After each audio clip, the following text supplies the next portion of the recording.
Chapter 126. Li Wangyu really wanted to learn from those transmigration novels that he had read and give Ma Zhou a difficult problem like putting a 9-tune pearl through a rope. But firstly, he didn't have such a precious pearl. Secondly, using this kind of question to test the Tang people was asking for humiliation. Because in the spring and autumn period, Confucius had already given the answer. He painted the line with fat and made the ants pass. The Tang dynasty also had ants wearing 9 songs pearls, so other people already knew about this. Li Wangyu wouldn't ask for a rebuff. He gave Ma Zhou a logical reasoning problem. I have 12 copper coins now, and one of them is a fake coin with lead added, so the weight is different. I'll give you a weighing instrument that can only be weighed 3 times. You have to find the fake coin and ask how to operate it. Hee, Brother Bin Wang, if you can't solve this problem, you can forget about taking me as your teacher. The weighing instrument was the ancient Chinese balance. It used bamboo as the beam, silk as the button, and a copper plate at both ends. In the late spring and autumn period, the manufacturing technology of balance and weights was quite sophisticated. Li Wangyu deliberately gave Ma Zhou a difficult problem. He didn't believe that a scholar of the Tang dynasty could solve this kind of logical reasoning problem. Previously, when he asked the thief question in Zhang Liang's residence, it stumped many court officials. Even Yang Quan and the others couldn't figure it out. As soon as he asked this question, Ma Zhou's eyebrows locked and he began to think seriously. The villagers were even more confused when they heard this. They felt that there was no answer to this question at all.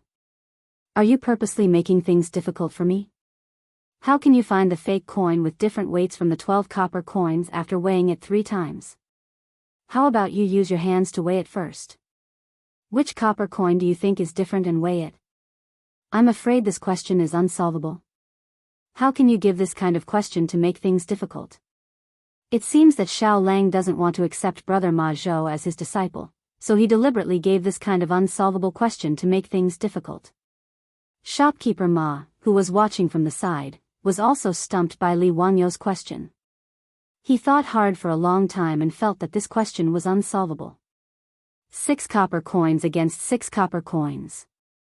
I don't know the weight. 5 copper coins against 5 copper coins. 12 copper coins. How to solve this problem? Xiao Lang, Kun, is there really an answer to this question? Shopkeeper Ma asked. Li Wangyu nodded. Of course. Do you think I would come up with an unsolvable question to deliberately make things difficult for Brother Bin Wang? Yes. The crowd of onlookers nodded their heads one after another. Even Niu Wu nodded his head incessantly. Li Wangyu was so angry that he almost kicked Niu Wu's butt. This song was really something. How could she treat his Lang Jun like this? How could he endure this? Li Wangyu thought about it and simply pulled the old villager to testify. He whispered the answer to him. This question was actually not difficult to answer.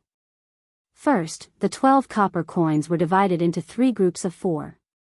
Then, the first and second groups were placed on the left and right copper plates of the weighing apparatus. If they were balanced, then different copper coins would be in the third group. If they were different, for those interested students, Li Wangyu recommends Baidu to write down the entire process of answering this question. It's really too lame. He told the old villager the process of solving the question, but the old man was confused. After a long time, he nodded his head uncertainly. This old man understands. This question is indeed solvable. Actually, the old man didn't understand anything. What was this and that about dividing and dividing, weighing and weighing? He had long been confused. Damn it, he didn't even understand the answer.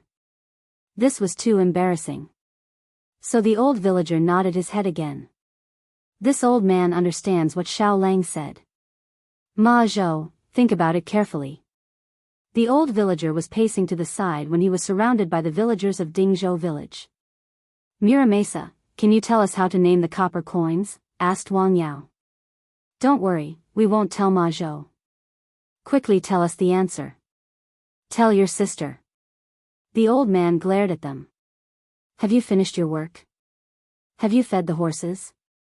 Go wash the horses after you've fed them. The ropes on the carriages are tight. Don't break these porcelain. You can't afford to pay for it even if you sell them. His scolding scared the other farmers, and they all dispersed to do their own things. The old villager waited for the crowd to disperse before wiping the sweat on his forehead. This Li Jia Xiaolang is really too bad. Since Li Wangyu gave Ma Zhou this difficult question, Ma Zhou seemed to have lost his soul. Whether it was eating or sitting in the carriage, he was muddle-headed and kept thinking about the problem of the 12 copper coins. He didn't even know that the carriage had returned to Chang and city. He was completely immersed in this problem. Li Wangyu couldn't help but blush with shame. Did he use too much force and make Ma Zhou, the future prime minister of the Tang dynasty, stupid? If that was really the case, it would be a big sin. The carriage entered Chang and city from Baiguang Gate and passed through 4 streets to reach Chang and West City. The Ma family's shop was in the West City. This time, from Yinzhou to Chang and city, they only rested for 2 nights. In 3 days, they covered the distance of 800 to 900 miles. Under the guidance of shopkeeper Ma, the carriage team drove to the entrance of the Ma family's porcelain shop. Shopkeeper Ma finally let out a sigh of relief. His family's reputation were finally saved. Shopkeeper Ma asked all the workers in the shop to come out and unload the carriage. The villagers of Dingzhou village also helped. Shopkeeper Ma invited the old villager and Li Wangyu into the shop and immediately asked the accountant to bring gold from the storeroom to pay the bill. 600 strings of coins was equivalent to 100 taels of gold. Shopkeeper Ma directly paid the carriage fee with gold and left the address of Dingzhou village. He said that he would ask them to help him transport the goods next time. After a long time, all the goods were finally unloaded. Until now, Ma Zhou was still sitting in the carriage, motionless, thinking about the 12 copper coins. Seeing that it was getting late, Li Wangyu and the old villager discussed that they might as well go back to Dingzhou village today and go to the Chang and county government tomorrow to complete the task. Anyway, they still had a lot of time and were not in a hurry. After being on the road for 6 or 7 days, everyone was a bit homesick. The old villager nodded in agreement. At this time, the evening drum had already sounded. The carriage team exited the city through the Golden Gate next to Shi City and went around the city wall, heading straight for Hu County. The sky had just turned dark when the 4-wheeled carriage team returned to Dingzhou village, causing a commotion in the village. Dingzhou village had a total of 127 families. This time, 70 people had been transferred to Chang and county, accounting for almost 2/3 of the village's villagers. Now that the man and the family and their child had suddenly returned, it naturally attracted the attention of all the villagers to welcome them. The beautiful boss had also received the news.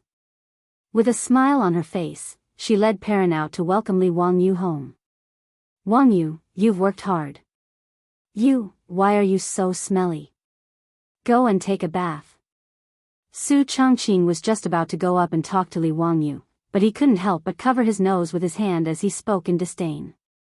Li Wangyu smelled himself. Of course, he had eaten and slept in the open for 6 or 7 days. His clothes were all smelly. He smiled awkwardly and ran back to the backyard to take a bath. Li Wangyu had run away, but he had forgotten about Ma Zhou. The child was still sitting in the carriage, muttering to himself as if he had lost his mind. Chapter 127. Li Wangyu took a comfortable hot bath and changed into a new set of clothes, but was stopped by his beautiful boss. Hey, why did you bring back an idiot? Li Wangyu was stunned. What idiot? But he immediately reacted. His beautiful boss was talking about Ma Zhou. He is not an idiot. Do you know who he is? Ma Zhou. Su Changqing was puzzled. Who is Ma Zhou? Li Wangyu was speechless. Well, Ma Zhou is the future prime minister of Li Shimen. Is he powerful? Then why is he like an idiot? Su Changqing asked curiously. Li Wangyu chuckled and told his superior about how Ma Zhou wanted to be his disciple and how he had given Ma Zhou a difficult logic problem. His beautiful superior couldn't help but roll her eyes. You are so naughty. When you turn the future prime minister of the Tang dynasty into an idiot, I want to see how you will compensate. Huh, who told him to pester me to be his disciple? I have no choice. Li Wangyu laughed. After figuring out who Ma Zhou was, Su Changqing quickly asked the old butler, Li Heng, to take Ma Zhou to bathe and change his clothes. He also asked the little maid, Perrin, to prepare dinner for Li Wangyu. After eating and drinking, Ma Zhou was no longer in a daze. Instead, he asked the old butler for a weighing scale and went to his room to do experiments. Li Wangyu shook his head and did not care about him. He asked Perrin to make him a cup of medicine king tea and whispered to Su Changqing under the bright methane lamp in the central room. Changqing, tomorrow I will accompany the old village chief to Chang'an County. If there is no accident, the thing I predicted will happen. Li Wangyu put away his smile and said seriously. Su Changqing looked worried. Wangyu, do you have to do this? I'm worried that something might happen. Why don't we just forget about it? Li Wangyu pretended to be relaxed and smiled. It's fine. Have you sent out the invitation for me? It's been sent out. I got Niu Yong to deliver it. He continued in a low voice, if you don't kill the snake, you'll be harmed instead. I'd rather take a little risk. In fact, it won't be very dangerous. As long as the guests come, I should be fine. Hearing him say this, Su Changqing could only nod in agreement, but his heart was still filled with worry. The next day, Li Wangyu accompanied the old villager to the county government in Chang'an. Chang'an City was divided into two counties, east and west. Chang'an County in the west and Wanyan County in the east. The county magistrate of Chang'an County was in the Longevity Square. The village chief had been here many times, so he led Li Wangyu to the Longevity Square with ease. At the entrance of the county yamen, the two men tied up their horses and asked the yamen runners to go in and inform them that the village head of Dingzhou village in Hu County was requesting an audience with the Sihu army. The yamen runners went in and quickly came out to bring the two men into the county yamen. Compared to the county yamen of Hu County that Li Wangyu was familiar with, the county yamen of Chang'an County was much larger. Turning around the screen wall, there was a memorial arch in front of them with the words, Chang'an County written on it. Under the memorial arch, there was a path paved with green bricks that was 100 meters long. On the east side of the path, there was a drum for crying out grievances for the people to beat. On the west side of the path, there were 2 stone tablets with the words, 3 levels for false accusations, 50 lashes for those who overstep their boundaries. At the end of the path was the main hall of the county yamen. This was where the county magistrate held court. On both sides of the path in front of the main hall were the offices for officials, civilians, and ceremonial rites. On the west were the offices for soldiers, punishment, and workshops. These were the offices of the yamen. They were led by the yamen runners to the east side of the house. The yamen runner reported, Sihuli, the village head of Dingzhou village in Hu County is here. A middle-aged man with a white face and no beard walked out of the house. He was wearing a light green official robe. Li Wangyu knew that this was the member of the Li clan that served as an army officer in the county yamen of Hu County. Village head Xian, wasn't your village transferred to Yinzhou in spring to transport grain? What are you doing here today? Sihu Li asked impatiently. His tone was unfriendly. The old village head cupped his hands and bowed. Sihu Li, our village's transfer of spring this year has been completed. We are here to report. What? Completed? Your village transferred 1,000 dan of grain to Yinzhou this year. It's only been 6 or 7 days and you say it's been completed? You dare to play tricks on me. Sihu Li roared in anger after hearing the old village head's words. Li Wangyu curled his lips and interrupted, why are you angry, Sihu Li? Our village's transfer of spring has naturally been completed. There is a receipt from the Yinzhou warehouse as proof. Sihu Li extended his hand. Give me the receipt. The old village head quickly took out the receipt and respectfully handed it over. Sihu, please take a look. Our village has indeed completed the transfer of spring. Sihu Li grabbed the receipt and carefully examined it. The more he looked, the more shocked he felt. According to the receipt, the Dingzhou village's household had delivered the grain at the Yinzhou warehouse 3 days ago. He couldn't help but rub his eyes and look at the receipt again. They were all correct. How was this possible? Sihuli wouldn't believe that the receipt was real even if he was beaten to death. He pointed at the old village head and angrily said, "Nonsense. This receipt was clearly forged by you. To deliver 1,000 dan of grain to the Yinzhou warehouse in 3 days, do you think I am an idiot?" Arranging Dingzhou village's transfer of grain in spring was naturally the order of the Li clan leader of Hu County. His goal was not only to delay Dingzhou village's spring plowing, but the Li clan had an even more sinister plan. Li Wangyu didn't know that because the four-wheeled carriage was too fast, they had unintentionally avoided a disaster. Su Jingzong, that person from the Great Yin, had given the Li clan of Hu County an even more sinister plan. He had the Li clan of Hu County send people to set off early. While they were resting at the relay station, they would take advantage of the night to pour dirty water on the grain. At the same time, he would send people to Yinzhou to bribe the official at the Yinzhou warehouse. At that time, when the Dingzhou village's household had worked hard to transport the grain, the official would use the excuse that there was a problem with the grain and refuse to accept the contaminated grain. The official at the Yinzhou warehouse would naturally have a reason to refuse to accept the grain that had been contaminated. As a result, the Dingzhou village's household would have to pay for the missing grain from their own pockets. When they returned to Chang'an, Sihuli would have an excuse to punish them. In short, according to Su Jingzong's plan, Li Wangyu and the villagers of Dingzhou village would lose a layer of skin even if they didn't die. But who would have thought that because Li Wangyu had built the four-wheeled carriage, the grain convoy's speed would far exceed the Li clan of Hu County's expectations? The people they had sent were still bitterly waiting for the grain convoy at the relay station along the way. As for the clansman who had gone to Yinzhou to bribe the officials, by the time he reached Yinzhou, Li Wangyu and the others had already returned to Chang'an.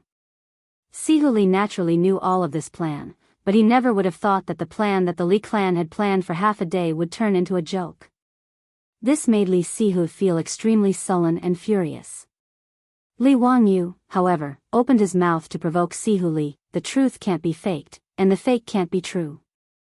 Could it be that Sihuli doesn't understand the seal on this document? Could it be that you're going to tear up the document and arrest us? His words were purely to provoke Sihuli. Unexpectedly, Sihuli, who was already angry from embarrassment, really grabbed the document and tore it into pieces. What document? I didn't see it. Li Wangyu was delighted. Now, it all depended on whether or not the guests he had invited were good enough. Chapter 128. Seeing Officer Li tear up the slip of paper, the old villager panicked. Li Wangyu, on the other hand, had an imperceptible smile on his face. The old villager did not know of Li Wangyu's plan. Afraid of scaring the old man, Li Wangyu had not communicated with him about his plan. "Officer Li, how could you tear up this slip of paper? We really did transport all the grain to Yin province." "This is absolutely true." The old villager fell to the ground and desperately tried to gather the pieces of paper. He wanted to piece them back together. "You still dare to speak nonsense? You two unruly people. You won't give up until you see the coffin. You actually want to forge a slip of paper and deceive me. Someone come. Arrest these two people and throw them into jail. They will be punished by the Ming House." The officer of the Secretary of State was a lower rank 7 official. Although he was not conspicuous in the Chang'an County, he was still an official with real power. His orders were naturally obeyed by the bailiffs of the Chang'an County. The officer of the Secretary of State was in charge of the county. He did have the right to imprison people who refused to serve the corvée and await the official punishment of the county magistrate. Ignoring the old villager's complaints, a few bailiffs took out chains and handcuffs and tied up Li Wangyu and the old villager. Officer Li's expression was ferocious. "Arrest these two unruly people and throw them into jail." "Yes, sir." The bailiffs replied and pushed Li Wangyu and the old villager to the county jail. The old villager cried out for his innocence all the way. Li Wangyu, on the other hand, was relatively calm. This was because all of this was part of his plan. Li Wangyou's plan was to use the four-wheeled carriage's speed to create a time difference. Naturally, no one would believe that he could travel between Chang and Yin province in 6 or 7 days. Then, he would use his words to deliberately provoke the Li clan's secretary and Hu Zhangjun, so that he would arrest him and make a big deal out of it. When Li Wangyu found out that Dingzhou village had been moved to spring and that the Li clan was deliberately making things difficult for them, he felt that he had to make a big deal out of this matter and make the Li clan suffer in silence. Only then could he cut off the Li clan's desire to spy on him and Dingzhou village. Therefore, he used this ridiculously fast delivery time to dig a hole for Li clan. When Yang Quan had asked him for the blueprint of the four-wheeled carriage, he had not given it to him because he had thought of this. Yang Quan also guessed Li Wangyou's thoughts, so he didn't insist on asking for the four-wheeled carriage's blueprint. If Yang Quan reported the four-wheeled carriage to the imperial court in advance to ask for a reward, the matter would become public knowledge, and he would not be able to dig a hole for Li clan to jump into. Now, Li Wangyu was very satisfied with the result. Not only did Secretary Li jump into the hole, but he also went from bad to worse and tore up the receipt. It was easy to lock him up, but it was not so easy to let him out. Li Wangyu did not struggle and obediently followed the Yamen runner into the county prison. However, once he entered the county prison, Li Wangyu regretted it. Was this place really meant for humans to stay? The prison was filled with the thick stench of feces and urine, as well as other unknown smells. It was so pungent that Li Wangyu almost fainted. The county prison did not even have windows, so it was dark and damp. There were all kinds of rusty torture instruments hanging on the walls, and there were even ochre-red dried blood. It looked very eerie and terrifying. The county prison's punishments were mainly flogging, imprisonment, exile, and death. Therefore, there were not many prisoners in the prison. When the head of the prison saw the Yamen runner bring in the prisoners, he asked impatiently, "What did these two people do?" Secretary Li ordered them to be locked up first. He said that they forged the receipt for the transfer of Spring. They will be locked up first and will be tried by the Chui Ming house. The Yamen runner pushed Li Wangyu into the prison cell and explained to the head of the prison. Li Wangyu almost fell down from the push, but he hurriedly supported the old village chief who was also roughly treated and pushed into the prison cell. Looking at the prison cell that was separated by a thick wooden partition, there were some rotten straws scattered around. There were even rats and cockroaches scurrying around. There was also a dirty drowning bucket in the corner that emitted a foul stench. Li Wangyu could not take it anymore and shouted at the head of the prison, "Big brother, this prison cell is too dirty. Can't you clean it up?" When the head of the prison heard this, he was stunned for a moment before bursting into laughter. Little child, do you think you are here to stay in a hostel? Do you want me to send you a table of food and wine and find a few courtesans from Ping Kong Fong to accompany you?" Li Wangyu rubbed his nose. "There is no need for courtesans. I can clean it up and get some food and wine." His words made the head of the prison and the Yamen runners convulse with laughter. The head of the prison wiped the tears from the corners of his eyes and laughed. "I have been in charge of this prison for more than 10 years. This is the first time I have seen someone come in and ask us to clean it up. This place is so dirty. Shouldn't you clean it up? You!" Li Wangyu shouted with his neck straightened. The old village chief at the side grabbed Li Wangyu and stopped him from continuing. The old man was now so anxious that he was out of his wits. He could not understand why he was treated like this when he had completed the task of transferring Spring. As the head of the prison locked the door with a chain, he sneered, "You little child look pink and tender. Be careful not to annoy me. I will lock you up with the prisoner with homosexual tendencies. Tut tut, Xiao Lang and others like you very much, Threatened by the head of the prison, Li Wangyu immediately shut up. "Forget it. People have to bow their heads under the eaves. I have to pinch my nose and bear it." Li Wangyu stared at the head of the prison and thought that when he got out of prison, he must take revenge. The cynical man was thinking about the head of the prison. "Little child, what's the matter? Are you not convinced? I tell you, in this prison, even if you are a dragon, you have to coil up, and a tiger, you have to squat down. I am the rule in this prison.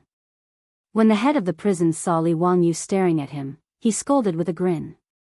The old village chief was afraid that Li Wangyu would suffer losses, so he quickly stopped in front of him. The little child is not sensible.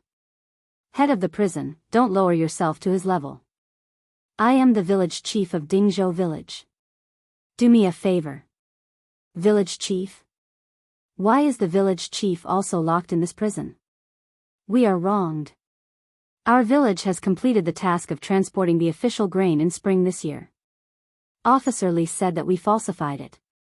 God, who dares to falsify the voucher of the government? That is to kill the head. Head of the prison, please help us to plead for mercy. We have really completed the corvée service. The old village chief begged for mercy, but what he got was a thick spit from the head of the prison. Bah, you unruly people, what can't you do? Just wait in the prison. When the Ming House starts the trial, you will die with a clear understanding. Several government runners on the side were also laughing. Head of the prison Zhao, why are you so merciful today? When a newcomer is locked in, shouldn't he be put in the cage first? I don't have time now. My wife will send me clothes and food later. When I have time later, I will teach these two people a lesson. Damn it, they think the prison is not clean. Bah! The head of the prison said and walked out. Li Wangyu looked at a wooden cage not far away and could not help but turn pale. The cage was also known as the flail. It was a wooden cage. After being locked in, the head would be clamped outside the cage and could not be retracted. The height of the cage made it so that the prisoner could only stand on tiptoe, which was extremely painful. Most of the prisoners who were locked in the cage fainted. He had really miscalculated. It turned out that the Tang dynasty had a show of strength in the prison. If he was locked up in the cage, he would really suffer. If something bad happened to this old man, it would be his fault. He began to reflect on whether he was too rash. He had come up with such a bad idea. It was really a bit of a trap. When Li Wangyu was reflecting, a group of well-dressed young people came from outside the Chang and county government. Chapter 129. This group of young people didn't care if it was the Chang and county yamen or not and prepared to charge in. The yamen runners at the entrance quickly stopped them. The yamen is a restricted area. What do you want to do? Before he could finish his sentence, he heard a slap and felt a burning pain on his face. This yamen runner was slapped by the young man in front of him. You, what about me? Get out of here. Call that bastard Cui Zhua out. That bastard. How dare he catch my brother? I'll skin him alive. The person who hit him was a burly young man. Beside him were two other young men who looked similar. Brother Chumo, why are you talking nonsense with them? Fight your way in and save Brother Zio. Another young man beside him shouted. Brother Yai, let's wait for Cui Zhua to come out first. After all, this is the Chang and County Yamen. If you fight your way in, aren't you afraid of being beaten by your parents? Another person beside him advised. The entrance of the Chang and County Yamen suddenly became very lively. The three brothers of the Qing family, Qing Chumo, his two younger brothers, Fang Juanfang's wife, and a group of children of the Tang dynasty. Du Ruhui's two sons, Du Go and Du He, Wei Zheng's eldest son, Wei Shuyu, Yuqi Jingda's twin sons, Yuqi Baolin and Yuqi Baoqi, Prince Consort Chai Xiao's son, Chai Linguo, Niu Jinda's son, Niu Jingping. It could be said that most of the top playboys of the Tang dynasty's Xinguan era were gathered here. Some quick-witted yamen runners immediately ran to the back hall of the yamen. There were also yamen runners who recognized Qing Chumo and the others and trembled in fear. Anyone would be afraid of such a group of top playboys in Chang'an. The reason why this group of playboys suddenly attacked the Chang and county yamen was all because of Li Wangyu. Before he left to transport the grain, he roughly calculated the time and asked his beautiful superior to help him send an invitation to Qing Chumo, his brothers, and Fang Yai to visit the Li family in Dingzhou village. The invitation was sent 3 days ago by Su Chongqing to the Qing residence and the Fang residence in Chang'an.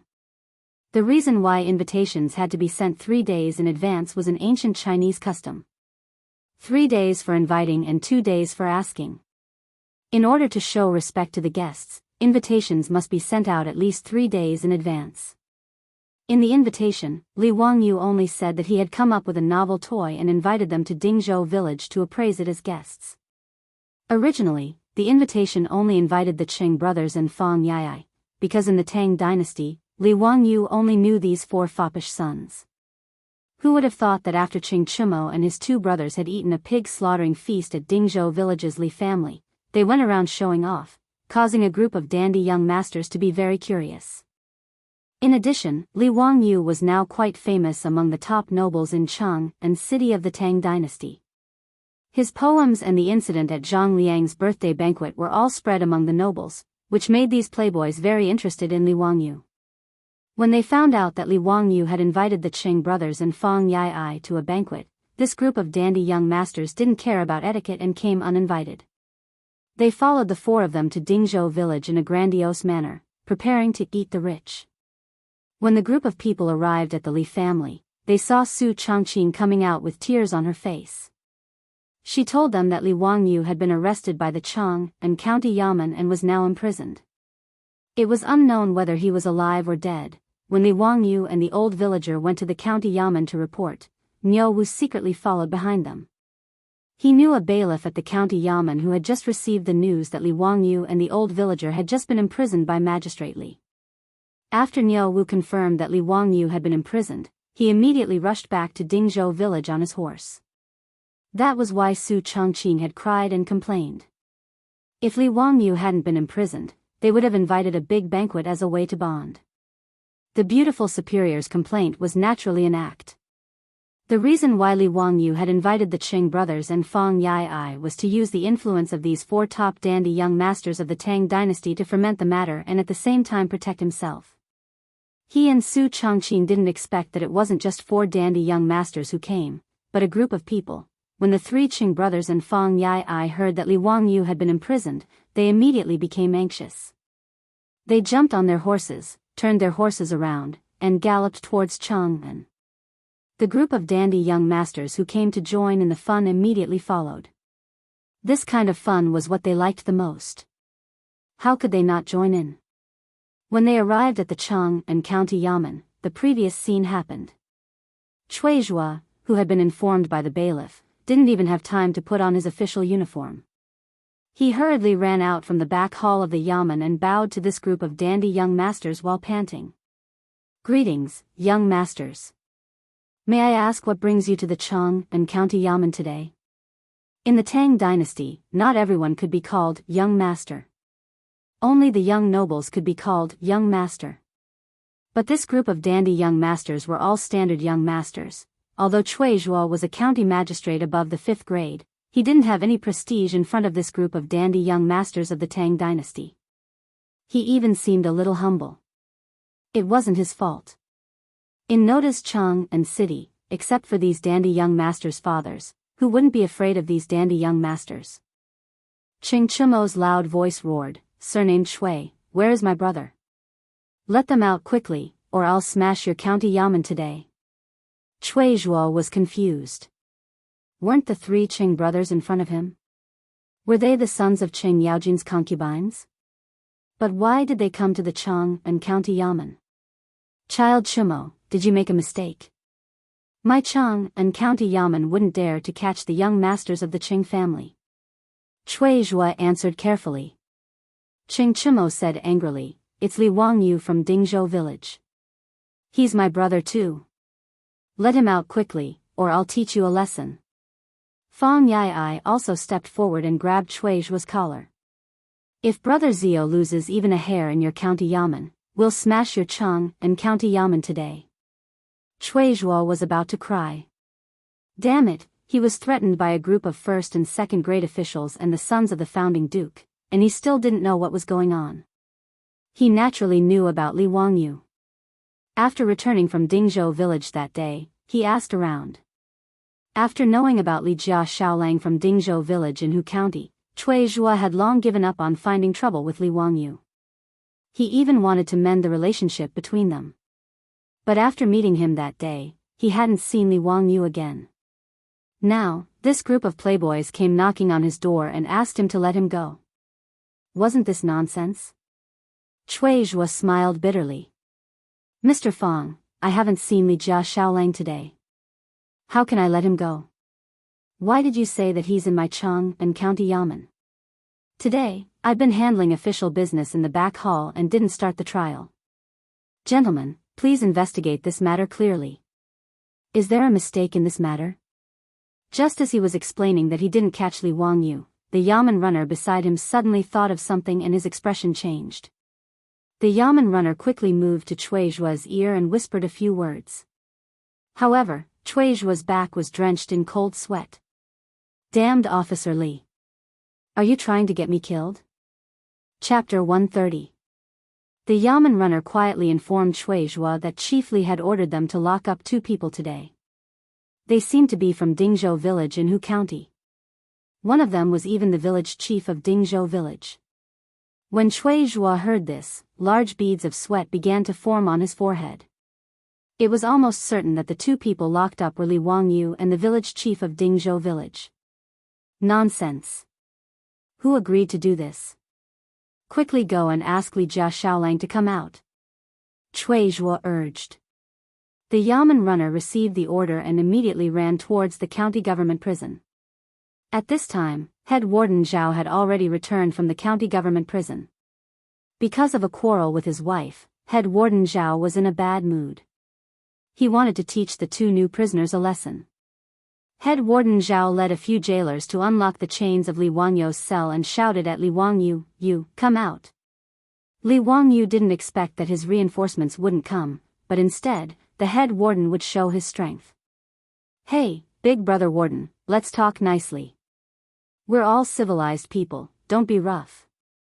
Li Wangyu was being grabbed by a few jailers and was about to be stuffed into the cage. He was also anxious and randomly shouted. Didn't you want me to clean up for you? Bah. Have a taste of this cage first, then you'll know why Prince Ma has 3 eyes. Li Wangyu struggled with all his might, but how could his small arms and legs withstand the strength of these burly jailers? His head was about to be forcefully pressed down and stuffed into the cage. You bunch of bastards. I'll teach you a lesson later. Li Wangyu was flustered and angry as he cursed loudly. The head warden and the jailers weren't angry. Instead, they laughed. Oh, you want us to teach you a lesson? Good, we'll wait here. Before he could finish his sentence, he heard hurried footsteps from outside the prison.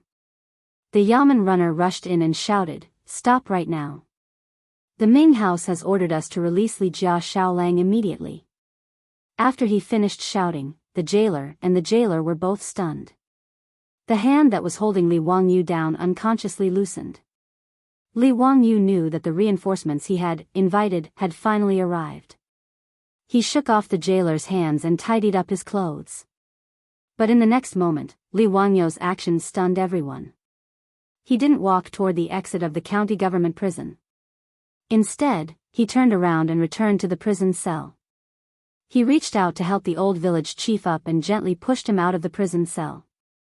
After the old village head left the prison, Li Wangyu didn't leave. He returned to the prison and closed the door behind him. Young Master Li, Ming House, please leave. The bailiff was so shocked by his actions that he could not speak clearly. Li Wangyu calmly blew the floor clean and sat down cross-legged. Go out? Why did he want to go out? Since they can lock me in, they won't let me out so easily. If I don't get an explanation today, I won't get out of this prison. The old village chief was also shocked by Li Wangyu's actions.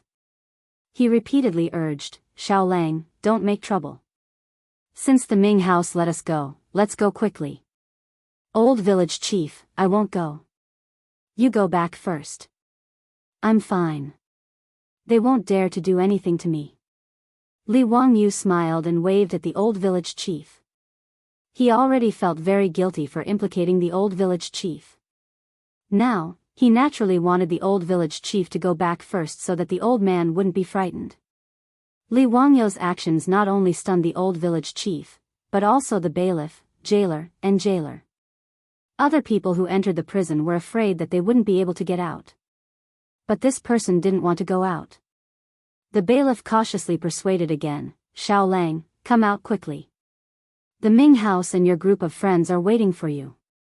When Li Wangyu heard his words, he felt more confident in his heart. "Don't talk nonsense. Go back and tell your Chui Ming house that I, Li Wangyu, think the environment of the county government prison in Cheng and County is good. I'm going to stay here for a few days and enjoy life." His words made the jailer and jailer so angry that their noses were almost crooked. The jailer stared and reprimanded, "You little bastard, come out quickly. Believe it or not, I'll whip you to death." As the jailer spoke, he raised the whip in his hand and threatened to whip Li Wangyu. Before Li Wangyu could speak, the bailiff who came to pass the message hugged him. The bailiff urgently whispered in the jailer's ear, "Jailer Zhao, if you want to die, don't drag us down with you." "What do you mean?" The jailer didn't understand. "Do you know who are the people outside who are making a ruckus with the Ming residents?" "Who are they?"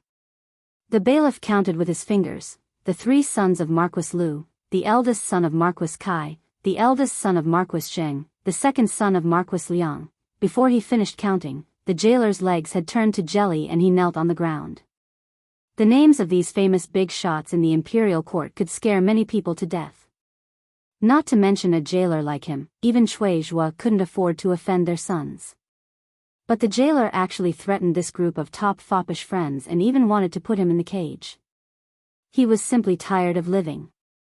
The head of the prison crawled up from the ground and bowed to Li Wangyu in the cell with a flattering look on his face. "Young master, please come out now." "Damn it, it's too dirty in here." "I don't want to dirty your clothes." However, Li Wangyu ignored him and continued to hum a little tune. The jailer and bailiff begged Li Wangyu for a long time, but Li Wangyu was unmoved.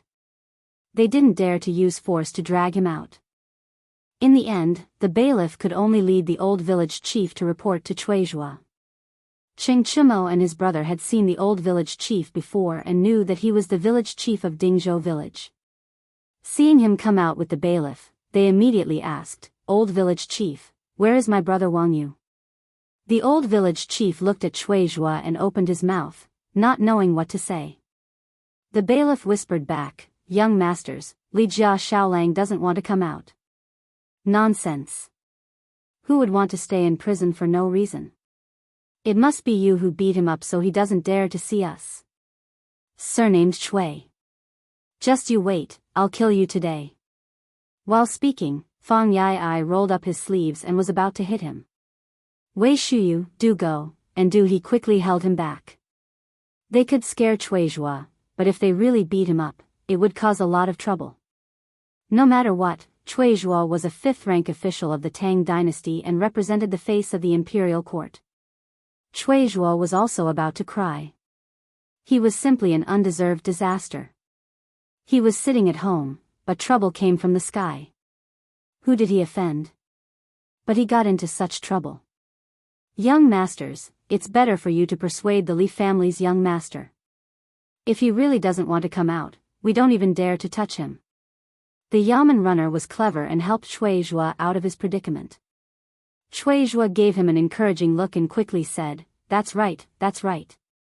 Young masters, since Li Wangyu doesn't want to come out, you should persuade him." Cheng Chimo and the others looked at each other and followed Chui Zhua's words. A group of people, led by Chui Zhua, went to the county government prison. In the prison cell, the jailer was still begging Li Wangyu to come out. When he saw Chui Zhua leading a group of playboys, he was so scared that his body trembled. Chapter 131. When Cheng Chimo and the others saw that Li Wangyu was really in the cell, they all greeted him. "Brother Zio, we're here to save you." "Brother Zio, don't be afraid. We're here."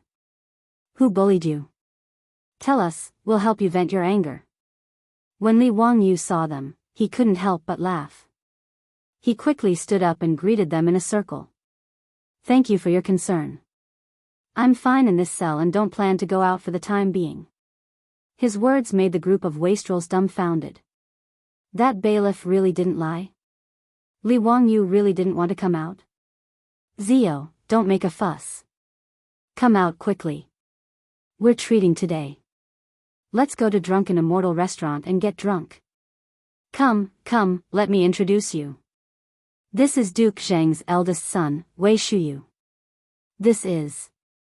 Qing Chimo pointed at Yuchi Baolin and the others and introduced them one by one. Li Wangyu was stunned. These were all sons of the top nobles of the Tang dynasty. Du Ruhui, Wei Zheng, Yuchi Jingda, Chai Shao, Niu Jinda, Qing Yao Jin, Fang Xianling. Li Wangyu felt a little dizzy. Did he go too far?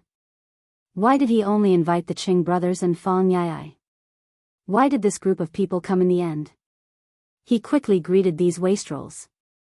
Everyone greeted each other courteously. The cell was as lively as a market. Cui Zhuo only felt a headache. He carefully said, Li Jia Xiaolang, please come out of the cell. Today was all a misunderstanding. It would have been better if he didn't mention this. Li Wangyu was unhappy. What misunderstanding? The village chief and I came to the county office to transfer Spring. Why did you lock us up for no reason? If you don't give me an explanation today, I won't go out of this cell. What do you mean by Spring? Cui Zhuo still didn't know why Li Wangyu was locked up in prison by Officer Li. Li Wangyu said, I, along with more than 60 Dingzhou villages, Dingzhou village, have been conscripted into corvée labor this year to transport 1,000 dan of official grain to Yinzhou. Now that we've delivered the grain, we've come back to report to the Secretary of State's army. He's actually accusing us of forgery and locking us up in prison. Cui Ming House, you have to give me an explanation for this. Cui Zhuo had just found out the ins and outs of this matter. Before he had time to think about it, someone grabbed his collar again. Qing Chimo, Qing Chuliang and Qing Chibi grabbed Cui Zhuo and spat on his face. Our brother, how dare you make him serve the corvée? Surnamed Shui, how dare you? I really don't know. Cui Zhuo replied with a mournful face. The corvée labor was arranged by the Secretary of the House of Commoners. This lowly official did not give any instructions. Including today's matter, this lowly official did not know about it. It was all done by the Secretary of the Army. Young masters, please understand. What about that bastard Secretary of the Army? Hearing Cui Zhuo's words, everyone believed him. They had some understanding of the county government's operations. Conscripting corvée labor was indeed the commoner's authority. Cui Zhuo hurriedly waved his hand at the Yamen runner. Quick, go find Secretary Li. The Yamen runner hurriedly ran out to carry out the order. Not long after, he returned to the prison alone, returned to the Ming house. Secretary Li is not in the county government. I heard that he went back to Hu County. The reason why Secretary Li was not in the county government was because he was in a hurry to return to Hu County to discuss this matter with the Li clan's elders. Although he had used his authority to throw Li Wangyu and Dingzhou village's village head into the county government's prison, he could not do anything about it. However, as the Secretary of the Army, he had no right to interfere with the punishment. That was the right of the county magistrate, Cui Zhuo. Therefore, if he wanted to beat Li Wangyu to death, he had to use the Li clan's influence to do something. In Secretary Li's view, Li Wangyu was a peasant who had no power or influence. As long as the clan put in some effort and bribed Cui Zhuo, it would be easy to sentence them to exile or 1,000 li. Like the elders of the Li clan in Hu County, Secretary Li did not see Li Wangyu as a member of the clan. Instead, because the Li clan had lost face several times, he saw Li Wangyu as a mortal enemy. He wanted to break his bones and suck his marrow. Naturally, Secretary Li did not know that after he left, the Chang and county government had created a storm and trouble. Seeing that they could not find Secretary Li, Qing Chimo, Fang Yai, and the others began to persuade Li Wangyu to come out of the prison. They patted their chests and promised that they would help him vent his anger. But no matter what they said, Li Wangyu shook his head and refused. Brothers, this little brother appreciates your good intentions. However, this little brother was unknowingly imprisoned in the Chang and county government prison. Naturally, I need an explanation before I can leave. I cannot leave without a reason. Yuchi Baolin, Niu Jingping, and the others did not understand what he meant, but Fang Yai, Qing Chimo, and the others could guess. They knew of the grudge between Li Wangyu and the Li clan in Hu County. Naturally, they could guess what Li Wangyu was thinking. Li Jia Xiaolang wanted to use this opportunity to cause trouble. Understanding this, the Qing brothers and Fang Yai stopped trying to persuade him. In their view, the Li clan in Hu County should be taught a lesson. Whether it was expelling Li Wangyu from the clan or forcing Li Zhou to move the grave, they were all too much. Not to mention, it was the Li clan in Hu County who provoked Li Wangyu several times. It was truly chilling. Qing Chimo stared at Cui Zhua. Since my brother does not want to come out, then forget it. Cui Ming House, you can deal with it impartially. However, my brother cannot suffer in this prison. Do you understand? Yes, this official will do as you say. I will definitely satisfy Li Jia Xiaolang. Cui Zhua's heart was bleeding, but he could only force a smile. What was wrong with Li Jia Xiaolang? He insisted on staying in this prison. Cui Zhua did not need to think with his toes to know that this would be a huge problem. Cui Zhua immediately turned to look at the jailer. Jailer Zhao, you have to serve Li Jia Xiaolang carefully. Do you understand? If he needs anything, you have to try your best to meet it. Don't shirk. Otherwise, I will hold you responsible. Now it was Jailer Zhao and a group of jailers turned to cry. They were in a prison, not a hostel. How could they be reduced to serving people now? It was a fantasy. Jailer Zhao and the jailers were all wondering who this young man was. It was really scary that the sons of a large group of marquises were his friends. Li Wangyu looked at the jailer and the jailers and laughed. He laughed so happily. The cynical man was quite vengeful. He still remembered what the jailer had said. He pointed to the prison room with his finger. Jailer Zhao, please clean it up first. This prison is too dirty. The jailer opened his mouth, but before he could speak, Qing Chimo and the others made a fuss again. Yes, after Zio said that, I found that this prison is really stinky. Cui Zhua, is your county government a pig farm? How can it be so dirty? Hurry up and let people clean this prison. Let's get some fresh air and light more torches to brighten up the hall. Yes, let people clean it up. Get someone to bring us good wine and good food. Today, we will accompany Brother Worryless in this prison and have a few drinks. Cui Zhua, the Yamen runners, the jailer, and the jailers were all thunderstruck when they heard this. To have a banquet in the prison. This group of playboys was too much, wasn't it? The jailer began to think whether he should really invite several courtesans from Pingkong Fong. Chapter 132. When Cui Zhua saw that these foppish men were not leaving, he immediately ordered people to clean up the prison. He also ordered people to bring in mats and tables, and lit up large candles and incense.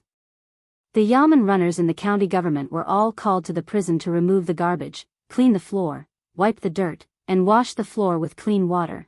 In less than 2 hours, the originally filthy prison had changed its appearance. In Head Zhao's opinion, this prison was cleaner than his own home. At least there were no candles and incense as thick as an arm in his home. The wine and dishes ordered from the restaurant in the west were carefully sent to the prison by the doctors of the restaurant. There were several large tables, and even more than 10 jars of wine were brought in. Li Wangyu was pulled to the table by the Qing brothers and sat down. A large bowl was directly filled with wine. Brother Wangyu, come on, let's drink. We won't go home until we're drunk. Wahaha, this is the first time I've drunk in prison. It's great. Brother Shuyu, let's drink. Brother Wangyu, you're really a talent. Come on, let me toast you. The prison of the county government in Chang and County immediately became like a wine shop. A group of foppish men drank a few glasses of wine and made a scene. Cui Zhua had already covered his face with his sleeves and ran away. Head Zhao and a group of jailers were left behind. They forced a smile and poured wine for these foppish men. They directly changed into waiters. Li Wangyu felt that these foppish men of the Tang dynasty were all true men. After a few glasses of wine, he became familiar with them. He did not think that these foppish men were the sons of the Tang dynasty. He just thought that they were his university classmates in the future, drinking and bragging. When the banquet was in full swing, Chimo suddenly began to sing and toast to everyone in the banquet. Li Wangyu was shocked by his behavior. Damn, this guy's singing is killing me. Li Wangyu knew that the Tangs loved to sing. During the Tang dynasty, they digested and integrated the different styles of music and singing from the north and south, and also absorbed the music and singing culture brought by the Western barbarian merchants. Not only did the court music of the Tang dynasty form the famous Yu and Yen Ten songs, but folk music also became colorful and vivid. But while other people enjoyed singing, Chimo's singing was deadly. However, Li Wangyu soon discovered that he was wrong. After Chimo took the lead in singing, everyone at the table also began to sing back.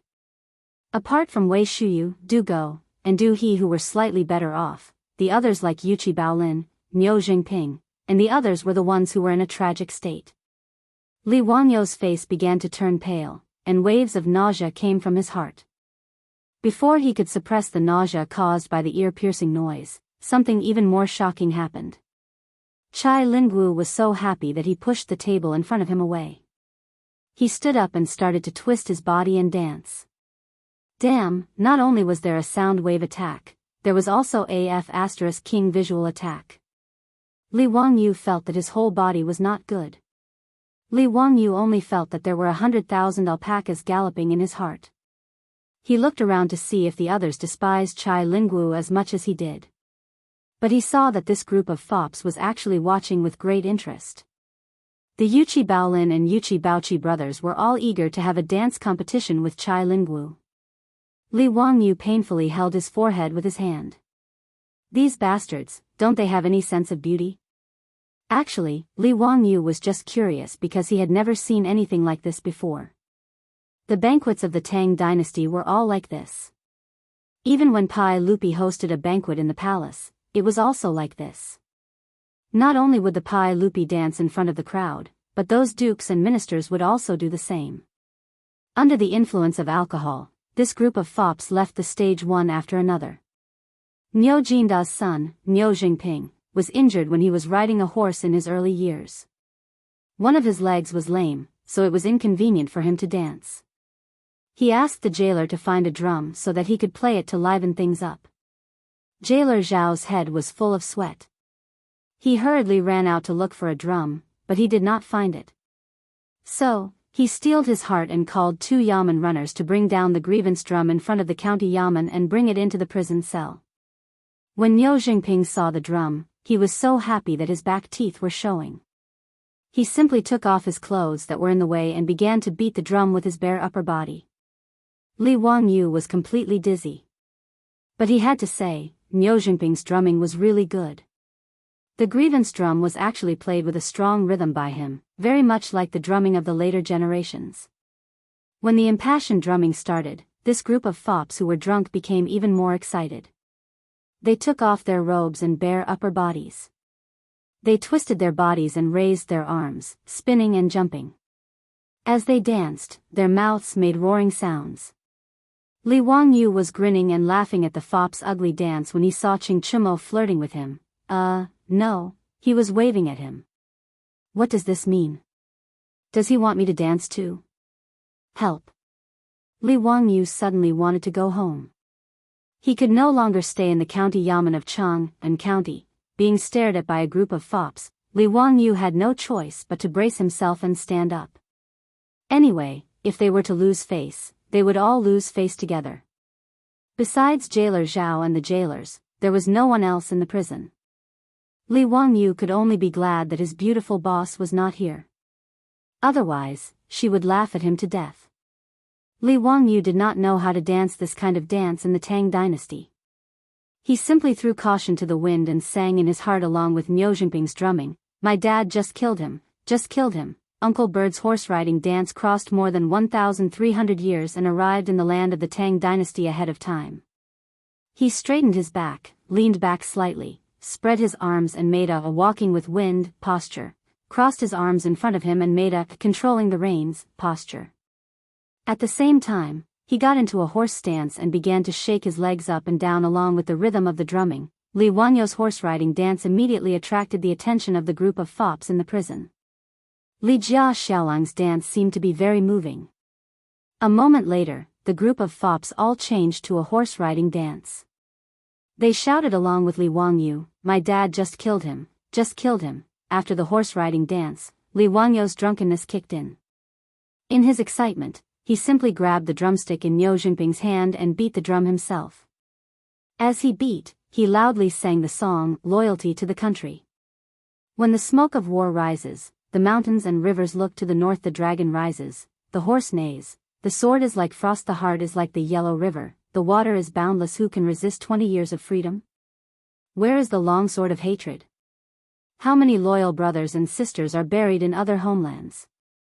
After Li Wangyu finished shouting the lyrics, the passionate lyrics stimulated the group of noble disciples and made them feel their blood boiling.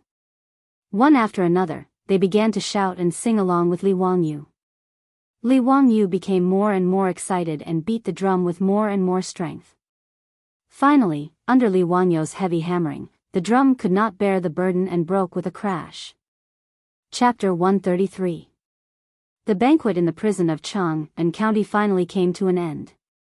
The group of foppish lords were all drunk. They were helped out of the prison by the bailiffs and sent back to their own mansions. Under the care of head warden Zhao and the jailers, Li Wangyu lay down comfortably on the brand new bedding and fell into a deep sleep. In his prison cell, not only did Cui Zhuo get someone to bring in new bedding, even the bed was moved in. Mats were even laid out and a few tables were placed on the table. This was comparable to the treatment in a hostel, or even better. At least there would be no guests sleeping in the hostel. There was also a group of jailers standing guard outside.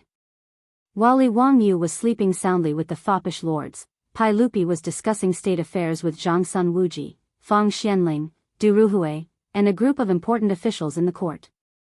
Only a few officials could enter the Yin and Yang palace to discuss state affairs with Pai Lupi. Therefore, they behaved casually. The relationship between the emperor and his officials in the Tang dynasty was not as strict as it was in later dynasties. There was a clear hierarchy. When the officials went to court, they all knelt in the main hall. When it came to the Song dynasty, they had to stand. There were no seats. When it came to the Tata Qing dynasty, they had to kneel. This was the so-called sitting in the Tang dynasty, standing in the Song dynasty, and kneeling in the Qing dynasty. In the Yin and Yang palace, Pai Lupi and the officials sat even more casually. They could sit cross-legged or even ask the chamberlain to bring them a table so that they could lean against it. Li Er was an emperor who treated his officials well. As for Qing Yao Jin, Li Jing, and the other founding generals, he did not set fire to the celebration building, nor did he give up military power with a cup of wine. It could be said that he was a broad-minded emperor. While they were discussing state affairs, a chamberlain quietly walked to Pai Lupi and whispered something in his ear. Pai Lupi could not help but grin. "Huh, Xianling, Ruhui, you should hear about this." Pai Lupi gestured to the chamberlain, indicating that he should tell them. The eunuch bowed to the officials and then told them what had happened in Chang and County. When Fang Xianling and Du Ruhui heard that their son actually followed a group of playboys to make a scene in the county government, their faces couldn't help but twitch a few times.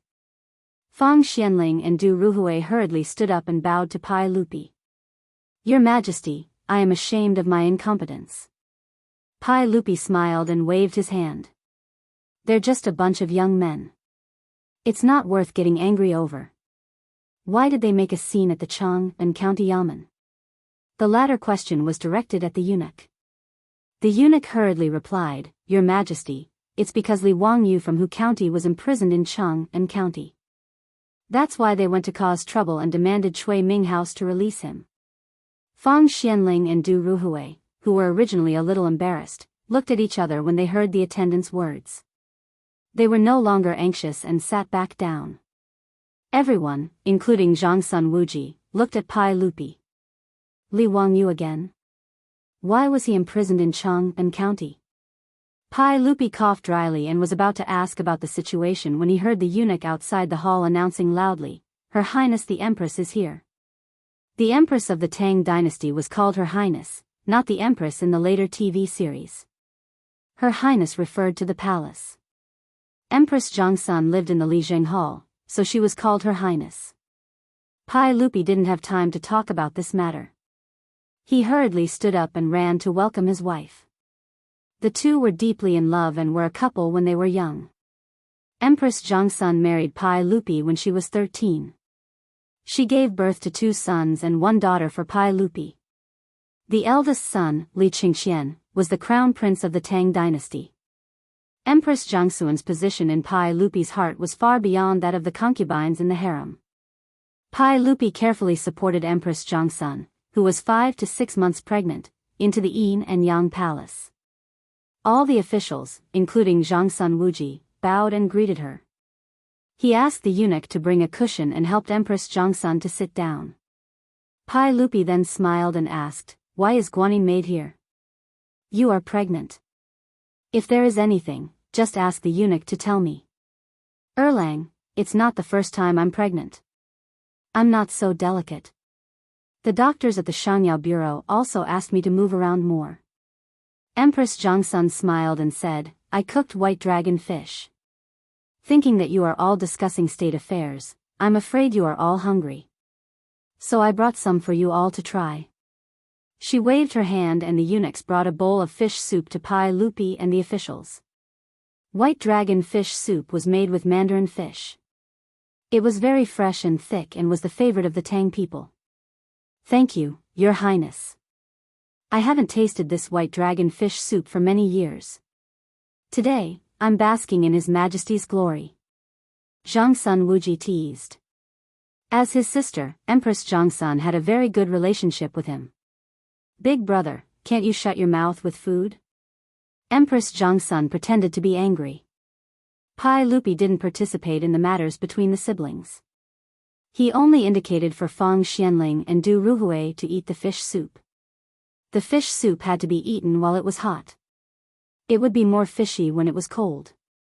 "Erlang, I overheard the eunuch say that Li Jia Shaolang of Hu County was imprisoned by the Chang and county government. Why is that?" Empress Jiangxu suddenly asked. Pai Lupi also didn't know the situation.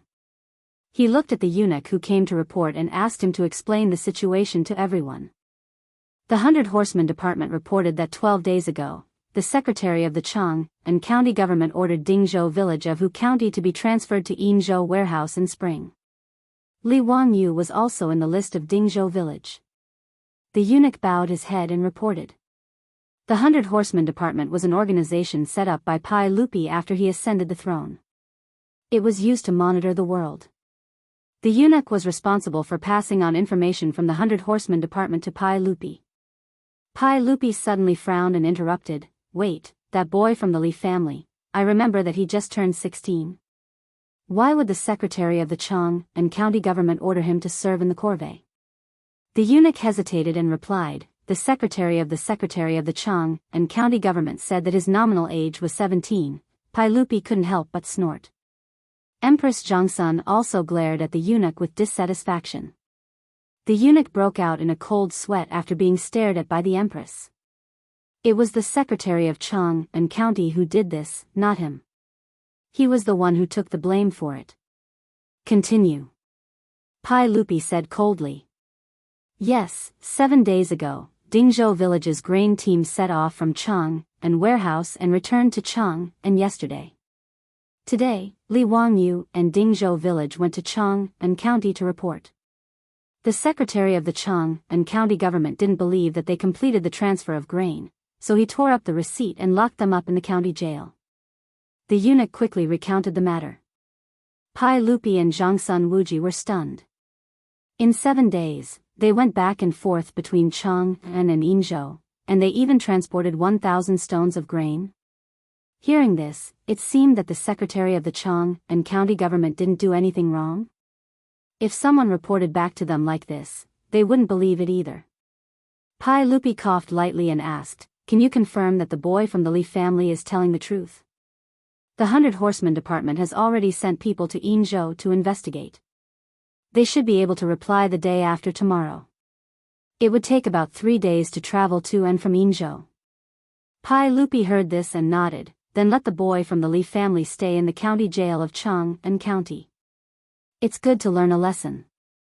He then looked at Feng Xianling. Xianling, I'll have to trouble you to investigate this matter and find out the truth.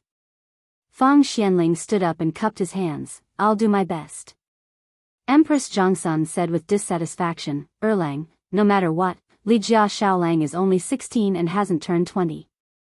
His parents are dead and he's very pitiful. How can you throw him in the jail like this? How can he suffer such inhumane torture? She didn't know that Li Wangyu wasn't suffering in the jail, but was very satisfied. Chapter 134. Pai Lupi couldn't help but roll his eyes at Empress Jiangsuan's words. He didn't know that ever since she saw the drunken Li Wangyu at the waterside pavilion, Empress Jiangsun had developed an inexplicable desire to protect him. In addition, eldest Princess Changel also felt that Li Wangyu's brother was very interesting. After returning to the palace, she couldn't forget about him. This made Empress Jiangsun even more fond of him. If it wasn't for Li Wangyu's drunken recitation of poems, she would have already summoned Li Wangyu to the palace and taught him a lesson. Okay, I will send someone to tell Cheng and County not to make things difficult for that Li family boy. If that little bastard really lied, I won't forgive him. Pai Lupi felt his teeth itch when he talked about Li Wangyu. Zhangsun Wuji and Feng Xianling looked at each other with smiles in their eyes. In the eyes of this group of court officials, Li Wangyu was pretending to be smart. He wanted to get away with it because he was dissatisfied with the county yamen listing him as a servant. But regardless of whether the Secretary of State of Cheng and County did the right thing or not, it was a big mistake to lie about the grain transportation mission. However, for the sake of Li Heir and Empress Jiangsuan's face, Feng Xianling only planned to investigate clearly and raise him high before gently putting him down and teaching him a lesson. As for the Secretary of State of Cheng and County, it was obvious from Pai Lupi's snort that he wouldn't be able to get away with it. Pai Lupi didn't even mention that the group of bastards, including his second son, caused a scene at the Cheng and County Yamen. Feng Xianling naturally wouldn't ask for a snub and punish this group of foppish sons. Of course, after returning home, whether Feng Yai would receive intimate care from his father was another matter. While Li Wangyu was still sleeping soundly in the prison, the Cheng and County Yamen received a message from the palace. He told them to keep a close eye on Li Wangyu and not to release him or humiliate him. Once the Duke of Wei, the left servant of the Minister of Shangshu, and Feng Xianling found out the truth, they would deal with him separately. Originally, Cui Zhuo wished he could send Li Wangyu out as if he were the plague because of the playboys' quarrel. In the end, now that His Majesty had given the verbal order, they could not let him go. Instead, they had to treat him like an ancestor. Cui Zhuo was upset, so he could only send the Yamen runner to the prison to pass a message to jailer Zhao, instructing him to serve Li Jia Shaolang well. Listen to these words and serve him well. After prison head Zhao heard the Yamen runner's words, he felt like dying. Even the saint had spoken. How was he supposed to live? He was the head of the prison, not a servant who sold himself. However, even though he was cursing in his mind, his body was very honest. Li Wangyu slept soundly through the night after drinking. When he woke up, prison head Zhao and a group of jailers were already waiting outside the prison cell. Some were holding copper basins and towels to wash his face, some were holding bronze mirrors, some were holding food boxes, which contained the exquisite breakfast that Cui Zhuo had ordered people to buy, some were holding teapots for drinking water, and some were even considerately filled with warm water. Li Wangyu stood up and looked at the lineup. He quickly rubbed his eyes to make sure that he was not seeing things and could not help but feel happy. It seemed that Qing Chimo and the others had come to make a big fuss, and it was really effective. He did not know that this matter had already been made known to Pai Lupi. He thought that prison head Zhao and the others were just afraid of Qing Chimo and Feng Yai's despotic power. He accepted the attentive service of the jailers with a clear conscience. After washing up, a jailer immediately took out a comb from his pocket and helped him comb his messy hair. On the side, prison head Zhao was busy putting food on the table and asked him to take a seat. Seeing that the jailer's attitude was so humble, Li Wangyu naturally did not want to bother with them about the unpleasantness when he first entered the prison. After eating breakfast, he was bored, so he simply asked the jailers to find him some books to read to pass the time. However, the ancient books of the Tang dynasty were really obscure and difficult to understand. Moreover, there were no punctuation marks. Just reading the books gave him a headache. Li Wangyu flipped through a few pages of the books and then threw the books aside, thinking about how to pass the time. In his mind, this matter should be solved soon. Since it had already come to this point, Cui Zhuo should not deal with the Li clan's Minister of Civil Affairs, right? He did not know that the matter had already been blown out of proportion, and now Cui Zhuo could not make the decision. Only Fang Xianling could personally handle the case. Feeling bored, Li Wangyu suddenly thought of what he should do. He asked jailer Zhao to find him some cardboard and mulberry paper. He cut them into pieces of paper of suitable size. Then he asked jailer Zhao to find him a map of Cheng and mark it. He asked for a pen and ink. Then he started to write and draw on the cardboard. Prison head Zhao and the jailers were curious about what Li Jia Shaolang was doing. They stretched their necks and looked at him for a long time, but they did not understand what he was writing and drawing. They only saw a row of grids on the cardboard, and the names of Shi Market, Dong Market, Ping Kong Market, Chongren Market and so on were written on it. After drawing on the cardboard, Li Wangyu picked up the cut mulberry paper and began to write and draw on it. This made the jailers even more confused. What do you mean by 1 stroke, 10 strokes, and 100 strokes? If the beautiful boss was here, she would immediately cry out, Monopoly. Yes, Li Wangyu was bored and was making a game of Monopoly. When he was a child, there was no computer version of Monopoly. For a long time, the board game of Monopoly was popular. However, Li Wangyu did not have the money to buy it at that time, so he simply borrowed a Monopoly from a classmate and made one himself with cardboard and paper. This left a deep impression on him. But now in the Tang dynasty, the original names on the Monopoly board were not suitable. Therefore, Li Wangyu simply asked for a map of Cheng and market and used the names of the markets to replace the names of the land on the original map. As for the paper money, he replaced it with a pair of copper coins. As for the small houses and hotels in the game, Li Wangyu sent prison head Zhao to find suitable replacements for him. Prison head Zhao was quite a clever person. He actually managed to find a bunch of ceramic huts for them. These ceramic huts were originally toys for peddlers to sell, but he bought them back. Li Wangyu played with the ceramic huts and found them interesting. In fact, during the Tang and Song dynasties, ceramic toys were already very popular. In Li Song and Su Hanshan's peddler painting, there were dozens of types of toys. As for the dice, they were ready-made. Prison head Zhao and the jailer sometimes had nothing to do, so they would roll the dice and play a few rounds. When everything was ready, the Cheng and version of the Tang dynasty's Monopoly game was released. Li Wangyu called prison head Zhao and the jailers to his side and taught them in detail how to play Monopoly. This group of jailers listened with great interest. Several big men sat down at a few tables, surrounded by a group of jailers, and began the journey of becoming a millionaire. As the game progressed, everyone became enthusiastic. From time to time, the surrounding jailers would burst out shouting. While they were having fun, no one noticed that a few figures had walked in from the main gate of the county jail. Chapter 135. Originally, there were no prisoners in the county jail, and because of Li Wangyu's matter, Cui Zhuo was afraid that there would be an accident, so he simply interrogated the prisoners who were still in custody yesterday. Then, those who should be flogged were flogged, and those who should be released were released. The prison, which originally had few prisoners, was emptied, and only Li Wangyu was left. Those jailers were now bent on pleasing Li Wangyu. Coupled with the attraction of the Monopoly game, there was not even a guard in Noda's county jail.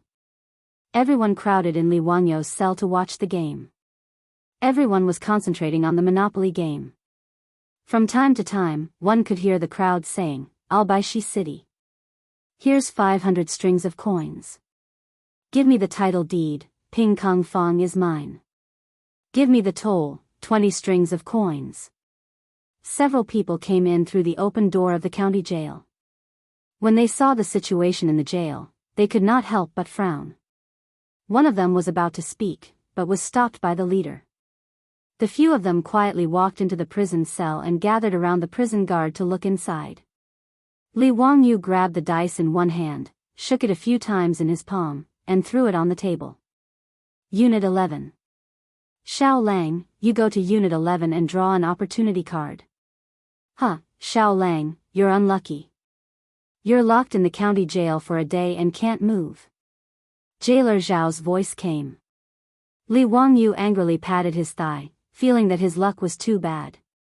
Since he could not move in the next round, he stood up to stretch his waist, but was surprised to find that several strangers in fine clothes were standing outside the crowd. Li Wangyu was familiar with the two strangers in the lead. He had seen them at the birthday banquet in Zhang Liang's mansion. The leading man with a curly beard had extorted the sketch, Goddess Luo's painting, that he had painstakingly drawn for 3 days. Him again? Why do I meet this person everywhere? He's like a ghost. The newcomers were Pai Lupi and Fang Xianling. Today, Fang Xianling came to Chang'an County to inquire about the case. The reason why Pai Lupi appeared here was that the 100 Horsemen Department had already replied to some interesting news. According to the 100 Horsemen Department's report, Dingzhou village had sent 70 villagers, including Li Wangyu, to transport the official grain. The 100 Horsemen Department's private investigation found that the 70 villagers agreed that they did go to Yinzhou within 7 days. Secondly, they used a carriage to transport the grain, and it was a type of four-wheeled carriage that they had never seen before. Then there was the document that had been torn up by the Secretary and Huzhan army. The 100 Horsemen Department collected the remains and pieced them together. They found that the official seal and stamp of the Yinzhou warehouse on the document were real and not forged. This news immediately piqued Li Er's interest. He was very curious about what had happened. However, the situation in Yinzhou could only be verified tomorrow. Today, Fang Xianling came to Chang'an County to inquire about Li Wangyu, and Pai Lupi came with her. The two of them did not inform Cuizhua. They only brought a few guards and broke into the prison of Chang'an County. Unexpectedly, there was no one guarding the prison, and the door was wide open. Surprised, the two of them entered the prison and saw that the jailers were all gathered in the cell, shouting and playing something. They heard the crowd constantly saying, 30 strings of cash, give me 30 strings of cash, and, you're unlucky, give me 50 strings of cash. Pai Lupi thought that these bastards were gambling, and his face became livid. He stopped the guards from speaking and sneaked behind the crowd with Fang Xianling, intending to catch them in the act. However, the scene that appeared in front of them puzzled the emperor and the prime minister of the Tang dynasty. The words East Market, West Market, and Ping Kong Fong were written on the paper, and the amount of money was just a toy drawn on the paper. What the hell is this? Pai Lupi and Fang Xianling did not say anything.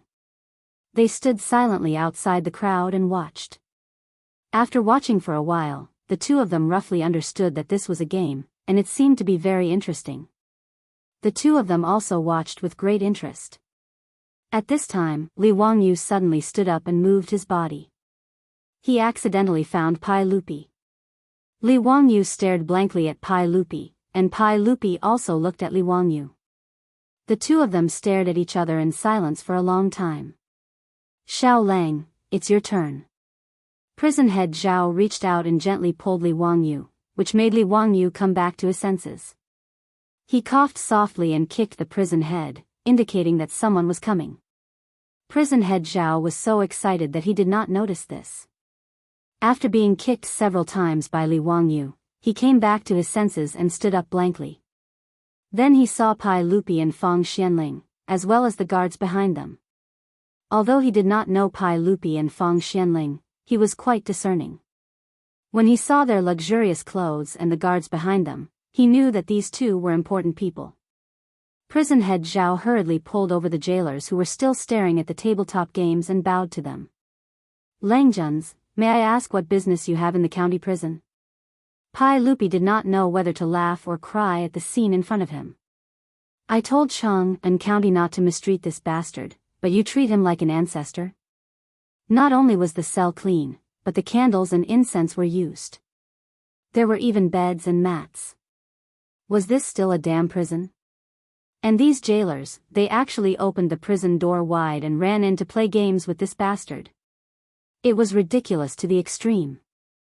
Fang Xianling coughed softly. We have something to ask Li Xiaolang. You can go out first. Prison head Zhao did not dare to ask more. He hurriedly led a group of jailers out of the cell, leaving Li Wangyu alone. After the jailers ran away, Pai Lupi did not hesitate at all. He directly sat beside the table, picked up the Monopoly cards, and played with them. Fang Xianling did not explain his identity. He just smiled gently and asked Li Wangyu, Li Xiaolang, I have something to ask you. Answer me honestly. Although Li Wangyu was not happy with Pai Lupi, he knew that it was not the time to throw a tantrum. He respectfully bowed and said, Lang Jun, please ask. I will tell you everything I know. Fang Xianling stroked his beard and asked, let me ask you, how did you transport 1,000 dan of grain from Dingzhou village to Yinzhou within 7 days? Li Wangyu naturally would not hide this question. He smiled and said, it's simple. We used carriages to transport it. You used a total of 30 carriages and borrowed more than 100 horses from Cheng and County. You used them to transport 1,000 dan of grain? One carriage could carry 30 dan of grain? Fang Xianling still did not believe this. Li Wangyu nodded affirmatively. That's right. How do you prove it? Pai Lupi suddenly asked. In fact, it was very easy to prove. Everything would be clear when the people of 100 Horsemen Department came back from Yinzhou tomorrow. However, Pai Lupi still wanted to hear Li Wangyu's answer. How to prove it? Li Wangyu scratched his head. The receipt was torn by Officer Li. He suddenly thought of his client and could not help laughing. Wasn't the Ma family of Yinzhou the best proof? Chapter 136. Li Wangyu scratched his head in embarrassment. Returning to Cheng and from Yinzhou and helping the Ma family to transport goods, was this considered taking advantage of the government? After all, the horses were pulled by the county government, and even the rations for the 70 people were provided by the government. Even the fodder for the horses on the return journey was provided by the post station for free. Li Wangyu laughed mockingly. When we were returning from Yin province, because the carriage was empty, I, took on a private job. I helped the Ma family of Yin province transport 800 to 900 dendrites of porcelain back to Chang'an. This can't be faked. Lang Jun, you can ask someone to find out. His words made Pai Lupi and Fang Xianling stunned. This bastard, he was serving the corvée, but he was still doing private work. They really didn't know what to say about him. Pai Lupi and Fang Xianling already believed that the Zhou family could go back and forth to Yinzhou within 7 days. But because they believed it, they were shocked. Li Wangyu didn't think much of the 4-wheeled carriage, but the two immediately realized the value of it. Fang Xianling immediately reached out and summoned a guard. She whispered a few words and asked him to go to the Ma family in Shi City to verify the truth of Li Wangyu's words. Fang Xianling asked again, Li Xiaolang, is this 4-wheeled carriage your work? Li Wangyu nodded embarrassedly and said, yes, I was forced to do the task of transporting grain by the county government, so I suddenly had the idea to make it. How much weight can this carriage carry? What's the speed? It has 4 horses and 2 coachmen. It can carry 30 stones and run 80 miles per hour. It can run up to 300 miles a day. Li Wangyu's answer made Pai Lupi and Fang Xianling couldn't help but gasp. The great Tang was growing stronger with each passing day, but its territory was vast, and its greatest problem was the limitations of transportation and transportation. The transport capacity of 2-wheeled carts and wheelbarrows was limited.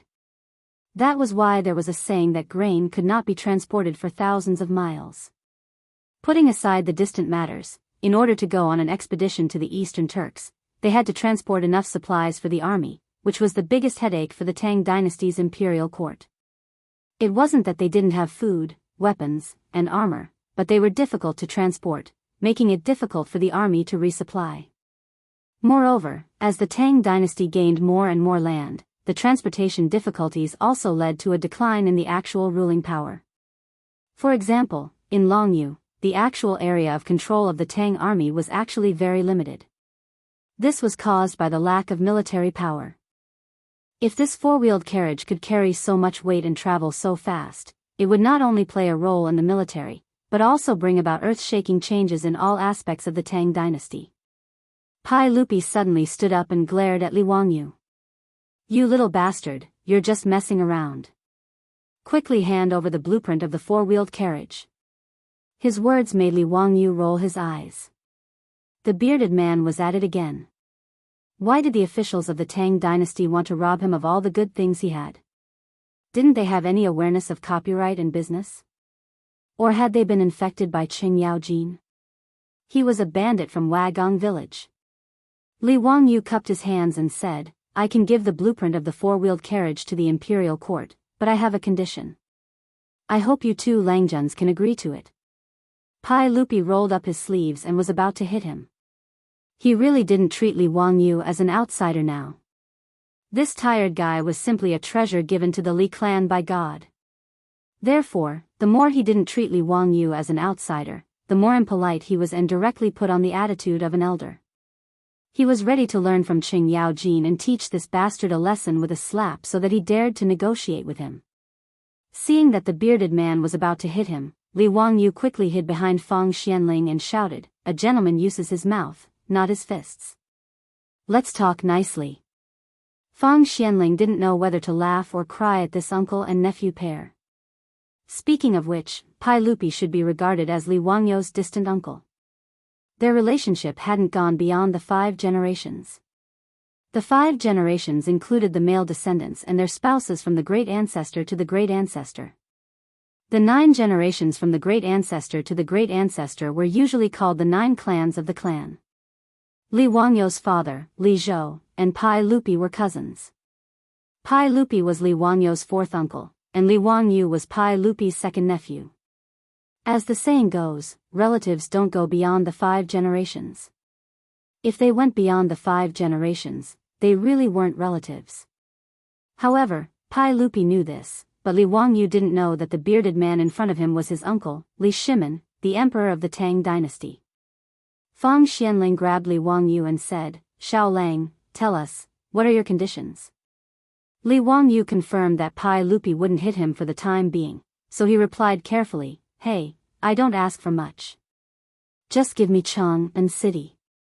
His words almost made Pai Lupi and Fang Xianling faint. How could this guy say that? Give him Chang and city? Pai Lupi began to roll up his sleeves again. This bastard, I can't let him go without beating him. When Li Wangyu saw that Pai Lupi was about to roll up his sleeves again, he knew that he didn't make it clear. He hurriedly explained, "I'm going to organize the people in the village to use 4-wheeled carriages for transportation. What I mean is that I'll be responsible for the transportation of the merchants in Chang and city." Pai Lupi stared at him and said, "Make it clear.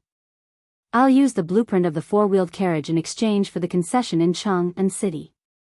All the merchants in Chang and city who want to use 4-wheeled carriages to transport goods can only find the 4-wheeled carriages of our Dingzhou village.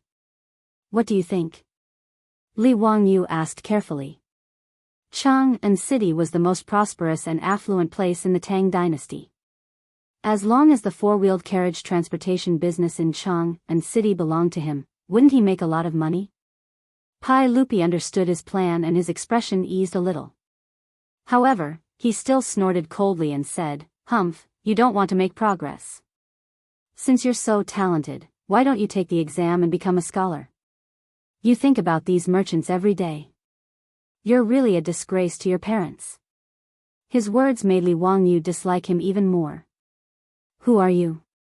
Are we close? How dare you scold me in such an elder tone? My parents didn't give me any advice before they passed away. They only left me with a debt of $2 million. Why can't I make money with my own ability? I don't steal or rob. It's better than someone who takes other people's things, right? Li Wangyu was implying that Pai Lupi stole his four-wheeled carriage blueprint. Pai Lupi was so angry that he almost went berserk again. When Fang Xianling saw that the uncle and nephew were going to quarrel again, he hurriedly said, "Xiao Lang, your condition." He stole a glance at Pai Lupi and saw him nod slightly. He continued, "I can agree to your condition. Give me the blueprint of the four-wheeled carriage." Seeing that he agreed, Li Wangyu hurriedly asked, "May I ask who you are, Lang Jun? Will the imperial court approve of what you've promised?" Fang Xianling stroked his beard and laughed, My surname is Fang and my name is Xianling. I'll be the left servant of the minister." "Xiao Lang, do you think this will count?" "Fang Xianling? The prime minister of the Tang dynasty? Fang Yi loves his father?" Li Wangyu hurriedly bowed and saluted. "I didn't know you were the prime minister. I was too rash." He looked at Li Er again, wanting to ask who this curly-bearded man who kept making things difficult for him was. However, seeing that Pai Lupi didn't want to introduce himself, Fang Xianling just smiled and said nothing. Li Wangyu was too lazy to guess. He was just a big shot of the Tang dynasty. "Xiao Lang, can you give me the carriage blueprint?" Fang Xianling asked. Li Wangyu shook his head and said, "Minister Fang, I've been framed. I haven't even explained why I've been locked up in the county jail." Chapter 137. The reason why Li Wangyu stayed in the county jail of Chang and County was to teach the Li clan of Hu County a lesson.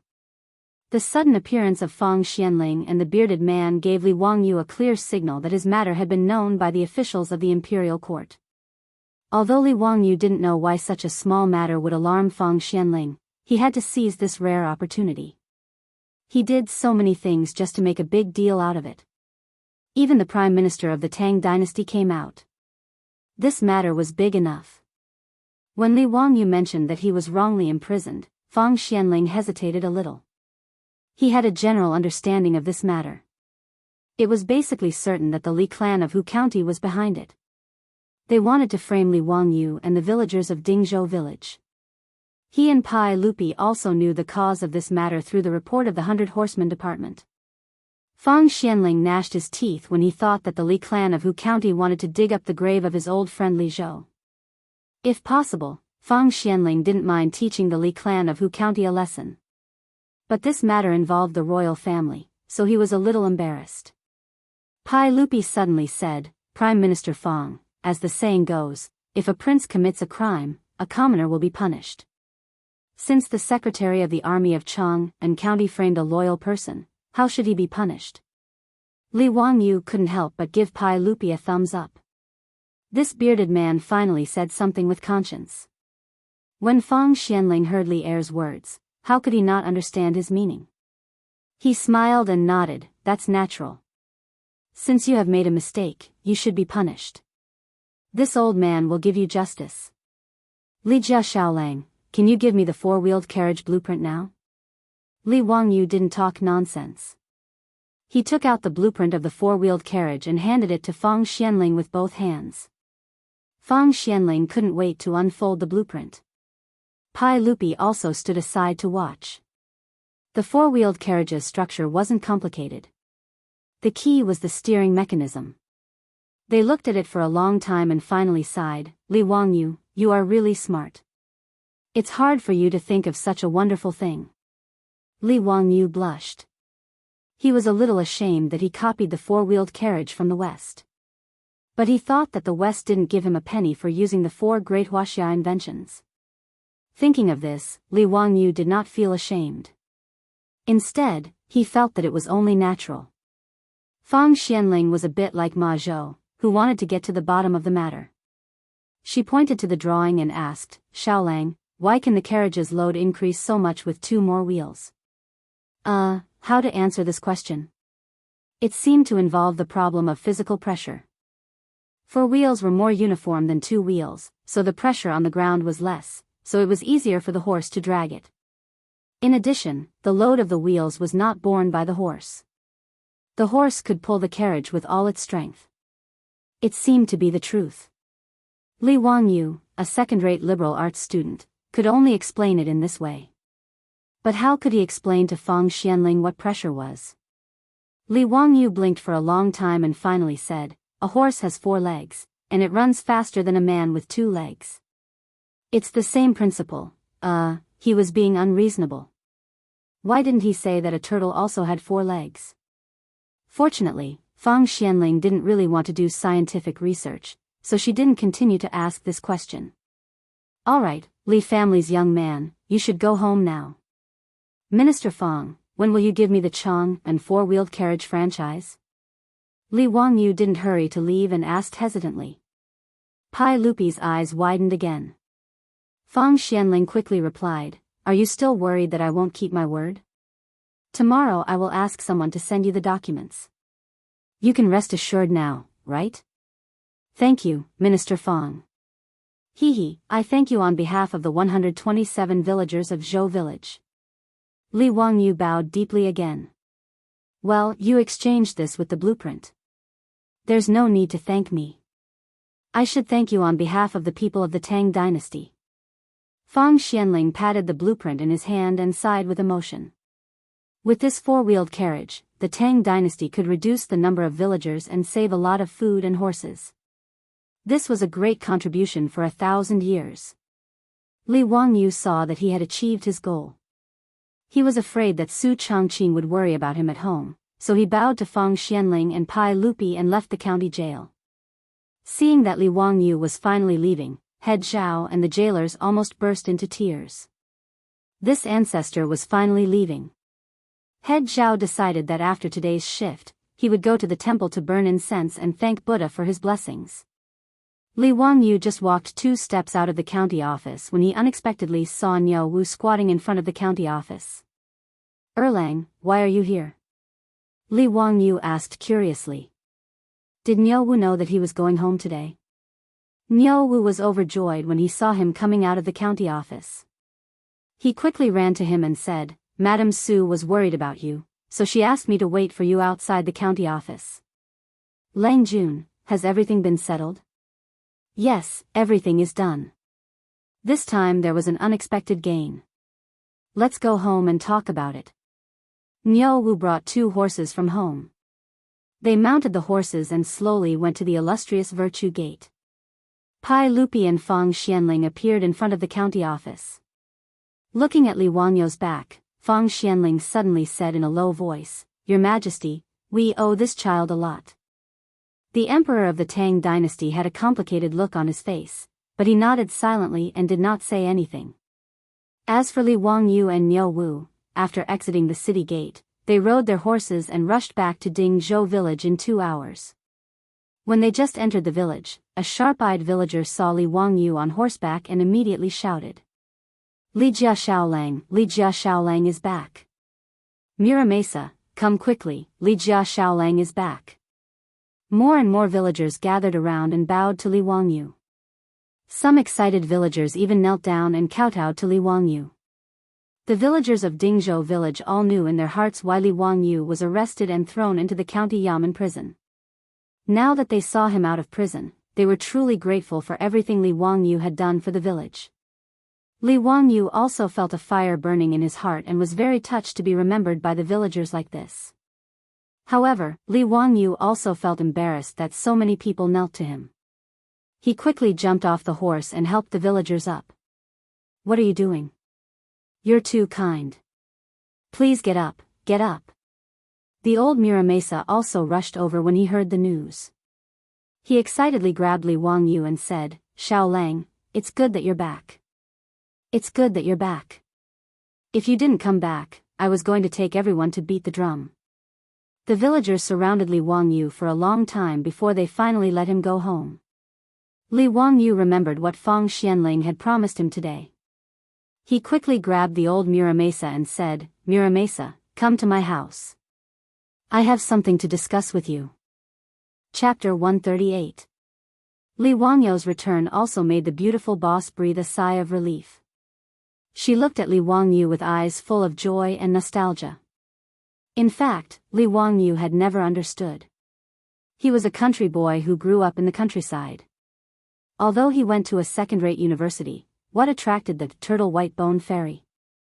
With Su Changqing's condition, the people chasing her could line up for a few streets.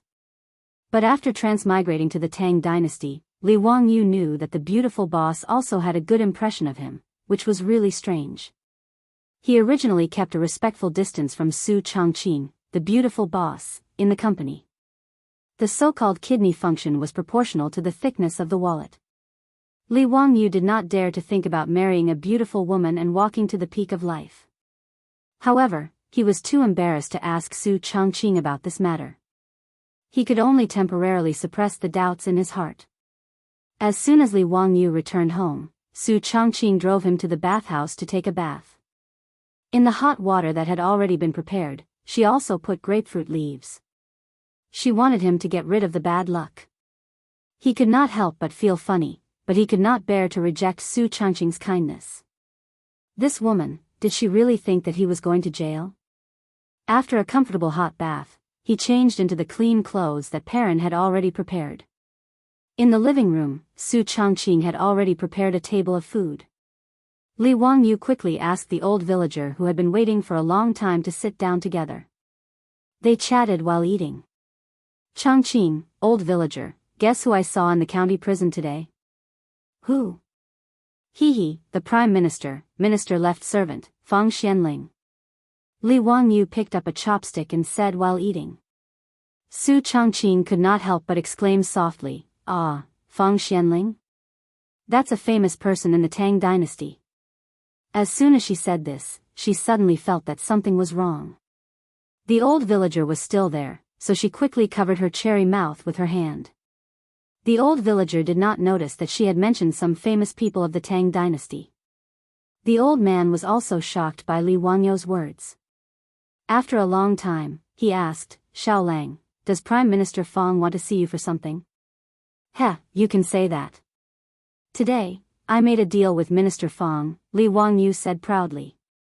The old villager was even more surprised. "Ah, you are doing business with the landlord? What's the matter? Tell me about it." "I gave the blueprint of the four-wheeled carriage to Minister Fang in exchange for the exclusive right to operate four-wheeled carriages in Chang and city." Haha. The old man was confused by his words. "What do you mean by exclusive management rights?" Li Wangyu took a sip of wine and said with a smile, "In the future, if the merchants in Chang and city want to use four-wheeled carriages to transport goods, they must ask for the carriages of Zhou village." "What? Wouldn't that become the government's monopoly? Is there such a good thing?" The old villager could not believe his ears. Even though he was just a small villager, he knew that the word monopoly had great benefits. In Chang and city, there were no less than thousands of merchants' shops. If they all used the four-wheeled carriages of Zhou village to transport goods, it was simply unimaginable. After a long time, the old villager said, "Xiao Lang, there are only more than 100 families in Zhou village. Even if all of them go to drive carriages, I'm afraid that it won't be enough for the merchants in Chang and city, right?" "Of course, old villager. When the time comes, we will issue exclusive licenses to others." Before Li Wangyu could answer, Su Changqing explained for him with a smile. It was like the capital of the future. If all the taxis were only allowed to be operated by Li Wangyu and others, and it was illegal for others to run taxis, then they could make a lot of money just by selling the right to operate taxis. This was the advantage of monopoly. In the future, it was naturally impossible for anyone to monopolize the transportation demand of a city. But in the Tang dynasty, Li Wangyu believed that with the order of Minister Fang Xianling, the monopoly was necessary. Thinking of this, Li Wangyu wanted to laugh. The entire Tang dynasty, or even the richest city in the world, had thousands of merchants. How many four-wheeled carriages would they need to meet the demand? In the future, just selling the right to operate the special carriages would make a lot of money. 10 strings of cash for a four-wheeled carriage should not be a lot, right? 1,000 carriages would be 10,000 strings of cash. How about 10,000? Li Wangyu only felt that the beautiful days he had been looking forward to were waving at him. However, the profits would not be seen so quickly. It would take time for the four-wheeled carriages to become popular. Moreover, the cost of purchasing a four-wheeled carriage was not low. Just the 4 horses alone would cost about 40 strings of cash, and this did not include the cost of the carriage. The carriages that they built for this trip to Jianghu were all made in a hurry. They did not use much iron and the workmanship was also very rough. On the way back, many of the carriage's axles were broken. Fortunately, they had considered this situation before they set off and brought a lot of spare axles, so they did not waste any time. Even so, after running nearly 2,000 miles to and from Jianghu, the 4-wheeled freight carriages that were made in a hurry were almost in a half-broken state. Since the convoy came back, the village's carpenter Lu had been busy repairing and improving the carriages with his 3 sons. Therefore, if they wanted to popularize the 4-wheeled carriages, they would have to invest a lot of money first. Li Wangyu estimated that it would take at least half a year for the 4-wheeled carriages to become popular in the Tang dynasty and become the main means of transportation. The old villager finally digested the good news that Li Wangyu brought back and asked, "Xiao Lang, what are you going to do about this?" Li Wangyu looked at his beautiful boss with a smile. Su Changqing was better at this kind of thing than he was, so it was better to let her plan it. When it came to business, the beautiful boss immediately recovered the shrewdness of an elite woman in the modern workplace. After thinking for a while, she replied, "Old villager, what I mean is that my Li family and the 127 families of Dingzhou village will cooperate to do this business." "How do we cooperate?" "My Li family will take 50% of the profits from the 4-wheeled carriage franchise in Chang'an. The village will use copper coins to contribute. This time, we earned more than 900 strings of cash. Each family will contribute a little more to gather 1,200 strings of cash, which will be used to buy horses and build carriages. This will also take 50% of the profits. The 50% of the profits in the village will be divided equally between each family. What do you think?" Su Changqing's words made the old villager wave his hand again and again. "Madam Su, this can't be done, can't be done. The carriages were all made by Xiao Lang. This time, we can earn money because of Xiao Lang's contribution. Not to mention, the Chang'an carriage franchise is more than 50% of the profits." The old villager repeatedly refused. Su Changqing's suggestion made him feel that he was taking advantage of the Li family. Su Changqing didn't feel that she was at a disadvantage. Although technology was productivity, in the end, it couldn't be separated from the simple and honest villagers of Dingzhou village. At the same time, Su Changqing also deliberately wanted to tie the 127 families of Dingzhou village to the Li family. She couldn't be blamed for thinking this way. For her beautiful boss, there was no sense of security in the Tang dynasty. Especially this time, Li Wangyu's imprisonment. Although it was his own plan, it also made Su Changqing realize that the Tang dynasty, where officials were based on power, wasn't necessarily so beautiful. While the old villager and Su Changqing were discussing the shares, the Li clan of Huxian ushered in a storm. Chapter 139. 2 days ago, after the Li clan's secretary and Hu army had Li Wangyu and the village chief locked up in the county jail, he hurriedly rode back to Hu County with his servants.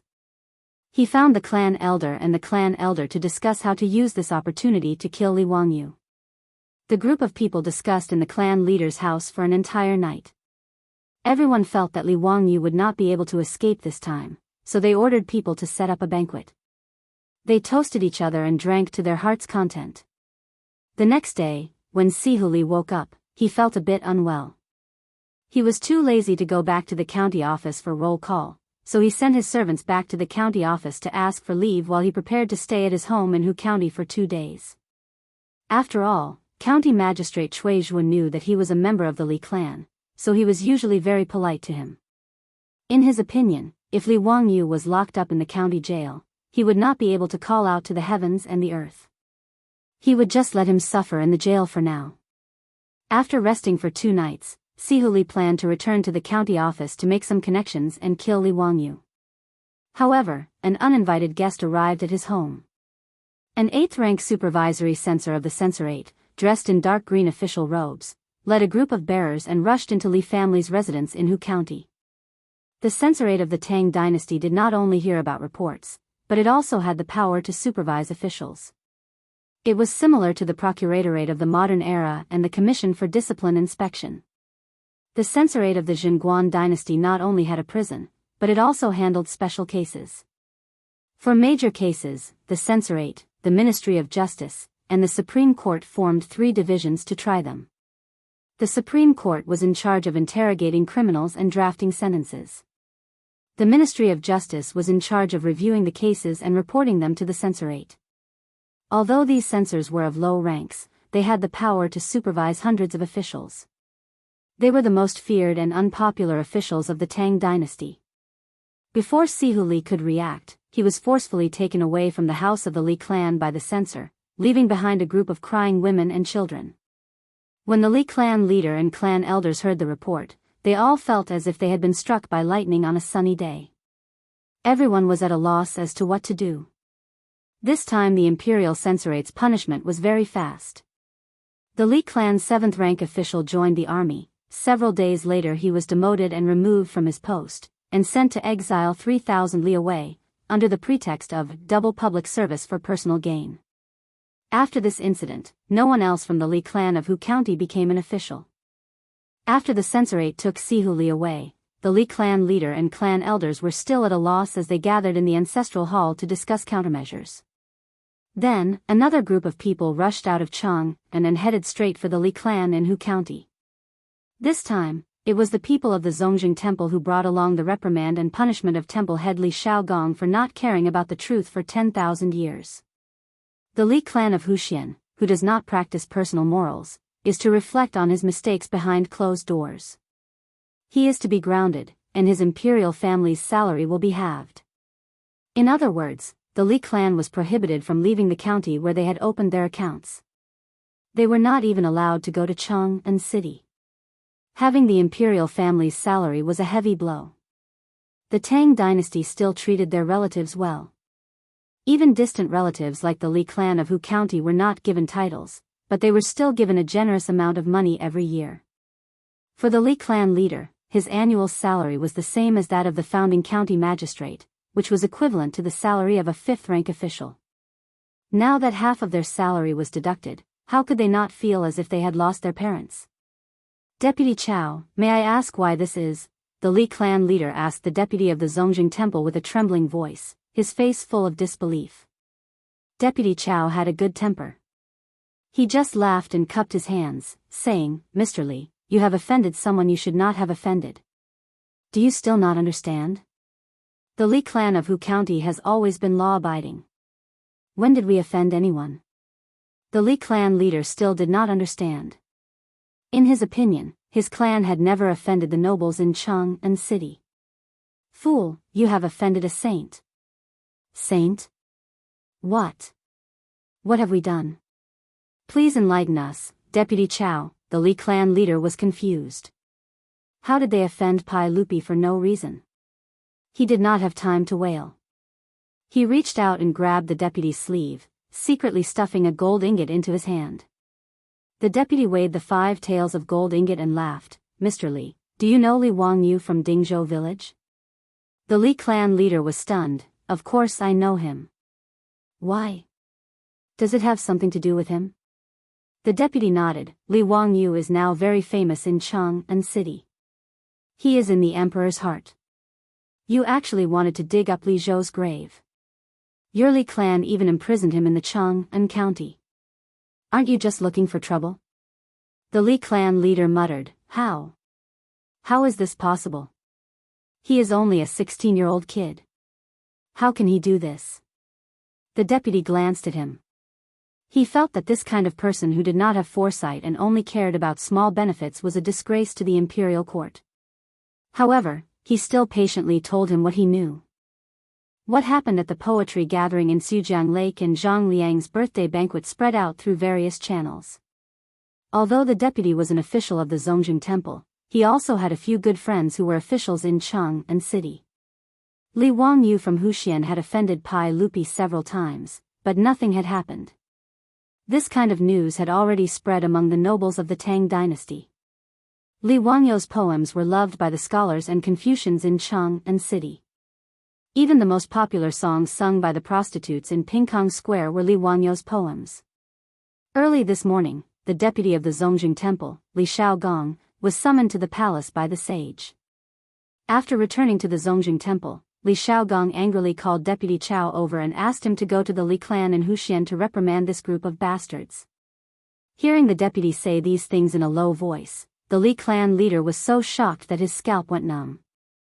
He could not stand steadily and fell to the ground. This child. He couldn't even speak clearly. The deputy saluted him with a slight disdain and left. As far as he was concerned, the Li family of Hu County must have been out of their minds to expel a Qilin like Li Wangyu from the clan. The elders of the Li clan were also stunned. No one would have thought that everything that happened today was because of the young man who was kicked out by them. It was too late to regret. After understanding all of this, the Li clan leader and the other elders seemed to have aged several years in an instant. Their bodies became more bent and they looked senile. Li Gui suddenly ran in from outside and shouted, "Grandfather, that bastard Li Wangyu was released by the Chang and county government." Before he could finish his words, he heard a crisp slap. Li Gui covered his rapidly swollen cheek with one hand and looked at the clan leader in disbelief. His grandfather had never hit him even once since he was young. "Bastard, you are not allowed to provoke that Li Jia Shaolang in the future. Do you want to kill our entire clan?" The Li clan's patriarch roared at Li Gui with all his might.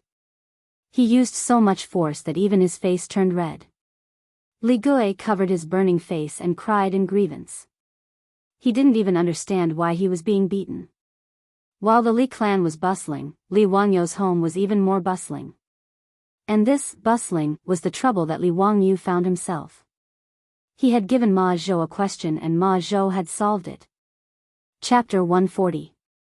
On the day that Li Wangyu returned home from the county prison, Su Changqing and the old village chief discussed for a long time. In the end, they more or less decided on the matters of the carriage business partnership.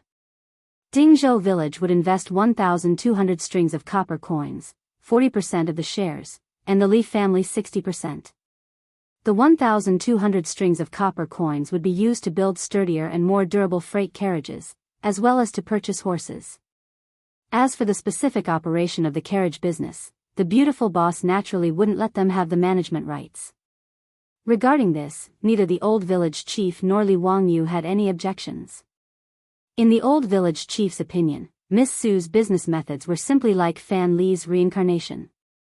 This old farmer, who had been farming for his entire life, was simply amazed by Su Changqing. As for Li Wangyu, there was no need to even mention him. He was originally a subordinate of the beautiful boss in the future. Regarding this woman's business methods, he could only say one word: admiration. Although Li Wangyu didn't want to admit it, the beautiful boss was able to get a 7-figure monthly salary, while he only had a 6-figure annual salary. This was absolutely reasonable. After Su Changqing transmigrated to the Tang dynasty, she had been holed up at home for almost a month. This really made this elite female professional feel suffocated. She wasn't one of those delicate canaries who didn't step out of the house. Instead, she was a modern woman with a strong career spirit. If she didn't do anything and just stayed in the house all day doing housework, washing clothes, cooking, and taking care of the children, it would be more painful than killing her. Now that she finally had a chance to slightly show off her business skills, how could Su Changqing let it go? If Li Wangyu dared to say half a word of no, perhaps a bloody case of the Li family would occur. Seeing that Su Changqing took the initiative to take over the carriage business, the old housekeeper Li Heng and Perrin secretly looked at each other. Both of them secretly let out a sigh of relief. There was no other reason other than the two of them didn't want Li Wangyu to be involved in the business of merchants. Whether it was the old housekeeper Li Heng or the little girl Perrin, they both hoped that their Lang Jun would take the imperial examinations and obtain scholarly honors in the future. Like their old master, he would patrol the heavens and enlighten the people. This was the right path. Merchants, on the other hand, were not allowed to participate in the imperial examination. If Li Wangyu wanted to operate the four-wheeled carriage, these two people would definitely stand out to dissuade him. Perhaps even Li Heng would try to persuade him again. Now that Madame Su was willing to take over this matter, it couldn't be any better. After the matter was settled, the old villager got up and said goodbye. He had to find the old man in the village to discuss this matter again. After respectfully sending the old village chief out, Li Wangyu drank the Medicine King tea in the central room, but he always felt that he seemed to have forgotten something. Li Wangyu looked left and right for a long time, then suddenly slapped his forehead. He had forgotten about Ma Zhou. After returning home from the county yamen, he almost forgot about Ma Zhou's existence. It was really embarrassing. Ever since Ma Zhou was kidnapped by Li Wangyu and brought back to the Li family, he had been holed up in his room, fiddling with the weighing apparatus and copper coins as if he was possessed. Even his meals were brought in by the maidservants. Ma Zhou didn't even know that Li Wangyu had been locked up in the county yamen prison. He was wholeheartedly trying to solve the problem that Li Wangyu had given him.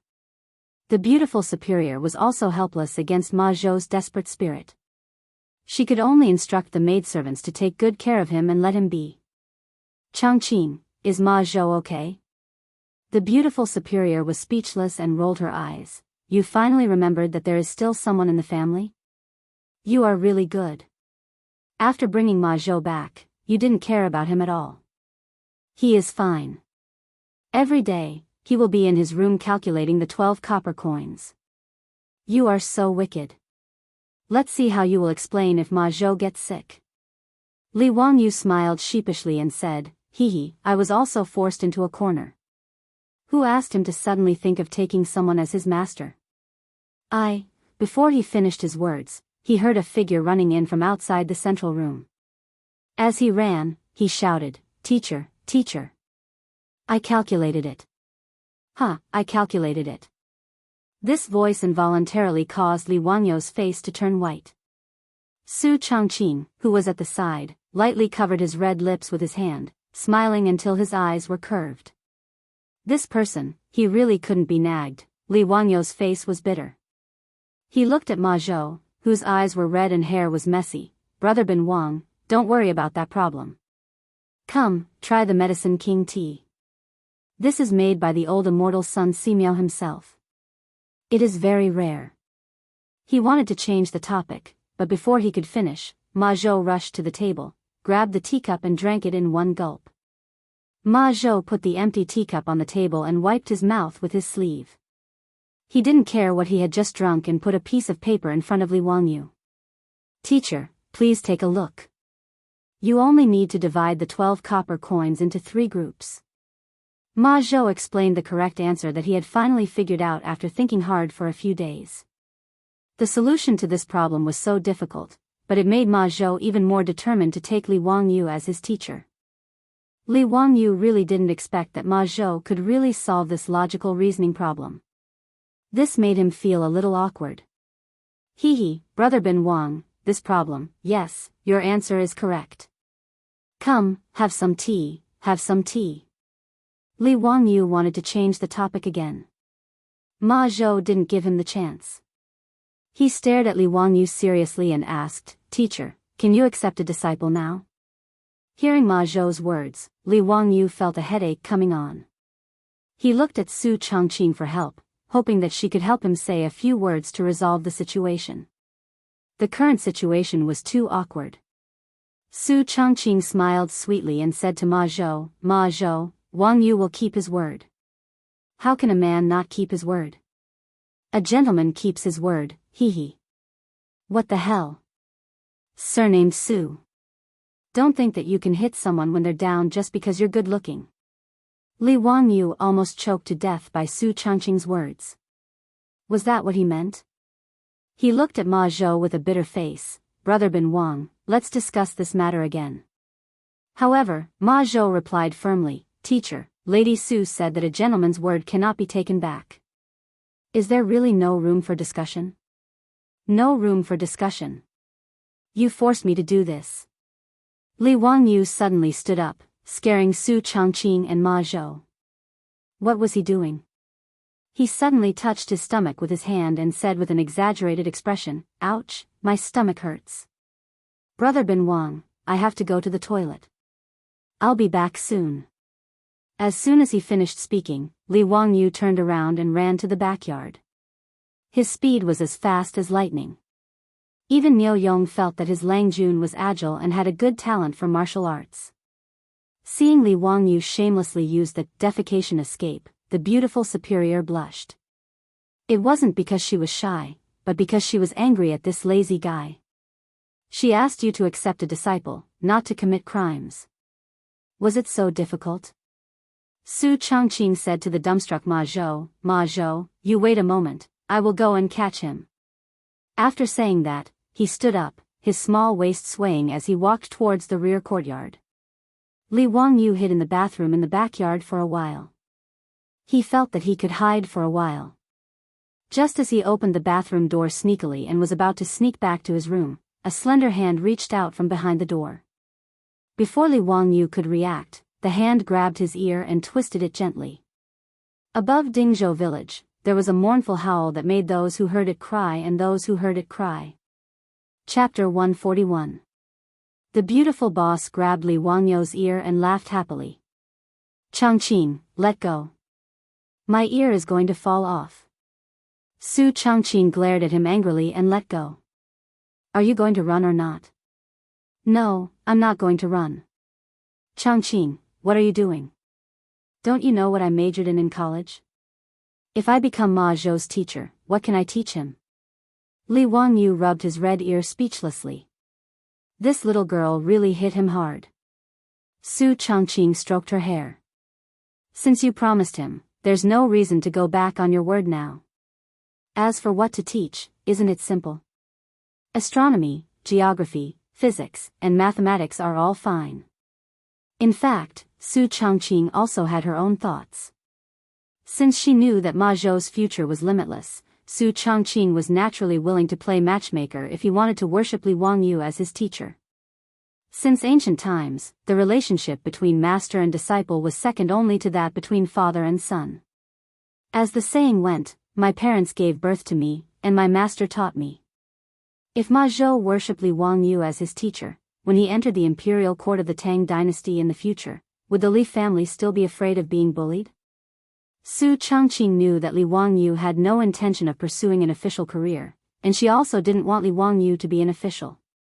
But this time, a mere 7th-rank official had joined the army and almost caused Li Wangyu and Dingzhou village to hover between life and death. Su Changqing was somewhat afraid. The Tang dynasty was not a legal society like later generations. In the era of officials, the saying, the county magistrate who destroys the family and the magistrate who destroys the family, was not a joke. Since that was the case, where could she find such a good thing to get a strong backer for her family in the future? In fact, Li Wangyu understood all the thoughts of the beautiful boss. He just didn't think that he could teach Ma Zhou, a famous person in the Tang dynasty. After a moment of silence, Li Wangyu finally nodded helplessly. He followed Su Changqing back to the central room. Ma Zhou couldn't help but be overjoyed. Teacher, are you willing to accept me? Li Wangyu cursed in his heart. Since you insist on becoming my disciple, then don't blame me for teaching you astray in the future. He nodded and asked solemnly, Brother Bin Wang, have you thought it through? I really don't have anything to teach you. All I know is some miscellaneous things like essays, poems, political theories, laws, scriptures, and moi. I'm not good at these. Li Wangyu also didn't want to cheat Ma Zhou. The knowledge he had was basically useless in the Tang dynasty. Whether it was to participate in the imperial examination or become an official, it was useless. Ma Zhou didn't hesitate at all. He directly knelt down and kowtowed to Li Wangyu 3 times. I'm willing to learn. It's my honor to be taught by you. Seeing Ma Zhou so determined, Li Wangyu didn't argue. In that case, I'll accept you as my disciple. Get up. Hearing Li Wangyu's words, Ma Zhou couldn't help smiling. He went to the table and poured a cup of tea. He respectfully handed it to Li Wangyu. This was the tea for the apprenticeship ceremony. Li Wangyu took the teacup, took a sip, and put it back on the table. It was the completion of the apprenticeship ceremony. Since ancient times in Wuxia, the apprenticeship ceremony was like this. The establishment of the apprenticeship relationship was relatively simple. It was just a ceremony of admiration and cultivation. There was no formal apprenticeship ceremony. Brother Bin Wang. Li Wangyu just opened his mouth but was interrupted by Li Zhou. Teacher, since I've already been apprenticed, you can call me Bin Wang. Li Wangyu smiled and nodded. Bin Wang, I know a little about astronomy, geography, physics, and mathematics. Which aspect do you want to learn? Ma Zhou was stunned. Astronomy, geography, physics, and mathematics? The little teacher he apprenticed to knew a lot. He was excited and deeply bowed. If possible, I want to learn all of them. Li Wangyu nodded and was about to send Ma Zhou back to rest. Suddenly, he remembered that in a TV series, when a master accepted a disciple, he would say something pretentious to teach him a lesson. He thought for a moment and thought of a sentence. Bin Wang, you can stay in my residence and learn slowly. I only have one sentence for you. Constantly strive for self-improvement and be virtuous. I hope Bin Wang will remember it in your heart. Constantly strive for self-improvement and be virtuous. Ma Zhou heard it and couldn't help but murmur. His eyes lit up. Teacher, this is the Qian hexagram and the Kuan hexagram in the Book of Changes. A gentleman should be unyielding, not avoid difficulties and constantly strive for self-improvement. A gentleman should increase his virtue and be tolerant of all things. Thank you, teacher, for your advice. I will remember it. Li Wangyu pretended to be profound and smiled but didn't say anything. After Ma Zhou left, the beautiful superior leaned close to his ear and whispered, "Wicked or not, copying the motto of Tsinghua University and using it as a lesson for your own disciple?" The phrase, "constantly strive for self-improvement and be virtuous," was the famous motto of Tsinghua University in the future. It was put forward by Liang Qichao in a speech at Tsinghua University. Hee, why don't you think of a better one for me? Li Wangyu replied with a smile. The beautiful superior rolled her eyes at him and got up to leave. However, she was stopped by Li Wangyu. What? Don't go. Help me think of what to teach Ma Zhou. How to do the lesson plan. Li Wangyu pulled the beautiful superior's sleeve and said. Su Changqing wrinkled her small and tall nose and snorted discontentedly. Humph, what does this have to do with me? Li Wangyu said angrily, why doesn't it have anything to do with you? Just now you forced me to accept Ma Zhou as my disciple. Now you can't run away. Besides, I'm just a second-tier e-commerce major. I can't compare with you, a graduate of the business administration major of the University of Pennsylvania. You can't leave me in the lurch. Su Changqing had no choice but to agree with him. They went to the study of the inner courtyard and began to recall and record on paper what modern knowledge could be taught to Ma Zhou. Li Wangyu said that he was unwilling to accept a disciple, but in fact, he was so happy in his heart that he almost sang a song. It was really a sense of achievement for a historical celebrity like Ma Zhou to worship him as a teacher. The cynical man had already begun to think about how he should train the prime minister of the Tang dynasty, so he couldn't wait to ask Su Changqing to write the lesson plan with him. For his disciple, Li Wangyu only had a little worry in his heart, that was, Ma Zhou's life was not long. Li Wangyu remembered that Ma Zhou was originally absurd and unruly for a period of time, and now it was his dormant period. In the 5th year of Zhenguan, Pai Lupi ordered hundreds of officials to write to discuss the gains and losses of the imperial government, and Ma Zhou would soar to the sky. In the 22nd year of Zhenguan, Ma Zhou died of illness at the age of 48. Li Wangyu was a little depressed when he thought of this and wondered if he should find a way. He wanted his disciple to live a longer life. If only he had fooled Sun Simiao at that time. Li Wangyu couldn't help sighing. Su Changqing looked at him curiously. What are you thinking about? I'm thinking about why I didn't keep the old Taoist Sun Simiao, the king of medicine. What a pity. He didn't know that Sun Simiao, the king of medicine, had walked into the trap and built a Taoist temple on the hillside of his home in Dingzhou village. After returning from transporting official grain from Yinzhou, the beautiful boss forgot to tell him about it. After that, a lot of messy things happened, and he forgot about it. The beautiful boss's beautiful eyes flickered a few times, and she covered her mouth and chuckled. It's simple. Before she finished speaking, she heard the old butler Li Heng gently knocking on the door. Lang Jun, there are guests in Chang'an. Li Wangyu was a little surprised. Why were there guests again? Was it Qing Chumo and his group of playboys? Who's here? Yan Liben, Yan Xiaojian, is from Jianghu. Chapter 142. Li Heng's reply made Li Wangyu somewhat stunned. Yan Liben? A famous politician and painter in the early Tang dynasty who was famous for his paintings. Several of his later works were handed down from generation to generation. Li Wangyu was naturally interested in making friends with such a famous person from the Tang dynasty. But why would Yan Liben suddenly come from Chang and to Dingzhou village to visit him for no reason? He had never met him before, so why did Yan Liben visit him? Even the beautiful boss knew about Yan Liben's reputation. When she was studying in the United States, she once went to the Boston Art Museum and saw Yan Liben's Emperor's painting.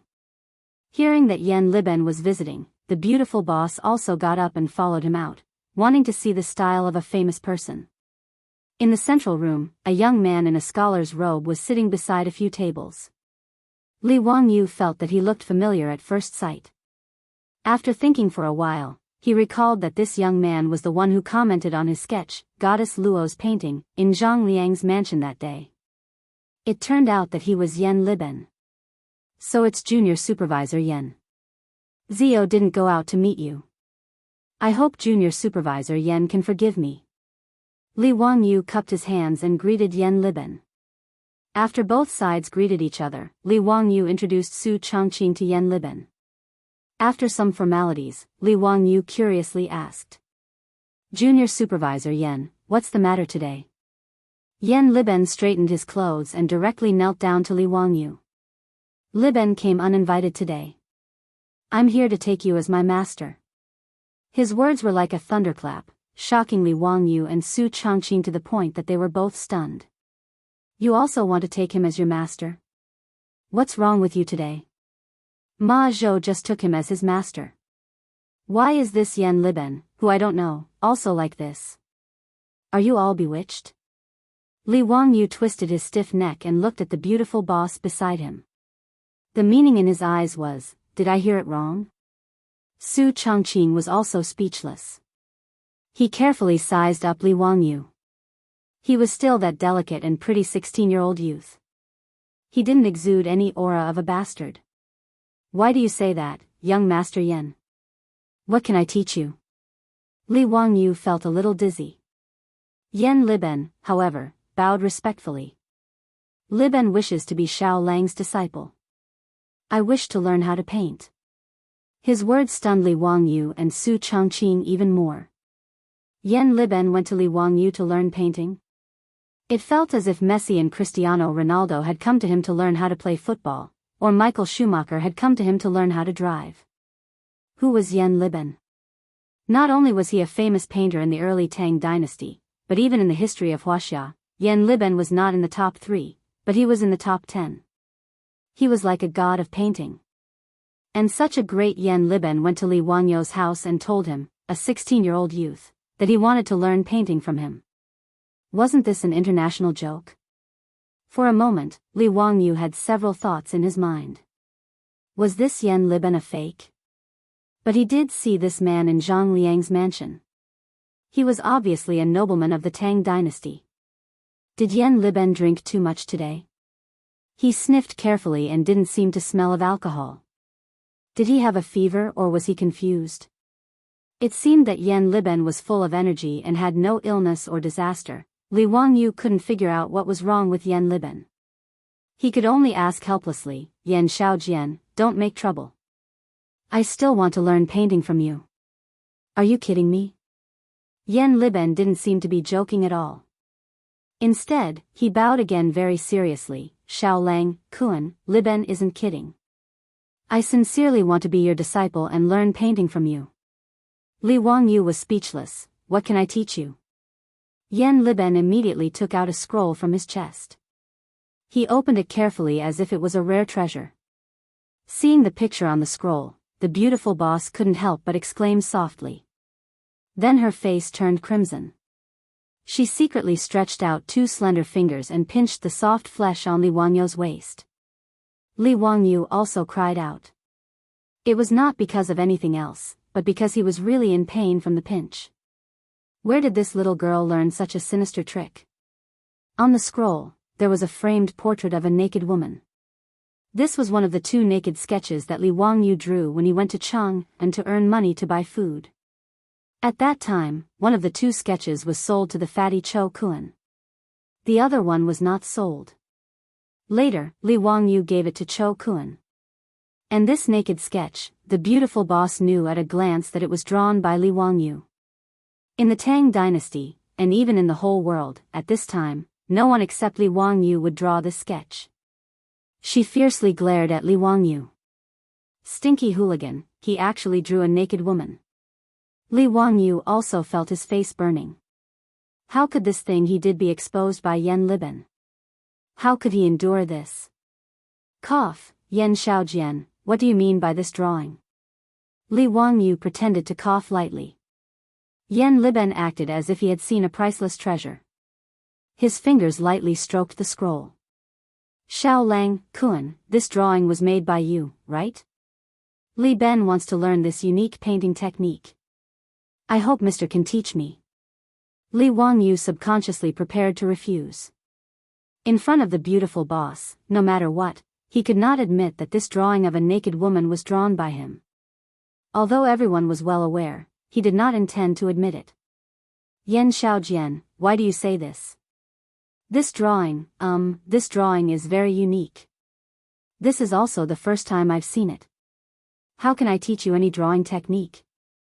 Yen Liben raised his head in shock and asked in confusion, Xiaolang, Kuan, at Chongping County Duke's residence, wasn't it you who presented the goddess of Luo painting? Why do you say this is the first time you've seen it? Li Wangyu was choked by his words. He almost choked to death on his own saliva.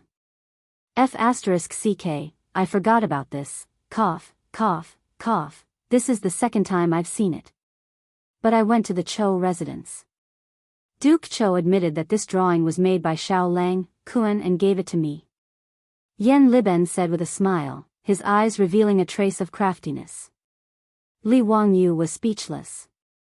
He thought that Yen Liben was an honest person. He could imagine that as a 4th-rank assistant minister of the Ministry of Justice, a junior supervisor, going to a merchant family like the Cho family to ask about him, the Cho family might not keep it a secret for him. The truth was so. Yen Liben could tell that the drawing that Li Wangyu made was not an ancient drawing. However, he was smart enough not to say anything. After the birthday banquet at Zhang Liang's residence, he went to the Cho family in Chang, and who presented the drawing. Using this point, he was able to trick Cho Yuanliang into revealing that the person who drew the drawing was Li Wangyu from Hu County who presented the drawing that day. This drawing was also sold to him by the Cho family. After receiving the drawing, Yen Liben loved it so much that he could not put it down.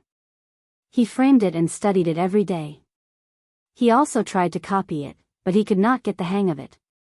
After studying it for many days, Yen Liben finally could not hold back his desire for this unique drawing technique and came to ask for a master. After the beautiful superior came back to her senses, she kept blinking at Li Wangyu.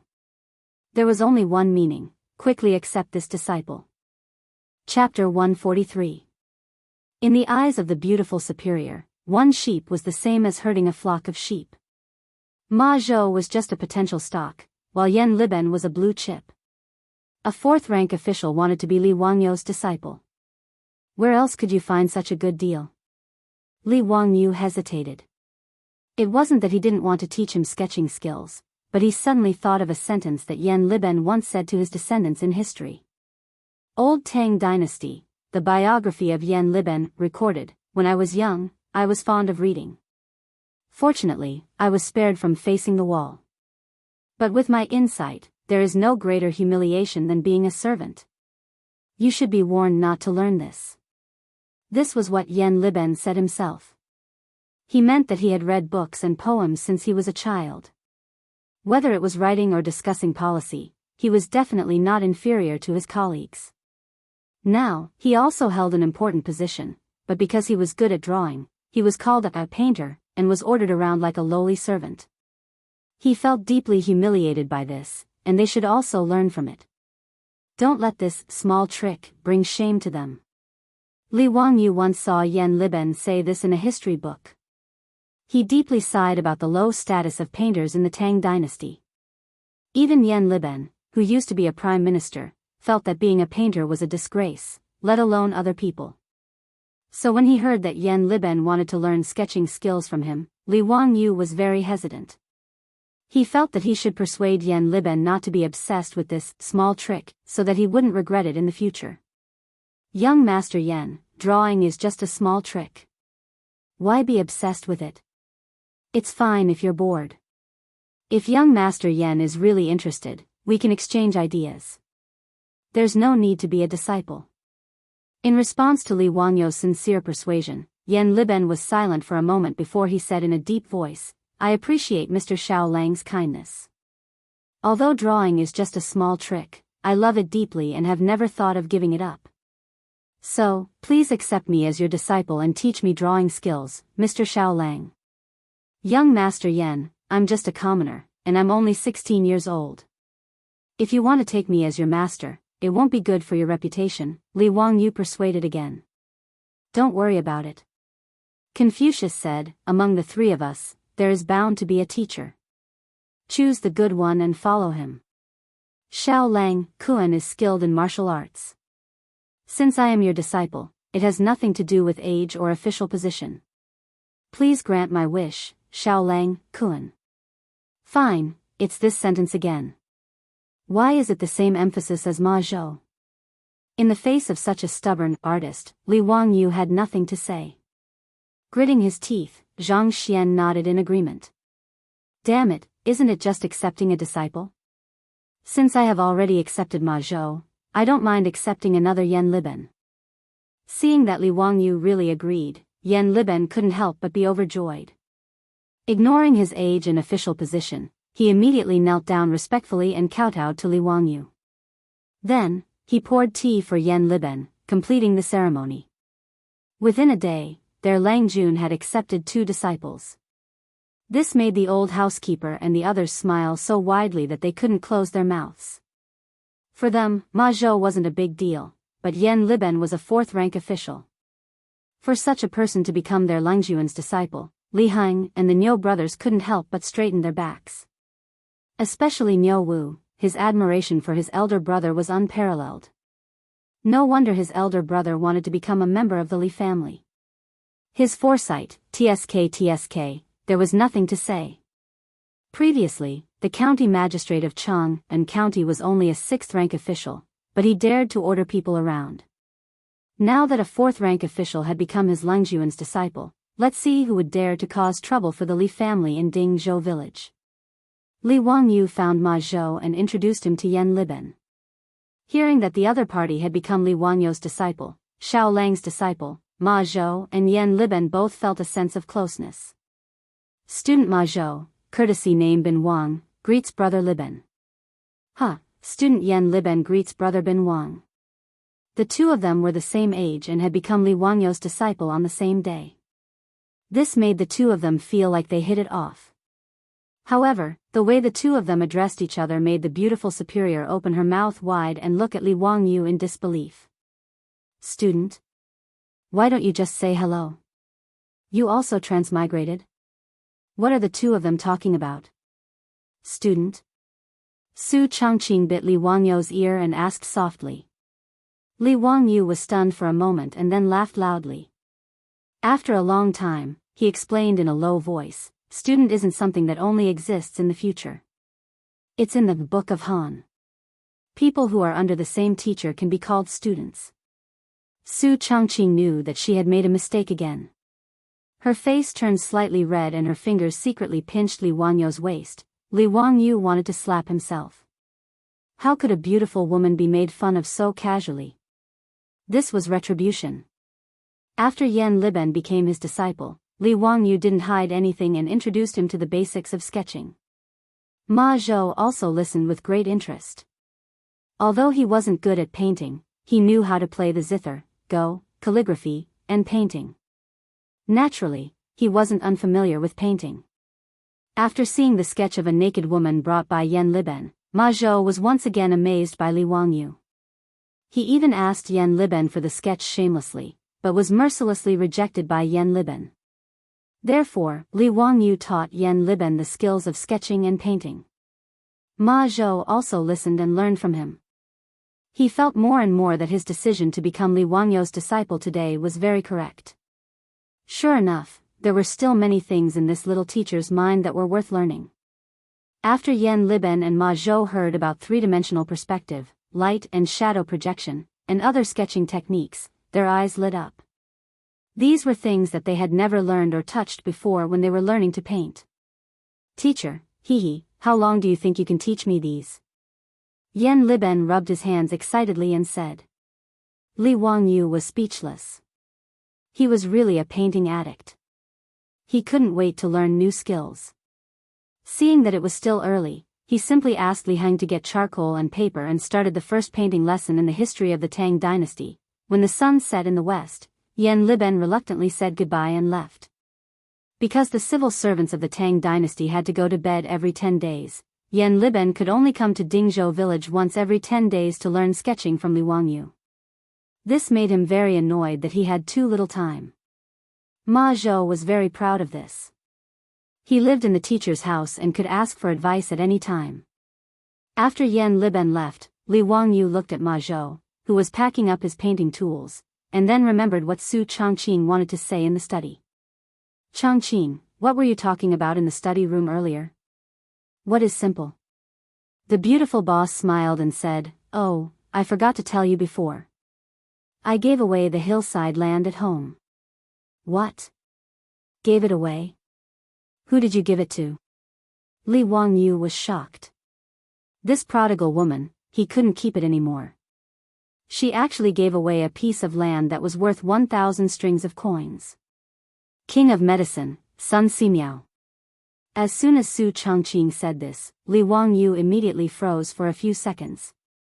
Old Taoist Sun Simiao? What does he want that land for? Taoist temple. Li Wangyu immediately understood. He laughed a few times, pulled the beautiful boss and ran out of the door. Let's go, take me to see it. Chapter 144. Under the setting sun, smoke rose from kitchen chimneys in Noda's Dingzhou village. The farmers who had worked in the fields for a day carried their tools and animals back to the village in exhaustion, but they had smiles on their faces. Chickens crowed and dogs barked in the village. The half-grown children played with each other and ran around. Occasionally, they would be yelled at by their elders to go home for dinner. There was a naughty child who tore his pants while climbing a tree and exposed his butt. The adults caught him and spanked him a few times. They scolded him as they dragged him home, causing the two to roar with laughter.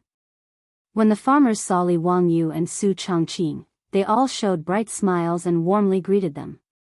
When the men of Guangzhong ate, they were used to holding large bowls and squatting outside the houses to chat and eat. While it was a simple meal, and there was no meat or fish, they ate with great satisfaction. Roars of laughter occasionally came from the crowd. Some farmers saw Li Wangyu and the others and warmly invited them to eat at their homes. The two of them declined with a smile. Li Wangyu, who had been in a hurry to go to the slope to see the situation, slowed down his steps in front of this idyllic poem that no artist could paint. He slowly walked with Su Changqing through the village. A smile uncontrollably rose to the corners of their mouths. Wangyu, don't you feel that the atmosphere in the village seems to be a little different? The beautiful boss suddenly asked. Li Wangyu stilled and did not understand what she was referring to. Su Changqing smiled and explained, when we first came to Dingzhou village, while we were warmly welcomed by the villagers, I felt that everyone in the village had a layer of bitterness on their faces. Now, it hasn't even been a month, but the villagers are smiling even more. Li Wangyu carefully considered her words. It seemed to be true. Su Changqing continued, Wangyu, this is actually all your work. Me? What does it have to do with me? Li Wangyu did not understand. You came up with the water wheel, so the farmers didn't have to work so hard to carry water. You also lent 20 oxen to the village. This time, the corvée labor also allowed everyone to earn money. Adding all these together, these simple farmers naturally felt that their lives were better. Naturally, I'm in a good mood now that I'm living well. The beautiful boss's words made Li Wangyu somewhat embarrassed. He smiled sheepishly. Hee, actually, I didn't think about that. Su Changqing suddenly said seriously, Wangyu, do you and I have the ability to let everyone in Dingzhou village live a good life? Could these simple and honest villagers live to the end of their lives, be useful to the strong, and be good to the young? Can you turn Dingzhou village into a paradise of the Tang dynasty? Why do you suddenly think so? Li Wangyu was somewhat puzzled. Why would Su Changqing suddenly say this? The land is flat and spacious, and the houses are upright. There are fertile fields, beautiful ponds, mulberry and bamboo trees. Along the crisscrossed paths, chickens and dogs could be heard. Among them, the people who come and go, the men and women's clothes are known as outsiders. Yellow hair hangs down, and happy. Su Changqing suddenly recited a passage from a text she learned in middle school, Peach Blossom Spring. Then, she turned to look at Li Wangyu with a smile in her eyes. Because I suddenly fell in love with this land. Her words made Li Wangyu slightly stunned. He seemed to understand something and couldn't help but reach out to hold his beautiful boss's soft hand. Changqing, you will. Dingzhou village will definitely become a paradise of the Tang dynasty. I promise you. Whether it was Li Wangyu or Su Changqing, they both had their own relatives in the modern world. Li Wangyu's parents were still alive, but they could no longer see each other. It was the same for Su Changqing. Her parents, her friends, and her life had all become impossible to find because of this inexplicable transmigration. Everything had become memories. Li Wangyu heard Perrin whisper to him several times that Sister Su secretly cried alone in bed at night. He knew that his beautiful boss was homesick. She missed the home that she couldn't go back to after more than 1,300 years, therefore, Su Changqing had always resisted the fact that she had transmigrated to the Tang dynasty. In her heart, this was an unreal dream. Everything was like a game. However, the rural life of Dingzhou village that was full of life finally made her like this place. She fell in love with this place. Therefore, she hoped that this place could become the peach blossom spring in her heart. Su Changqing hoped that Dingzhou village could be turned into a paradise. Wasn't this also a kind of escape from reality? Ask what era it was now, but don't know the Han dynasty, whether it was Wei or Jin. Li Wangyu held Su Changqing's hand. The two silently looked at each other and understood each other's thoughts. The distance between the two was getting closer and closer. It was as if they could feel each other's heartbeat. Li Jia Xiaolang is embarrassed. Li Wangyu and Su Changqing both turned their heads in surprise. They saw a group of small children in the village surrounding them. They were making funny faces and singing nursery rhymes. The beautiful boss immediately realized that her hand was still held by Li Wangyu. She couldn't help but blush and struggle to break free. One must know that this was still the Tang dynasty. It wasn't the era where men and women hugged and kissed on the streets of the modern world. The two of them holding hands in the village could be considered a very out-of-line action. Therefore, these half-grown children in the village all ran over to watch the commotion. Even the villagers who were squatting at the door chatting and eating in the distance occasionally let out kind laughter. This made Su Changqing's face burn even more. He glared at Li Wangyu reproachfully before turning around and running back home. Li Wangyu was thick-skinned. He smiled at the group of children and said, "You little brats, what do you know? Do you know what a wife is?" "I know, it's a wife. My father said that he would marry a wife for me in the future." A little brat shouted, causing the surrounding children to start to kick up a fuss.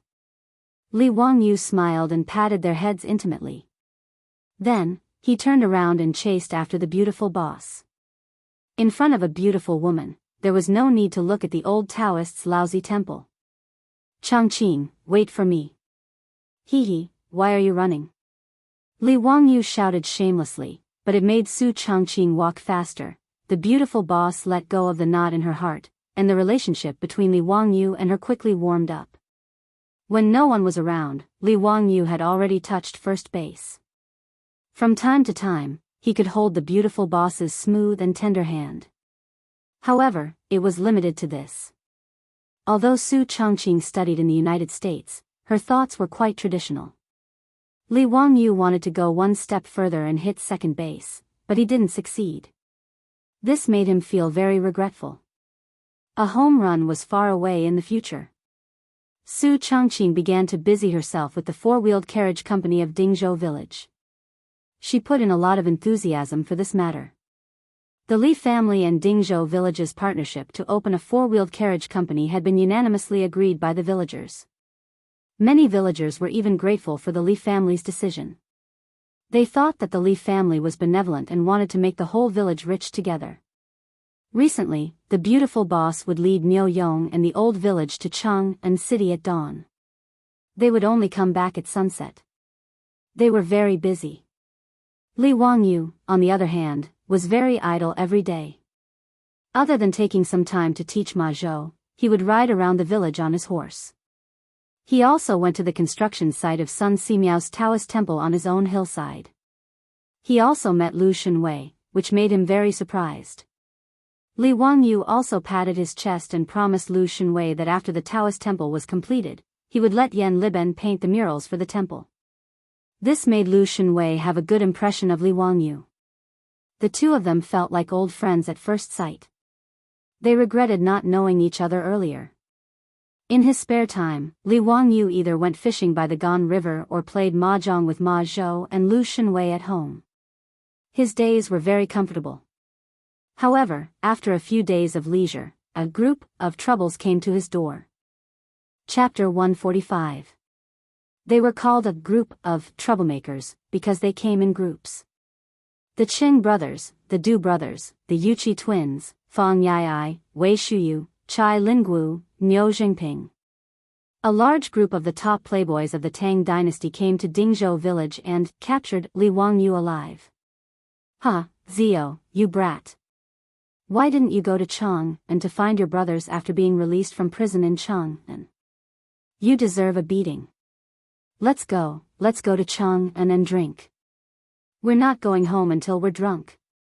Qing Chimo dragged Li Wangyu out of the house and pushed him onto the back of a horse. Li Wangyu saw the situation and knew that he could not escape today, so he resigned himself to his fate. He laughed and greeted the group of playboys, and then the group of them rode towards Chang'an. Li Wangyu was actually very willing to make friends with this group of top playboys of the Tang dynasty. It was not that Li Wangyu was snobbish, but that this group of playboys was to his liking. They were unpretentious, straightforward, just like the group of good friends he had in the university in his previous life. No one despised Li Wangyu because he had nothing to his name. No one despised his poor family background or the fact that he was in debt. Although Li Wangyu was somewhat talented, his status was still far from that of these foppish sons of rich families at the moment. Even so, this group of playboys was willing to cause trouble in the Chang'an county government for him, and they were even willing to sit in prison and drink with him. Li Wangyu could not say anything about such playboys. The group of playboys rode into Chang'an, laughing. When the colonel guarding the illustrious Virtue Gate saw this group of playboys, he hurriedly ordered the soldiers to move aside.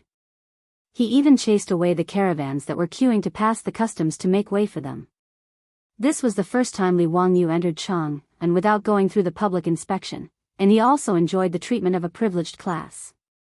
Although the playboys loved to play around, they did not dare to gallop their horses after entering Chang'an City. They all obediently reined in their horses and moved forward slowly.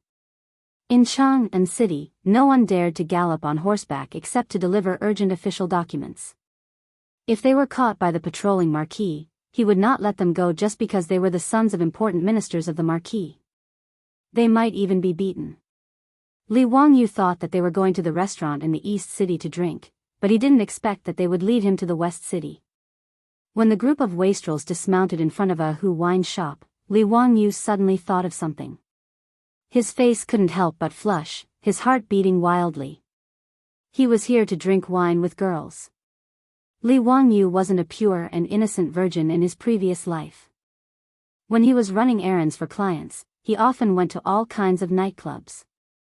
However, how could those nightclubs of the future be compared with the taverns of the Hu people in Chang and City and West City of the Tang dynasty? This place was full of foreign girls, Hu Ji. In the taverns of the West City, there were many Hu Ji. Moreover, their singing and dancing skills were exquisite and full of strong exotic charm, attracting countless literati to stop and indulge in wine and women. Even Li Bai wrote a poem for the taverns of the West City. In the wooling year, young men in the East City, silver saddles and white horses ride the spring breeze. Where do the falling flowers travel? Laughing into the Hu Ji wine shop. It could be seen that the banished immortal Li Bai was also a romantic figure. In the Tang dynasty, Hu Ji referred to the Sogdian women of the western region, who were also Persians. However, there were also women from Tokaria, Central Asia, India, and even distant Europe who were called Hu Ji in the Tang dynasty. The Tang dynasty was prosperous, and the Silk Road endlessly transported wealth between the East and the West. Besides spices and gems, the goods transported from the West City to the Tang dynasty were mostly female slaves. The profits were 5 times that of silk, so the profiteering caravans continuously sold all kinds of female slaves from the West City to the Tang dynasty. Hu Ji were very popular in the Tang dynasty. Whether it was merchants or nobles, they didn't mind buying a few beautiful Hu Ji at home. The Hu Ji in the taverns of the Hu people not only had to sell wine as prostitutes, but they were also forced to provide all kinds of services, such as drinking, singing, dancing, and even sexual services. They were not much different from prostitutes. The Silk Road was the nightmare of these young women in the West City. Driven by the huge profits, these beautiful women were given away and played with like goods. In the end, they died in a foreign land, never to return to their homeland. The Tang dynasty poet Li He once wrote in the Song of the Dragon at night, "The curly-haired Hu Ji has green eyes. The sound seems to come from the sky, and the beauty under the moon cries for home." In this regard, Li Wangyu could only sigh in his heart, but he didn't want to be a savior and save these pitiful Hu Ji from their tragic fate. Seeing Li Wangyu in a daze at the entrance of the tavern, Fang Yai went forward and put his arm around his shoulder. "Brother Zio, why are you in a daze? Come in quickly. Maybe it's because Li Jia Xiaolang is still a virgin, Chai Lingwu teased. The Yuchi twins also chimed in.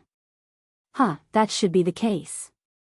Today, we brothers will treat you and find you a beautiful Hu Ji, so you can enjoy what it means to be a man." Li Wangyu was speechless. This group of scum. He gave them the middle finger to express his disdain, but forgot that in the Tang dynasty, there was no international language like the middle finger. "Wangyu, what do you mean by giving us the middle finger?"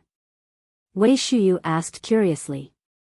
Li Wangyu was embarrassed and hurriedly explained, "It means to call you brothers. This is called sign language." The group of wastrels didn't suspect anything. They also thought it was fun and gave him the middle finger. Seeing Qing Chimo laughing happily at his 2 younger brothers' middle fingers, Li Wangyu was sweating like a waterfall. What a sin. Fortunately, Li Wangyu was the youngest in the group, so no one gave him the middle finger, and he escaped a disaster. However, Li Wangyu wasn't completely spouting nonsense. In sign language, the middle finger really did mean that he was an elder brother, and it meant that he would become the pillar of the family. The group of wastrels gave each other the middle finger and clustered around each other as they entered the tavern. The Hu taverns in Shi City were expensive. Those who weren't from influential families or merchant families wouldn't dare to patronize them. As soon as the large group entered the tavern, several young and beautiful Hu Ji girls came out to greet them and led them to an elegant pavilion. Under the attentive service of the Hu Ji girls, everyone took off their boots and went to the banquet. Qing Chimo directly waved his hand and said, "Call the best Hu Ji girls for me. If you dare to use any ugly ones to make up the numbers, I will smash your tavern." The Hu shopkeeper of the wine shop had already rushed over. He smiled apologetically and replied in the great Tang official language with an accent, "Little Duke, what are you saying? Even if I deceive anyone, I would not dare to deceive Little Duke." I will immediately ask the Hu Ji girls to come over and serve you. Ching Chumo and his group of wastrels were all regular customers of Hu taverns. The Hu tavern manager didn't dare to neglect them. Wait, are there any new Hu Ji girls? This is the first time for my little brother. Find him a clean and refreshing Hu Ji girl to serve him. Wahahaha. Ching Chumo pointed to Li Wangyu and said. Ching Chumo's words made the group of wastrels look at Li Wangyu and laugh, making Li Wangyu blush. These bastards. He wished he could pull out his 40-meter-long broadsword and chop them to death. However, Li Wangyu, the cynical man, didn't say anything against it.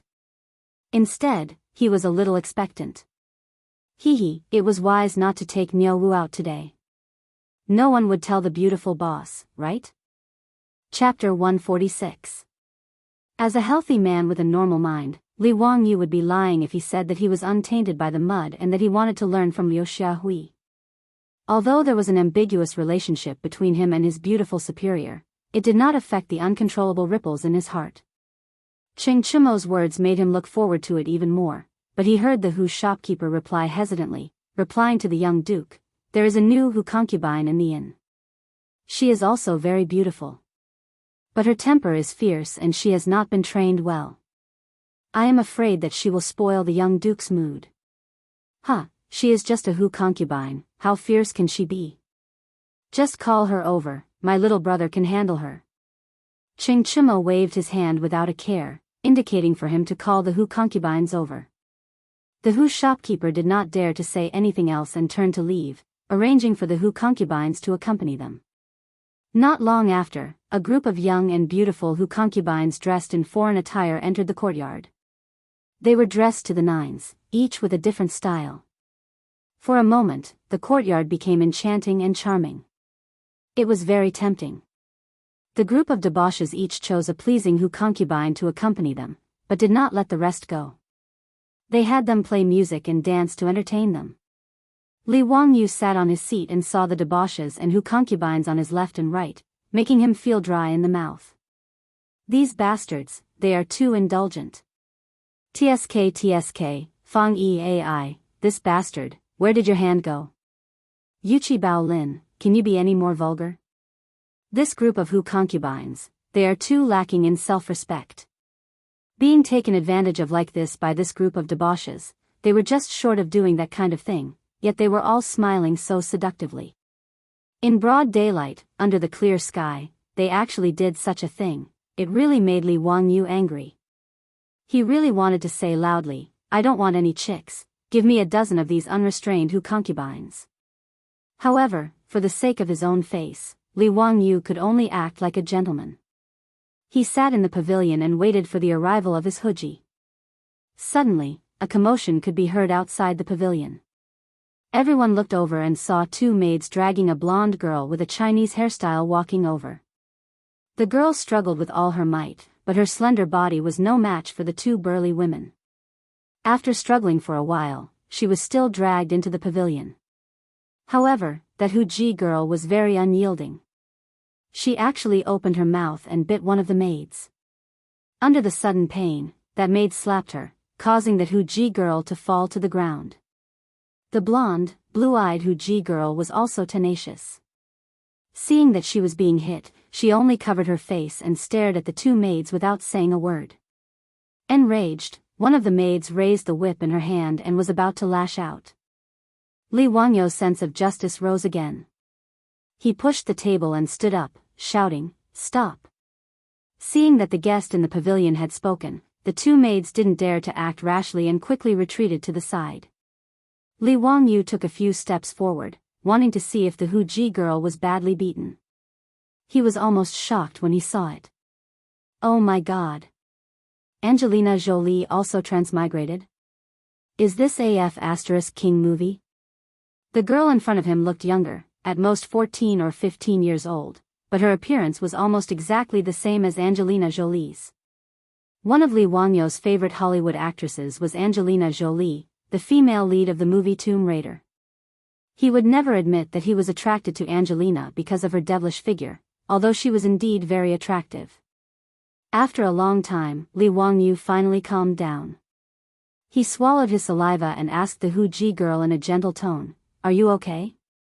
Angelina Jolie, "Oh, no," the Hu Ji girl, glared at Li Wangyu with her eyes full of vigilance.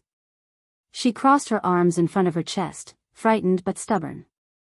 She just bit her sexy red lips and didn't say a word. Hu Ji's inadvertent action made Li Wangyu's heart beat faster. He couldn't take it. In his previous life, the sexiest thing about Angelina Jolie besides her devilish figure was her alluring red lips, which could make people fall head over heels for her. Her lips had the title of wild lips. Her lips gave Angelina Jolie a wild beauty that was hard to tame. It was so beautiful that it was suffocating. Time seemed to have frozen. Li Wangyu stared at the Hu Ji girl in a daze and didn't say a word. On the other hand, the maid at the side saw that the Hu Ji girl didn't speak and couldn't help but get angry. She yelled at her, "The VIP is asking you a question, little hussy. Hurry up and answer." "Shut up. Get out." Awakened by the maid's loud voice, Li Wangyu couldn't help but get angry and yell at the maid. After being yelled at by Li Wangyu, the two maids in the tavern didn't know what to do and stood at the side uneasily. Seeing that the commotion was too fierce, the Hu tavern owner rushed over and bowed to everyone. "My apologies, my lords. This Hu Ji girl hasn't been trained yet. Why don't I get another one?" "No need, I'll take her." Li Wangyu stopped him. He bent down again and asked the young Angelina Jolie, who was half sitting on the ground gently, "Let me help you up, okay?" As if sensing that Li Wangyu didn't have any ill intentions, and with the two maids who were always fierce, the young Angelina Jolie didn't object and nodded gently. Li Wangyu was overjoyed. He quickly reached out to help her up and pulled her into the pavilion. Angelina Jolie didn't struggle and was led into the pavilion by him. This scene made the group of fops in the pavilion dumbfounded. After Li Wangyu pulled Hu Ji back to her seat, a few of them had mischievous looks in their eyes. Fang Yai winked at Li Wangyu. "Zio, you're a gentleman, but what?" Li Wangyu asked curiously. "But Zio, your taste isn't very good." "Huh, you actually like such an ugly woman." Fang Yai's words made the group of fops convulse with laughter. Chai Lingwu even laughed until tears came out of his eyes. He kept burrowing into Hu Ji's arms. Ugly? Angelina Jolie was actually called ugly by this group of fops? Did they have any sense of beauty? Were they all blind? Before Li Wangyu could speak, he heard Qing Chumo teasing, "Zio, this Hu Ji is so tall and so slender, not to mention her mouth that looks like a bloody basin. TSK, the barbarian merchants of this tavern are really despicable. They actually used this kind of thing to fool us." Li Wangyu was almost struck by lightning by this guy's words. Damn, a bunch of country bumpkins. The Hu Ji girl beside him was nearly 1.7 meters tall. Her two long legs were faintly visible under her skirt. She could be said to be of the highest quality. Her figure wasn't inferior to Angelina Jolie's in his previous life. In fact, it was even better. Her skin was fair, unlike the thick pores of ordinary European and American women. Instead, it was as smooth as silk like Wuxia women. When Li Wangyu held her hand just now, he almost couldn't control himself. Not to mention her sexy red lips, which were actually described by Qing Chumo as a bloody basin.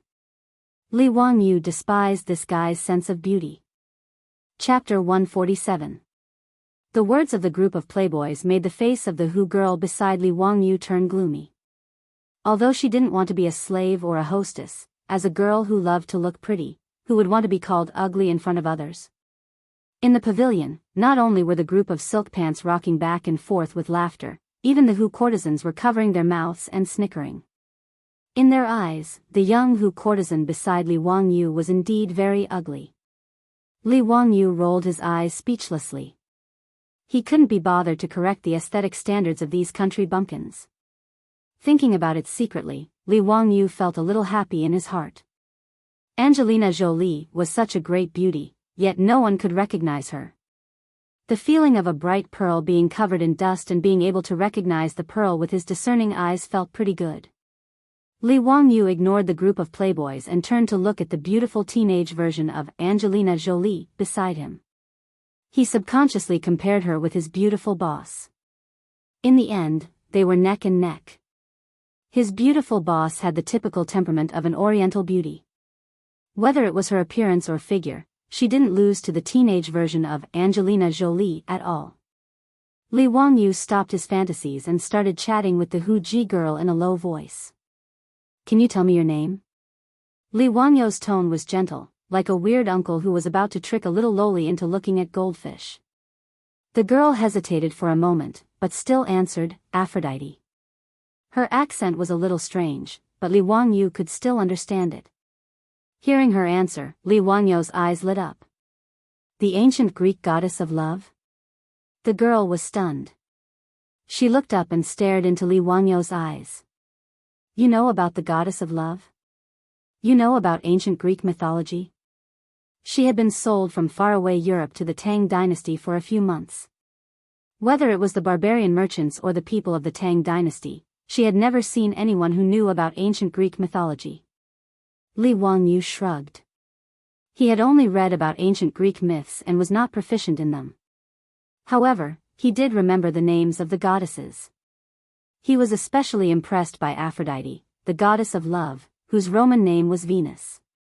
Back then, Li Wangyu almost licked the screen when he saw the painting, The Birth of Venus, by the Italian painter Botticelli.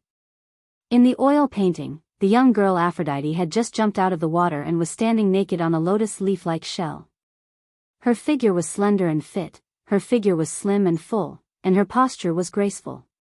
Aphrodite, where is your hometown? Li Wangyu asked curiously. This girl was clearly not an ordinary West Asian Yahoo, but a European.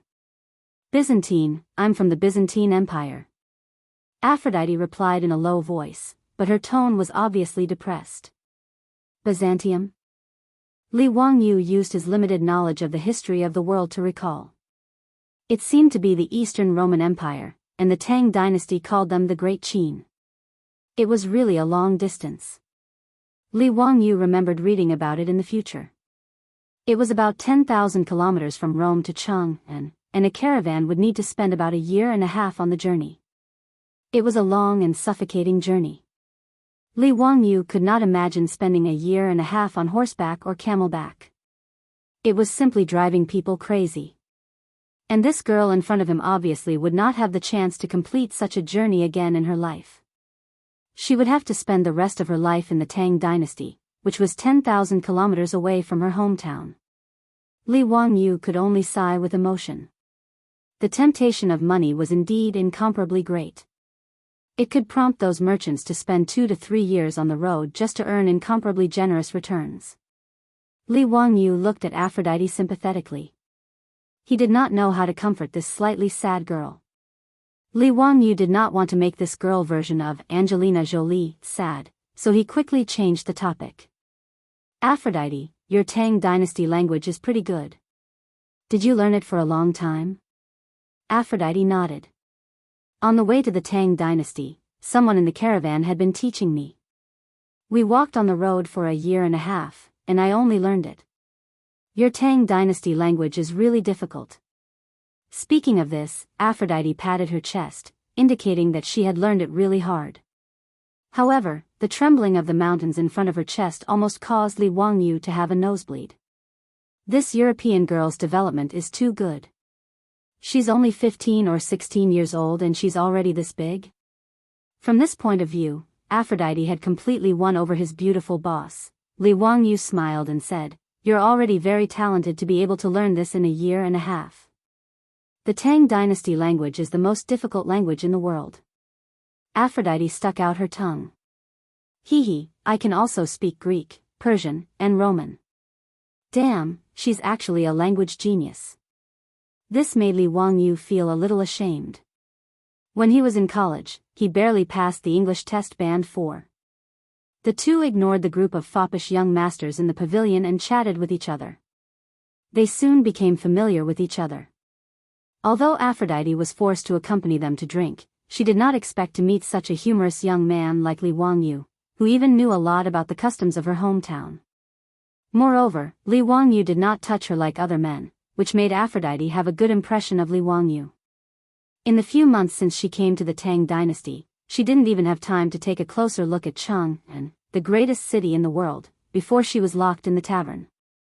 Every day, she was whipped to learn singing and dancing, musical instruments, the Tang dynasty language, and drinking techniques. Today was the first time she was forced to come out to receive guests. She tried her best to resist, but she did not expect to meet such a handsome young man like Li Wangyu. For a moment, Aphrodite even felt that this life was not as bad as she imagined. In the tavern, after 3 rounds of drinking, the group of foppish young masters began to shout, "Serve the country with loyalty," at the top of their voices. Ever since the banquet in the county prison of Jianghu County, this group of foppish young masters all fell in love with this song and would sing it every time they drank. Li Wangyu did not shout with them this time. Instead, he pulled the girl version of Angelina Jolie to the side to watch the fun. The girl, who was forced to accompany them to drink, looked at this group of foppish young masters and listened to their extremely unpleasant singing. Finally, a girl's bright smile appeared on her face. In the pavilion, the foppish young masters with high noses and white skin played a cheerful Western music. They danced under the 3 strokes of the drum. In the Tang dynasty, the most famous dances were the Huchuan dance, the Hutting dance, and the Zhizhi dance. As the saying goes, the Hutting dance returns to the snow, and the sound of the strings and drums dance. A group of foppish young masters with graceful figures spun rapidly in the pavilion. Their colorful skirts and long hair fluttered together. The lively rhythm and strong performance made Li Wangyu fascinated. Sure enough, it was the dance of a phoenix, and the shadow of a phoenix behind. At this moment, it was not the wine that made them drunk, but they were drunk. Chapter 148. The Huji girls finished their dance. It was bold, erotic, and charming. At this time, the wine was half drunk and the dance was joyous. Although it was not dark yet, the atmosphere in the pavilion had become dreamy. A group of rich playboys also entered after drinking and danced with the Huji girls. But no matter how you looked at it, it was like a real-life version of Beauty and the Beast. Especially the 3 Qing brothers and the Yuqi twins, they were like a few gorillas dancing. Li Wangyu deeply suspected that these guys would climb to the top of some tower and fly for the Huji girls. Li Wangyu laughed heartily. Suddenly, he felt like he was in a poetic mood. He shouted, "Bring me a brush and paper." Seeing that Li Jia Shaolang was about to compose a poem, the group of rich playboys gathered around. Li Wangyu asked the Huji girls to spread the paper on the table and grind the ink.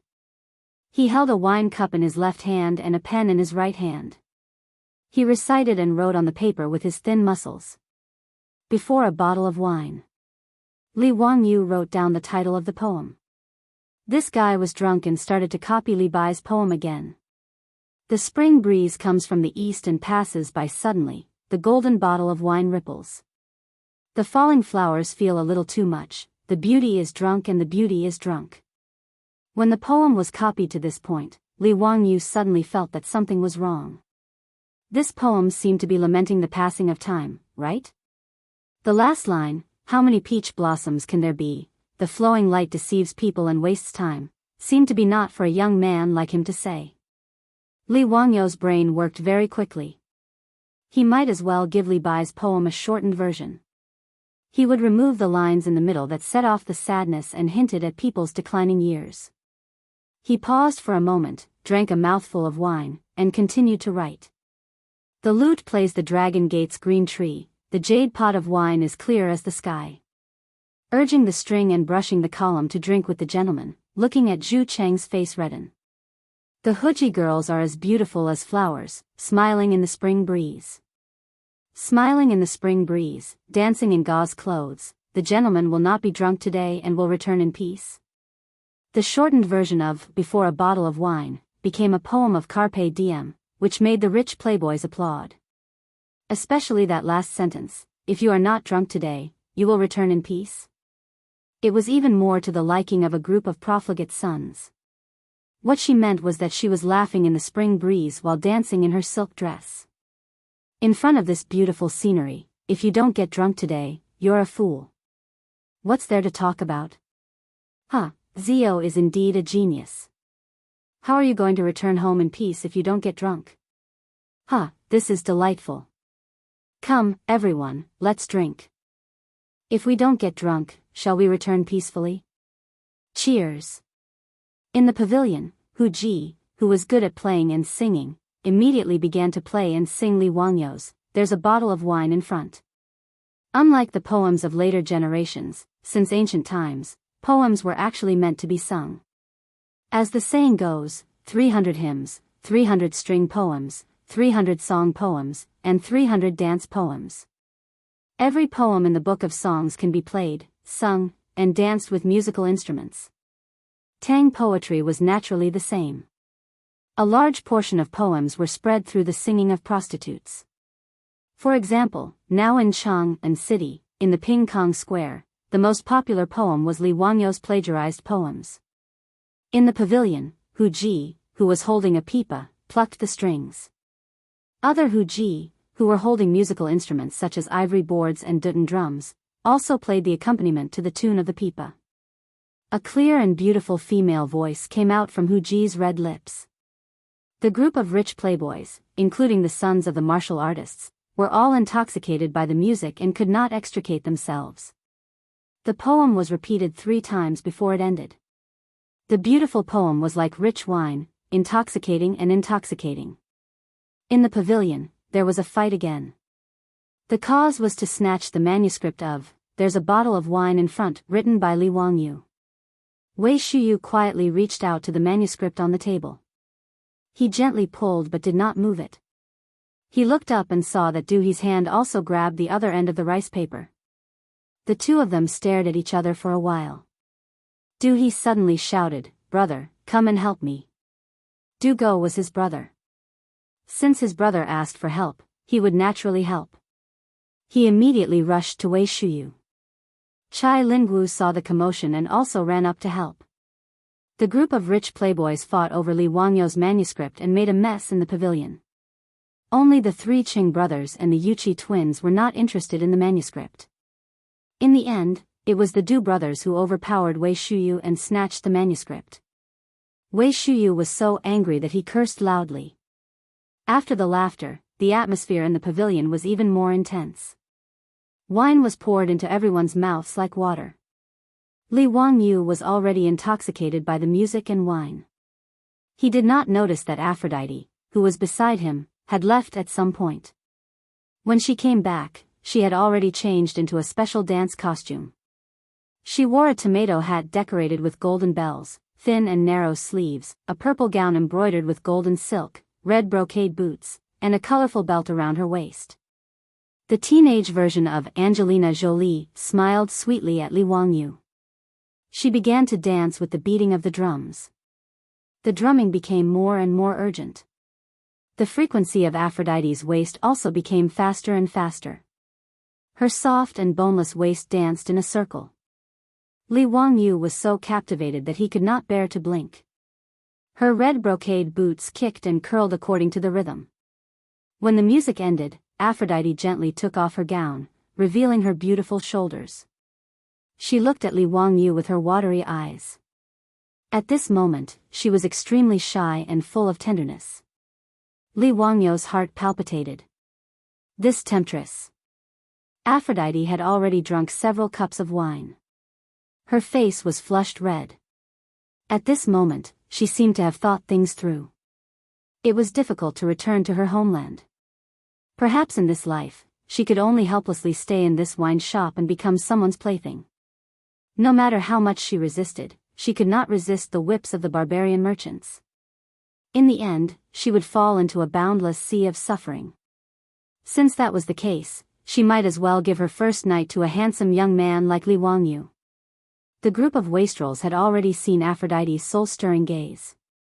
They could not help but kick up a fuss, telling Li Wangyu not to let down the beauty's grace.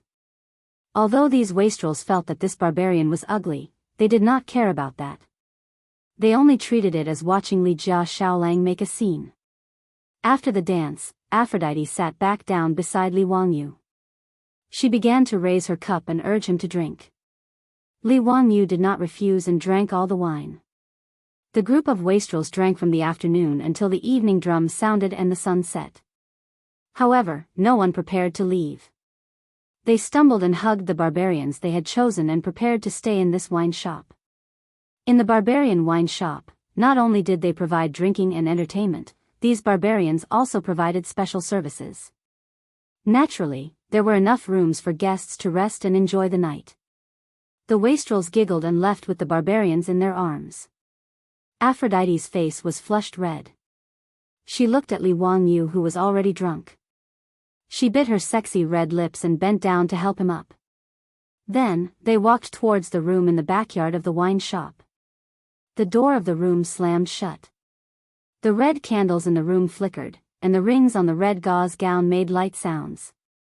As the saying goes, drunk in the bosom of a tortoiseshell banquet, what can the hibiscus do to the monarch in the tent?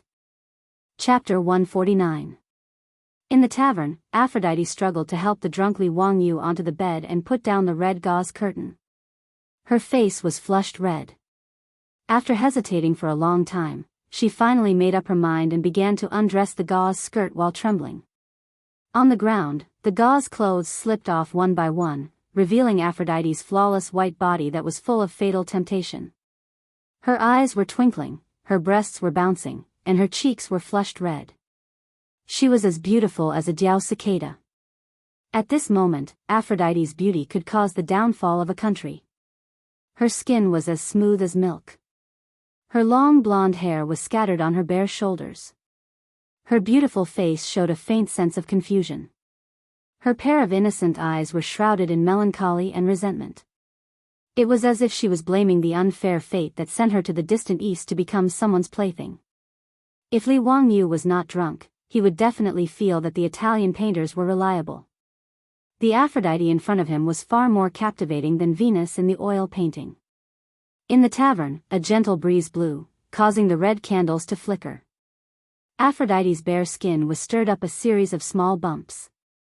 She bit her red lips, climbed onto the bed, and went into Li Wangyu's arms. However, the expected scene did not happen. Li Wangyu was already drunk. After Aphrodite helped him to the bed, he fell into a deep sleep. In those movies or literary works, drunken men and women would wake up without knowing what happened the night before. That was basically nonsense. As a normal man, Li Wangyu did not know that a naked blonde beauty was lying beside him. He also did not have any physiological reaction. Aphrodite was only a virgin. Although she was forced to learn how to please men in the tavern, it was only in theory. She was so busy that she was sweating, but Li Wangyu did not have any reaction. The drunk Li Wangyu turned sideways and pulled the naked Aphrodite into his arms. Then, he hugged the beauty and fell asleep. Such an erotic scene. If Li Wangyu woke up and saw it, who knew if he would regret it to the point of slapping himself a few times. After Aphrodite was pulled into Li Wangyu's embrace, she breathed in his masculine scent and felt ashamed. She wanted to push Li Wangyu away, but he held her tightly. She had also drunk a lot of wine. At this time, the alcohol had gone to her head. As a result, in Li Wangyu's arms, she slowly fell into a dream. Aphrodite seemed to have returned to her hometown in her dream, but it was still the same unchanging nightmare.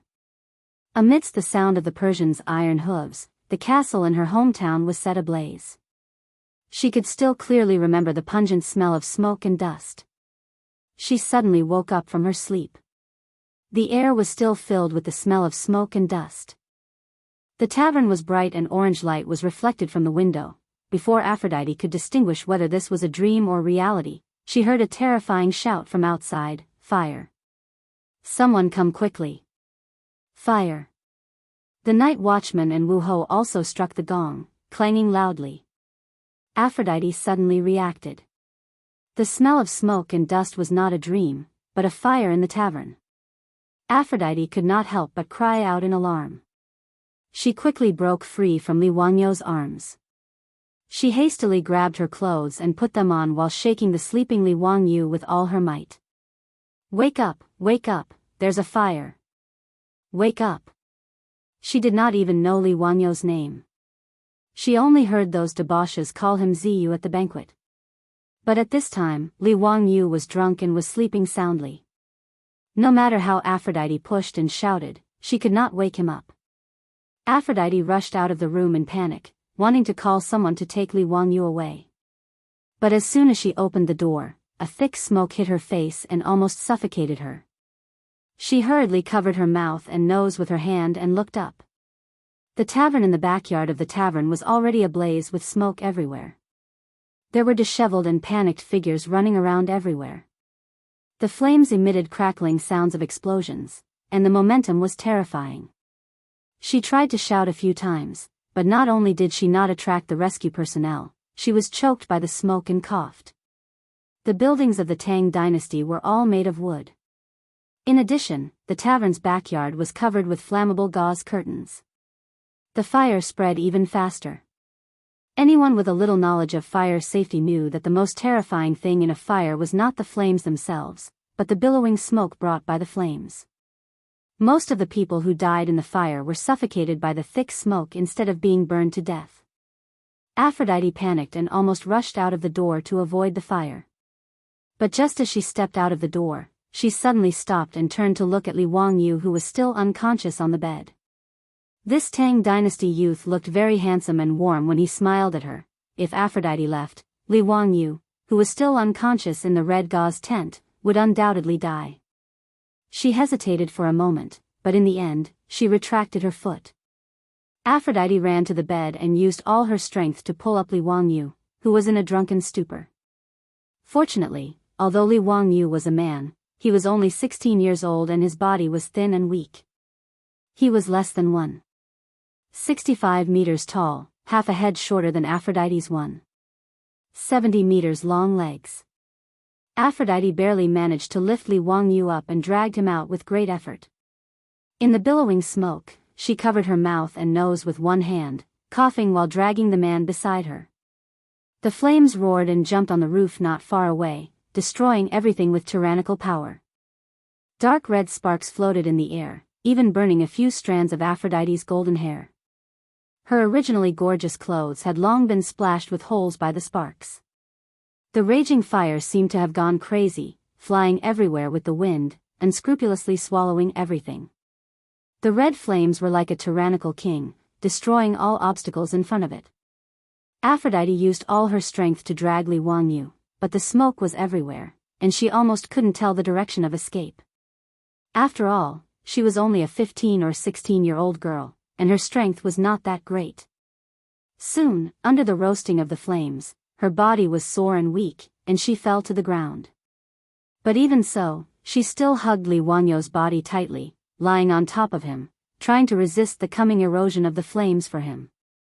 At this moment, Aphrodite didn't know why she couldn't let go of this man. Perhaps it was because she gave up resisting the tragic fate, or perhaps it was because of Li Wangyu's unforgettable smile, or perhaps it was because this Eastern man knew that her name was the goddess of love, but it didn't matter. Aphrodite didn't regret her decision, and she was vaguely proud that she didn't escape alone. She no longer had the strength to drag this young Eastern man to heaven with her, so why not just leave it like this? Ascending to heaven with a man she didn't hate, perhaps this was her final destination. Aphrodite's breathing became more and more difficult. She slowly closed her eyes and quietly lay on top of Li Wangyu. Chapter 150. When Aphrodite had already given up on her desire to live, a few water pillars fell from the sky and drenched her and Li Wangyu's bodies. The two of them, who had been roasted by the fire, finally regained their vitality after being doused by the cold water.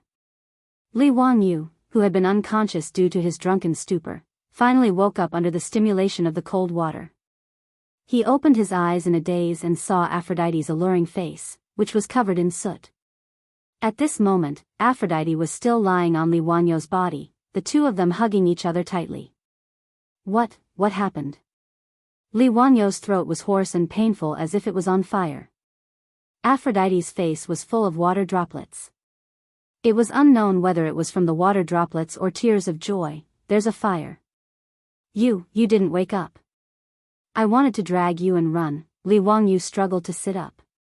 He had a splitting headache.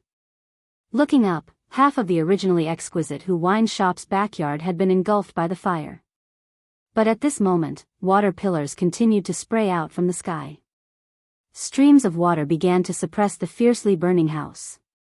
The fire was quickly brought under control. Li Wangyu then noticed that not far behind the two of them, many people were holding thick bamboo tubes to extinguish the fire. The water pillars were spraying out from those bamboo tubes. Water bags. He immediately knew what those bamboo tubes were. They were the fire-extinguishing tools of the Tang dynasty, water bags. The Tong Dian recorded, if the enemy sets fire to the building, use thick bamboo tubes that are 10 feet long and cut off the joints. Use thin skin to make a bag that can hold 3 to 4 stones of water. Place the tubes in the bag and tie them to the bag like a splashing tube. Order 3 to 5 strong men to fill the holes and put out the fire in an emergency. It meant that a leather bag made of animal skin was connected to a 10 feet long bamboo tube. When the fire needs to be put out, 3 to 4 stones of water would be poured into the leather bag and the bag would be squeezed with human strength. Under the effect of pressure, water would be sprayed out from the bamboo tube. Its function was the same as the fire hose of the modern era. In Chang'an City, every marquee shop in the market had the responsibility of being the fire brigade. After the fire broke out in the back courtyard of the Hu wine shop, the marquee shops in the West City took action. They brought water bags and other fire-extinguishing tools and quickly extinguished this sudden fire. In the end, due to the speed of Wu Ho's arrival, the fire did not spread. It only burned down 6 or 7 rooms in the back courtyard of the Hu wine shop. The losses were not too severe. It was only at this moment that the group of drunkards came to look for Li Wangyu. It wasn't that this group of debauches were afraid of death and disloyal, but they weren't much better than Li Wangyu. They were all drunk and awakened by the fire, so they pulled Hu Ji and fled in a panic. At that time, the situation was too chaotic. Coupled with the thick smoke everywhere, there was no way to confirm who had escaped and who had not. It was not until the fire was under control that the group of rich playboys gathered together. Only then did they discover that Li Jia Xiaolang had disappeared. They hurriedly ran into the fire to look for him. Seeing that Li Wangyu was safe and sound, and holding the extremely ugly Hu Ji in his arms, the group of rich playboys finally relaxed. This group of top-notch scions of the great Tang were usually dressed in bright clothes. But at this moment, not only were they covered in smoke and dust, their faces and hands were also covered in black marks. Their clothes were not even neatly worn, and were dirty and filthy. There were also many holes burned by the sparks. The group of rich playboys looked at each other. They couldn't help but point at each other's sorry state and laugh. Li Wangyu asked in a hoarse voice, "Brothers, what's going on? Why did it suddenly catch fire?" When he mentioned this matter, the group of rich playboys also became angry. It wasn't easy to invite the Li family's young master to this Hu wine shop to indulge in sensual pleasures, but something like this actually happened. Ching Chimo roared, "Where's the shopkeeper? Get out here." Following his shout, the Hu shopkeeper ran out from the crowd in fear and trepidation. He repeatedly bowed to them, young Gongya, please forgive me. Why did the shop suddenly catch fire? This slave really doesn't know." Among the martial marquises of the West Market who came to put out the fire, an official wearing an 8th-grade military uniform stepped forward to greet the rich playboys. "I am the colonel of the marquises of the West Market." "Greetings, young duke." The marquises of the Tang dynasty's Chang'an City had both public security and firefighting functions. It was similar to the combination of the local police, urban management, and firefighting of the future. The marquises of the West Market had 100 people at the West Market, 30 at the West Market, 20 at the West Market, and 5 at the West Market. They were under the jurisdiction of the left and right Jin Wu's subordinates, the left and right Manners. The East and West Market were special cases. They had the same organization as the West Market and had 100 marquises. Because of the large number of people, this sudden fire was extinguished very quickly. The military system of the Tang dynasty was that every 100 people formed a brigade, and there was a colonel. Each brigade had 2 teams, each team had 50 people, and each team had a squad leader. Each team was divided into 5 fires, each fire had 10 people, and each fire had a squad leader. The managers of the marquises of the East and West Market were all colonels. They were 8th grade military officers. Ching Chimo glared at him. Don't talk nonsense. Tell me, why did it suddenly catch fire today? Have you investigated clearly? The colonel carefully looked at the group of rich playboys and then looked at the shopkeeper of the wine shop standing to the side. He hesitated and did not speak. Yuchi Baolin was impatient and shouted at him, "Why are you being so wishy-washy? If you have something to say, hurry up and say it. Why did it catch fire? Did someone deliberately set the fire?" The colonel was forced into a corner and could only point at the unrecognizable tavern, replying to the young duke, "According to this one's judgment, it shouldn't be someone who set the fire, but what? But someone accidentally knocked over the candlestick, causing it to catch fire. It was really an accident." After the colonel finished speaking, he looked at the rich playboys with a strange expression. Yuchi Baolin did not know and was about to speak, but was secretly pulled away by her twin brother. Other than this idiot, the other rich playboys heard Colonel Wu Ho's words and looked at the fire. They all understood half of the situation. The few taverns that were burned down seemed to be where the group of rich playboys lived. If the fire was caused by accidentally knocking over the candlestick, then it meant that the main culprit was among them. This was hilarious. They all looked at each other, trying to figure out which bastard set the tavern on fire. The shopkeeper naturally heard Colonel Wu Ho's words and looked at the group of rich playboys with a bitter face. His expression was as if his parents had died. "Don't be noisy, I will not forget your money." Niu Jingping, who could not walk, roared at the shopkeeper. Niu Jingping also had a stomach full of anger. Was it easy for him to run out with a limp? Which bastard was it? He must find him and give him a good beating. Wei Shuyu pulled the colonel to the side and softly asked which tavern was the first to catch fire. After the colonel secretly pointed it out to him, Wei Shuyu was so angry that his face turned red as he stared fiercely at Chai Lingwu.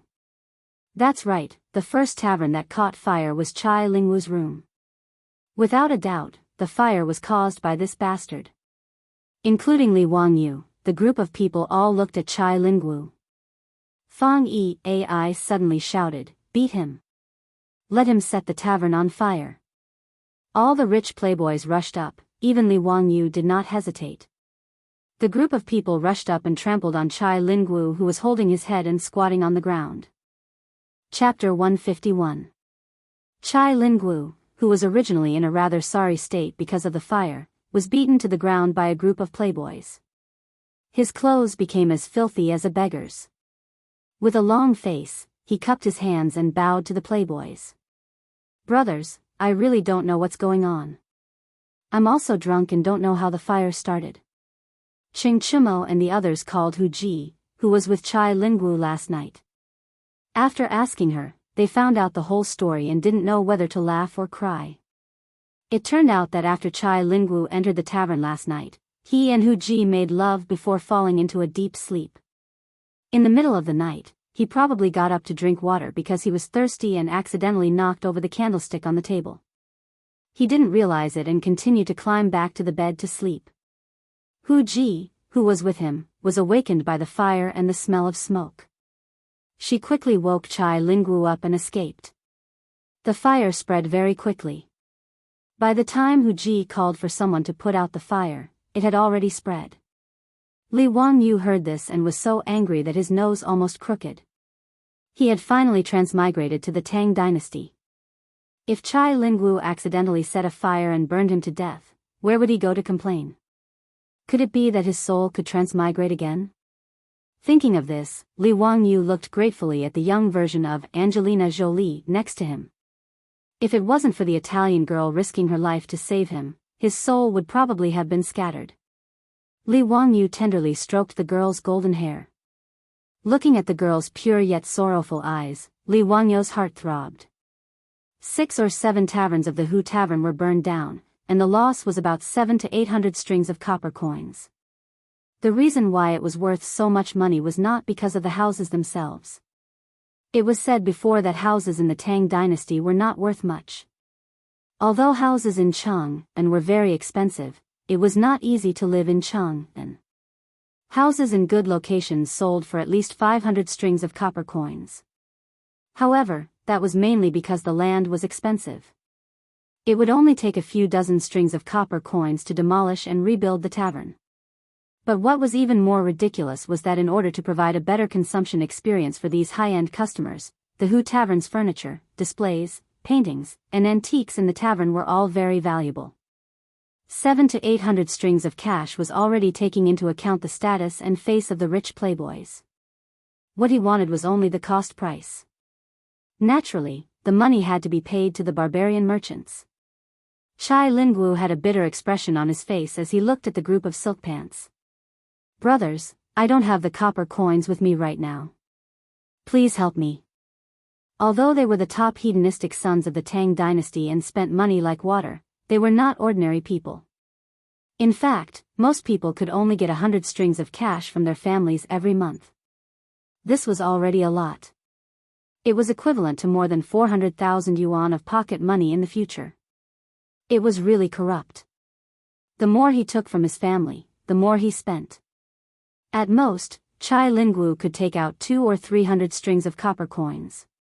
The rest of the money would have to be borrowed from a group of wastrels. The group of profligate sons glared fiercely at him, but they could only open their wallets 100 or 200 strings of coins each, which could be considered to be enough money to compensate the Hu merchant. Of course, what they paid was not cash. It was impossible for the rich playboys to bring dozens of ox carts worth of copper coins to drink wine, much less bring a few hundred taels of gold with them. In an era before paper money was invented, it was indeed very inconvenient to spend large amounts of money. However, the Hu Tavern's shopkeeper was not afraid that they would renege on their debt. In the Tang dynasty, the rich playboys would not go so far as to bully others with their power. After the fire in the tavern's backyard was completely extinguished, the Hu Tavern's shopkeeper hurriedly arranged for people to clean up the mess. He also politely sent the rich playboys to other courtyards and arranged for people to help them bathe and change their clothes. After tossing and turning for half the night, Li Wangyu bathed and changed his clothes. Only then did he lie down in a clean and refreshing tavern to rest. However, Aphrodite's figure was no longer beside him. The fire burned so much that the rich playboys no longer had the mood to play with women. They all sent away the barbarians. Li Wangyu was naturally embarrassed and left the barbarian girls alone. The tavern's housekeeper came out to take the barbarians away. Aphrodite raised her eyes to look at Li Wangyu. Her ash-covered face was filled with worry and there was a trace of indistinct grief in her eyes. She did not resist and did not say anything. She lowered her head and silently followed behind the housekeeper who was disciplining them. Then, she turned and left. Li Wangyu's throat seemed to be blocked. He raised his arm slightly, as if he wanted to say something, but then lowered it sadly. He also did not know what he should say to the barbarian girl. Thank her? Ask her to stay? Li Wangyu only felt a sense of loss in his heart, as if he had lost something. He lay on the bed, tossing and turning, unable to sleep. His mind was filled with the girl's blue eyes looking at him with faint worry. With great difficulty, he finally endured until the morning drum sounded. Li Wangyu yawned and walked out of the tavern with a headache. The group of rich playboys had also woken up. Looking at the ruins of the barbarian tavern's backyard that were still emitting smoke, the rich playboys' faces were all shocked. This matter was really too troublesome to talk about. If this matter were to spread back to their families, these rich playboys' days would not be easy. Especially Chai Lingwu, his expression was even uglier. Cheng Chimo listlessly called out to everyone and prepared to go home. Li Wangyu muddle-headedly mounted his horse and followed everyone out of the market. But what lingered in his mind was Aphrodite's aggrieved eyes when she was taken away by the housekeeper. When he thought about how this girl who he met by chance but saved his life last night would become a prostitute in this barbarian tavern, drinking and dancing with those strange men, and even being pressed down by those strange men to vent their bestial desires, Li Wangyu felt a stab of pain in his heart. Finally, Li Wangyu made up his mind. He pulled on the reins and shouted, "Brother Cheng, brothers, can you lend me some money?" The group of dispirited playboys was stunned and looked at him in confusion. Zio, why do you want to borrow money? Ransom. Li Wangyu cupped his hands towards everyone. I want to go back to the barbarian tavern and ransom that Hu concubine. I am embarrassingly short of money, so I can only shamelessly ask for help from my brothers. He really did not have the money. The price of a beautiful female servant of the Tang dynasty could be hundreds of thousands or even millions. Although the young version of Angelina Jolie was ugly in the eyes of the Tang people, she was still a Hu concubine. The price of a Hu concubine was much higher than that of an ordinary female servant. Li Wangyu estimated that if he wanted to buy Aphrodite from the barbarian tavern, he would have to spend at least 100 or 200 strings of copper coins, or even more. The group of playboys was slightly stunned by Li Wangyu's words. Then, they whistled and cheered one after another. Taking a fancy to a Hu concubine was not a big deal. The key point was that the Hu concubine had saved Li Jia Shaolang last night. Li Wangyu's request to ransom the Hu concubine was exactly what the group of playboys wanted. Let's go back. What are you talking about? Brother will pay for it. Ching Chimo laughed. The playboys were also excited. They laughed and turned their horses around, escorting Li Wangyu back to the barbarian tavern. Chapter 152. When the shopkeeper of the Hu wine shop saw the group of wastrels returning, he quickly greeted them with a smile. Ching Chimo waved his hand and said directly, Shopkeeper, my brother wants to buy the Hu Ji from last night from your wine shop. Name your price. In the eyes of the crowd, this was a very simple matter.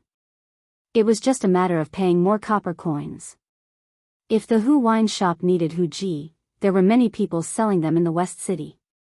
They thought that the shopkeeper would not refuse them.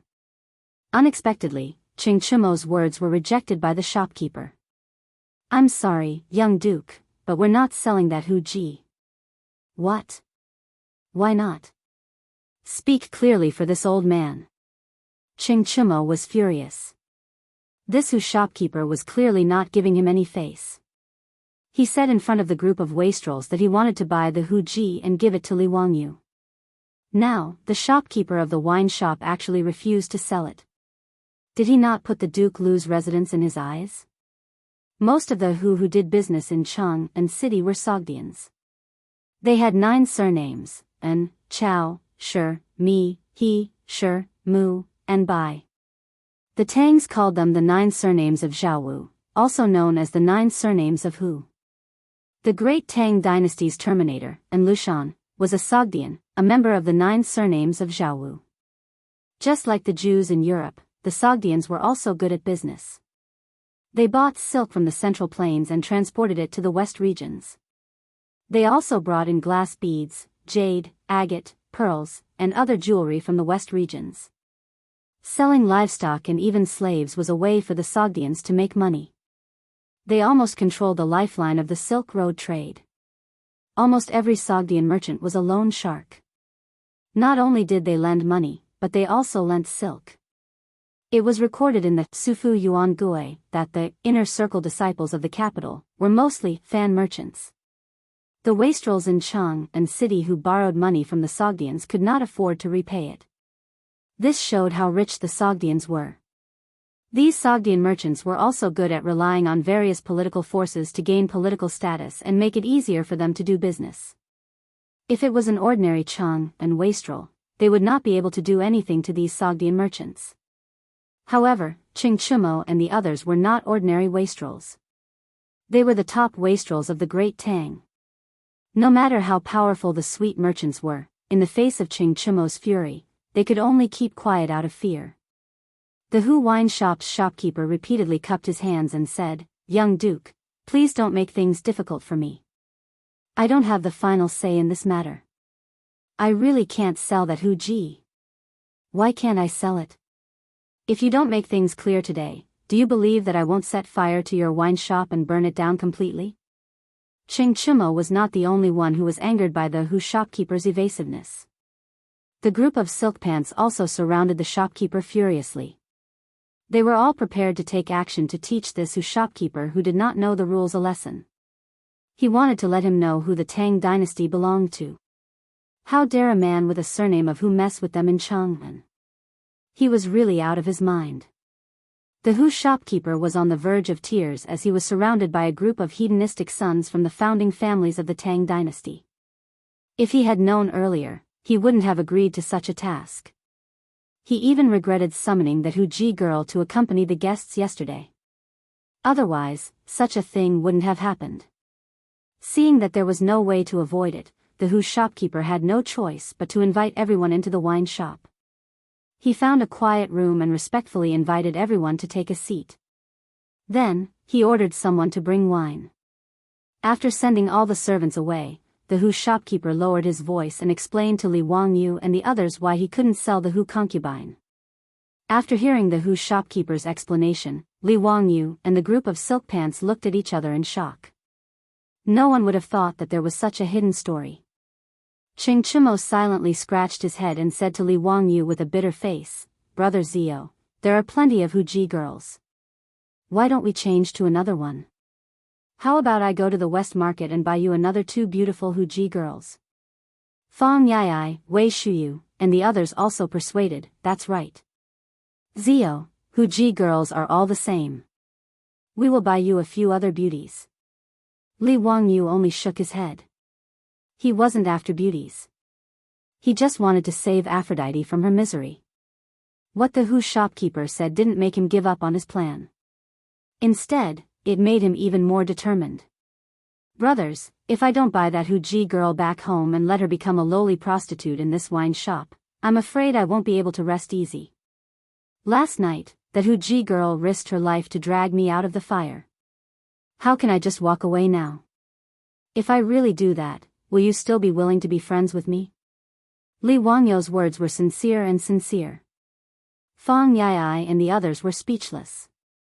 Everyone said that prostitutes were heartless and actors were unloyal. However, they saw how the Hu Ji girl saved Li Wangyu last night. But as Li Wangyu said, if he just walked away, even they would despise Li Wangyu. Cheng Chimo slammed his palm on the table and said, "Bastard. I don't believe that the Zoroastrianism can go against the heavens. They don't have the final say in Chang'an. That's right. Let's go back to the residence and play the Qi troops. Today, we are going to cause a ruckus at the Zoroastrianism temple. Let's see if my spear is better or that Zoroastrianism's Sabao is stubborn." The Yuqi twins also shouted. The Zoroastrianism temple was the place where the Zoroastrianism worshipped. The Zoroastrianism, also known as the fire worship sect, was the religion that the Persian Empire and the Sogdians believed in. Sabao was the leader of the Zoroastrianism region and the leader of the Sogdians. Once he heard that the wastrels were going to cause a ruckus at the Zoroastrianism temple, the Hu shopkeeper knew that he was in trouble. He quickly knelt down and kowtowed, asking the dukes to be magnanimous. If Sabao knew that it was because of him that these wastrels were going to cause a ruckus at the Zoroastrianism temple, he would lose his head. Li Wangyu also quickly got up and stopped the agitated crowd. "Brothers, don't be rash. If we really cause a ruckus at the Zoroastrianism temple, it won't end well. Why don't we discuss it with Sabao? If he agrees, then it's fine, but if he doesn't, then we'll think of another way." The wastrels calmed down a little and nodded in agreement. The Sogdians controlled the Silk Road trade. Even the big shots of the imperial court were not willing to offend them. If this group of wastrels really went to cause a ruckus at the Zoroastrianism temple, they might really cause a lot of trouble. Li Wangyu then looked at the Hu shopkeeper. "Shopkeeper, we won't make things difficult for you. We'll settle this matter ourselves and won't tell anyone. You're the one who told us this. However, you have to promise me that you won't let Aphrodite come out to meet customers until we settle this matter. Is that okay?" The Hu shopkeeper quickly nodded and promised to take good care of the Hu girl. Seeing that he had promised, Li Wangyu and the others left the wine shop and prepared to go to the Zoroastrianism temple to negotiate with Sabao. Chapter 153. In Chang'an City, the Zoroastrian temple of the Sogdians was located in the Lichuan Square in the north of the West Market. It was only separated from the West Market by a 100-meter-wide Golden Gate Avenue. Everyone rode on horseback and soon arrived at the entrance of the Xia temple. The Zoroastrianism temple was different from Taoism or Buddhism. There was a fire altar inside the Zoroastrian temple. Bronze cauldrons of different sizes were placed on the altar. Inside the cauldrons were burning with raging flames. This was the sacred fire that the Zoroastrian religion worshipped. The holy flame of Zoroastrianism was a flame extracted from the consecrated flames of the Sogdians who were pure in their beliefs and words. Precious wood was used as a fuel to incinerate the fire in the Zoroastrian temple for worshippers to worship. They went to the Zoroastrian priests in the Zoroastrian temple, and asked to see Sabeo, and to speak with him. The Sabeo in Jianghu city was called Milamon. He was the political and religious leader of the Sogdian people in Jianghu and had a high status. Although he did not have an official position in the Tang dynasty, because the Sogdians controlled the Silk Road trade, Pai Lupi had met him many times and bestowed him with gifts in order to win over the Sogdians. When Milamon learned that a group of Grand Dukes of the Tang dynasty had come to visit, he did not think much of it and asked the priests to invite them into the Zhuang temple. "Young dukes, excuse me for not going out to meet you. What business do you have with me?" Milamon was a middle-aged man who looked like a Persian. When he saw the silk pants, his attitude was amiable, and he exchanged greetings with everyone. Seeing Zoroastrianism Sabao's attitude, the group of silk pants relaxed. They felt that with their reputation, it would be easy for them to ask Zoroastrianism for an insignificant female slave. Li Wangyu bowed to Milman. "Sabo, we have a request. Please do us a favor." "Oh? What is it?" "I heard that your sect has a female slave from the Great Qin Empire, and I would like to buy this female slave from your sect. Would that be convenient?" Li Wangyu chuckled as he made his request. However, as soon as he said this, Milman's expression changed.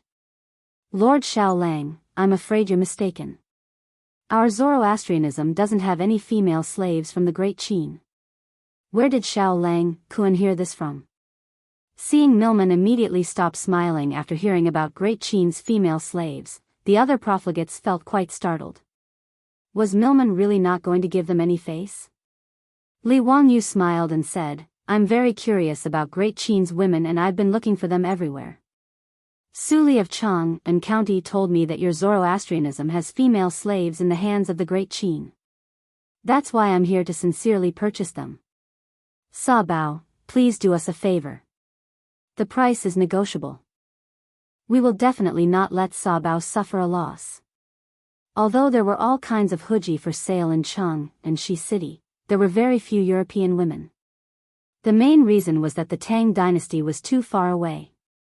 It was not cost-effective to sell women from far-away Europe to the Tang dynasty.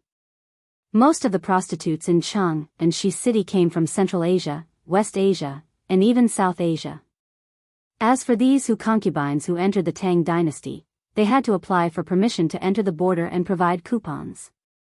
When entering Jianghu, they had to register at the county government. Therefore, when Aphrodite was brought into Jianghu by the Sut caravan, it was registered at the Jianghu county government. The Suli of Jianghu county knew about this matter.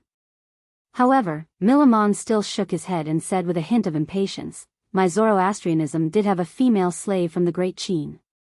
However, a few days ago, she died of a sudden illness." "You?" Hearing Milamon deny it, Chu Chuyang became anxious. Just as he was about to accuse Milamon of lying, he was pulled back by his brother. Only then did he remember that they had promised the Hu wine shop owner that they would not reveal the truth. If he questioned Milliman's lie, it would be the same as betraying the Hu wine shop owner. Seeing Bao Milamon deny it and even use the excuse of a sudden death, Li Wangyu was speechless. Facing the head of the Sut religion, even the wastrels could only beg. However, no matter how much Li Wangyu and the other wastrels begged and expressed that they were willing to pay, Milamon used the excuse of the female slave's death to send them away. The wastrels had never been treated like this before. If they were not worried about the influence of the Zoroastrianism, they would have already made a ruckus. Seeing this, Li Wangyu could only say a few perfunctory words and helplessly bid farewell to the wastrels and left the Zoroastrianism temple. Bastard, this Milamon won't cry until he sees the coffin. He's full of nonsense. As soon as they left the Zoroastrianism temple, Chingchimo whipped the wall and said angrily. Fang Yai was also angry. Ziyu, what do you plan to do now? This Sa Bao Milamon is stubborn. He's a bastard. If it were up to me, why don't we just take that Hu Ji away? Would they dare to report it to the authorities? Yuchi Baolin's words made the wastrels nod their heads. This was what they thought. However, Li Wangyu shook his head. If we do that, I'm afraid the matter will get out of hand. It's hard to guarantee that the Soot people won't report it to the court. That would implicate my brothers. How can I make things difficult for my brothers for myself? What he said was the truth. Using force to take someone away would cause endless trouble. Not to mention that after taking back Aphrodite, it would be difficult to solve the problem of her identity. After the Zoroastrianism temple suffered a loss, they would definitely cause trouble for the Soot people and ask the court to deal with the wastrels. At that time, Chingchimo and the others would definitely be affected. Chingchimo angrily cursed, this group of damn profiteers, the 9 surnamed who are not good people. The imperial court should issue a decree to arrest all of these who surnamed Jiao. Left is wrong, right is wrong. Ziyu, what do you think we should do? Are we just going to let it go? The wastrels were now unable to restrain their anger. Now it was not just the problem of Li Jia Shaolang wanting to buy a female slave, but they felt that their face had been swept to the ground by Milamon. If they just let it go, this group of wastrels would not be able to calm down and would lose face in front of the Zoroastrianism temple. For these wastrels, the world was big, but their face was the most important. If the Zoroastrianism temple did not take them seriously, how would they be able to establish themselves in Chang and city in the future? Li Wangyu was also speechless. He silently looked at the fire in the bronze cauldron on the Zoroastrianism temple not far away and carefully thought about how to resolve this situation. The reason why the situation became so complicated was because of Aphrodite's identity. According to the information that the owner of the tavern learned, this female slave named Aphrodite was not an ordinary person, but the daughter of a noble in the Byzantine Empire. The Byzantine Empire and the Persian Empire had fought several wars in the past 100 years. A few years ago, the Persian Empire once again sent troops to attack the Byzantine Empire, and the Fifth Persian-Byzantine War broke out. At the beginning of the war, the Persians were unstoppable. They broke into the Byzantine Empire, took over Kharsatan city, and started to besiege Constantinople. This noble girl named Aphrodite was captured when Kharsatan city was conquered by the Persians. She was only 12 or 13 years old at that time. However, the war that followed ended with the defeat of the Persians. The Persians lost.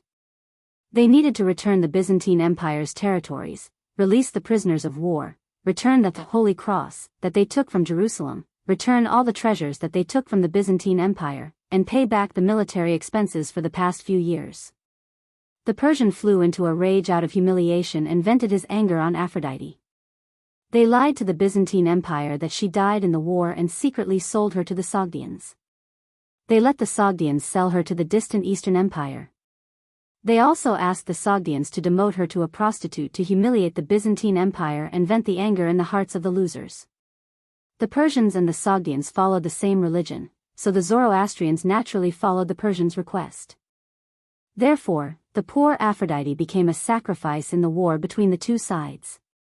She was forced to follow the Sogdian caravans for more than 10,000 kilometers and spent a year and a half to travel from the distant Europe to the Tang dynasty. The Zoroastrians of Chang and handed the girl to the owner of the tavern and asked him to train the girl well and send her out to serve customers as a prostitute. Of course, the owner of the tavern didn't dare to disobey. Therefore, when Chingchimo proposed to buy the girl, he immediately refused. This wasn't up to him to decide, and he was only following the orders of Zoroastrians. In order to save Aphrodite, other than taking her away like what Yuchi Baolin said, the only way was to force Zoroastrians to give in. Li Wangyu looked at the burning holy fire in the Zoroastrians' temple and suddenly asked without thinking, "What do you guys think will happen if the holy fire in the Zoroastrians' temple goes out?" "If it goes out, then let it go out. We can just light it up again with a lighter," Chai Lingwu replied in a bad mood. Wei Shuyu was so angry that he slapped his head and said, "Do you think this is the fire in your kitchen? If the holy fire in the Zoroastrians' temple goes out, I'm afraid the Sogdians will go crazy. He knew a little about the religion of Zoroastrians, and he knew that the holy fire in the Zoroastrians' temple was the lifeblood of the Sogdians.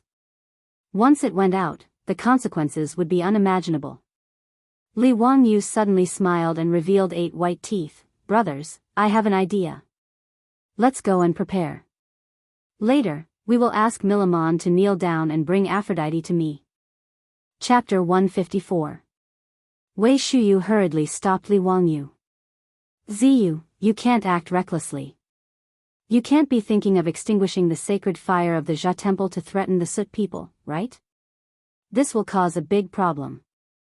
Li Wangyu laughed mischievously. Hee, I really have such a plan. But don't worry, brother Shuyu, the Sut people won't make a fuss because I will extinguish the flame by itself. No matter how angry they are, they can't blame anyone else. What? How is that possible? How can a flame extinguish by itself? Wei Shuyu pointed at the believers in the Jia temple. These priests are always watching over the flame and adding fuel at any time. How can it extinguish by itself? Ziyu, don't make a fuss. Wei Shuyu's doubts made Li Wangyu laugh even more happily. Brother Shuyu, brothers, why don't we make a bet? Bet on what? Bet that I can extinguish the flame. If I can do it, you have to help me. If I can't do it, I will treat everyone to lunch at a restaurant. How about it? Li Wangyu proposed this condition, but the group of wastrels was stunned. Ziyu, are you going to use your hand to extinguish the flame? Or blow it out? That doesn't count. Fang Ai shouted. Of course not, I definitely won't do that. The wastrels looked at each other, not believing Li Wangyu's words. Let's bet, Ziyu. If you can really extinguish the flame, we will play with you this time. Ching Chimo laughed. Li Wangyu snapped his fingers, then let's go. I will go prepare some things and show you my skills. Everyone laughed and joked as they walked towards the West Market. Li Wangyu found a grocery store and mysteriously went in to buy 2 things, which he then kept in his bosom. Let's go, I am ready. I will find a place to show you how I extinguish the flame. Seeing Li Wangyu speak so confidently, the Silk Pant's interest was piqued. Seeing that it was almost noon, everyone went to a restaurant in Shi City and asked for a private room. After asking the doctor to bring over a brazier, the debauches began to urge Li Wangyu, wanting to see how he would extinguish the fire. Li Wangyu asked for a wide-mouthed bottle. He took out something from his bosom and poured it into the bottle. What's that smell? So sour? Ziyu, did you pour vinegar? Fang Yai shouted. Li Wangyu smiled but did not answer. He shook the bottle in his hand a few times and then gently tilted the mouth of the bottle towards the burning brazier. Under the shocked gazes of the rich kids, Li Wangyu clearly did not pour out anything from the bottle in his hand. However, the flame in the brazier actually flickered a few times before it was extinguished. It was as if it had been extinguished by an invisible hand. Fang Yai opened his mouth in shock and pointed at the brazier, not knowing what to say. The others were no better than him. They all looked at Li Wangyu as if they had seen a ghost. After a long while, Ching Chimo cautiously asked, Ziyu, do you know any magic? How did you extinguish the fire in the brazier? The rich kids all stared at the bottle in Li Wangyu's hand. They felt that it was clearly a magic treasure. Otherwise, how could it be so magical? Li Wangyu almost burst out laughing. This group of country bumpkins had no knowledge of chemistry at all. The 2 things he had bought in the grocery store before were vinegar and alkali powder. Both were very common items. In the Tang dynasty, the steamed cakes, steamed buns, or steamed buns, would have alkali powder in the flour to soften the dough. However, anyone who had studied chemistry in junior high school would know that the main component of vinegar was acetic acid, while alkali powder was sodium bicarbonate. When the 2 met, a chemical reaction would occur and carbon dioxide gas would be produced. Carbon dioxide was heavier than air. When the carbon dioxide gas was poured out of the bottle, it would eliminate the air in the brazier and cause a suffocating effect, extinguishing the flame. It was a very simple chemical experiment, but it made the rich kids of the Tang dynasty dumbfounded. They thought that Li Wangyu had learned some magic to be able to extinguish the flames so quietly. Li Wangyu couldn't explain to this group of country bumpkins what a chemical reaction was and what carbon dioxide was. He simply demonstrated to them and told them that when vinegar and alkali powder were mixed together, a gas would be produced, and this gas could extinguish the flame. The group of rich kids was dumbfounded. They all stepped forward and did the experiment themselves. The brazier was constantly lit by them with matches, and then they put the vinegar and alkali powder into bottles. They were all having a lot of fun. In order to snatch the right to experiment, a few of them almost got into a fight. Li Wangyu rolled his eyes speechlessly. The discipline of the first chemistry experiment class in the Tang dynasty was worrisome. After the group of rich kids had personally experimented and had their fun extinguishing the fire, Li Wangyu smiled pretentiously and said, "How is it? Brothers, are you willing to help me and extinguish the holy flame in the Zoroastrian temple silently?" Fang Yai and the others looked at each other and laughed. "Of course we'll help." With Zio's method, Milamon will definitely be caught in a trap of his own making. I wonder if those Sushans will go crazy when they see the holy flame in the Zoroastrian temple inexplicably extinguished. Just thinking about it makes me happy.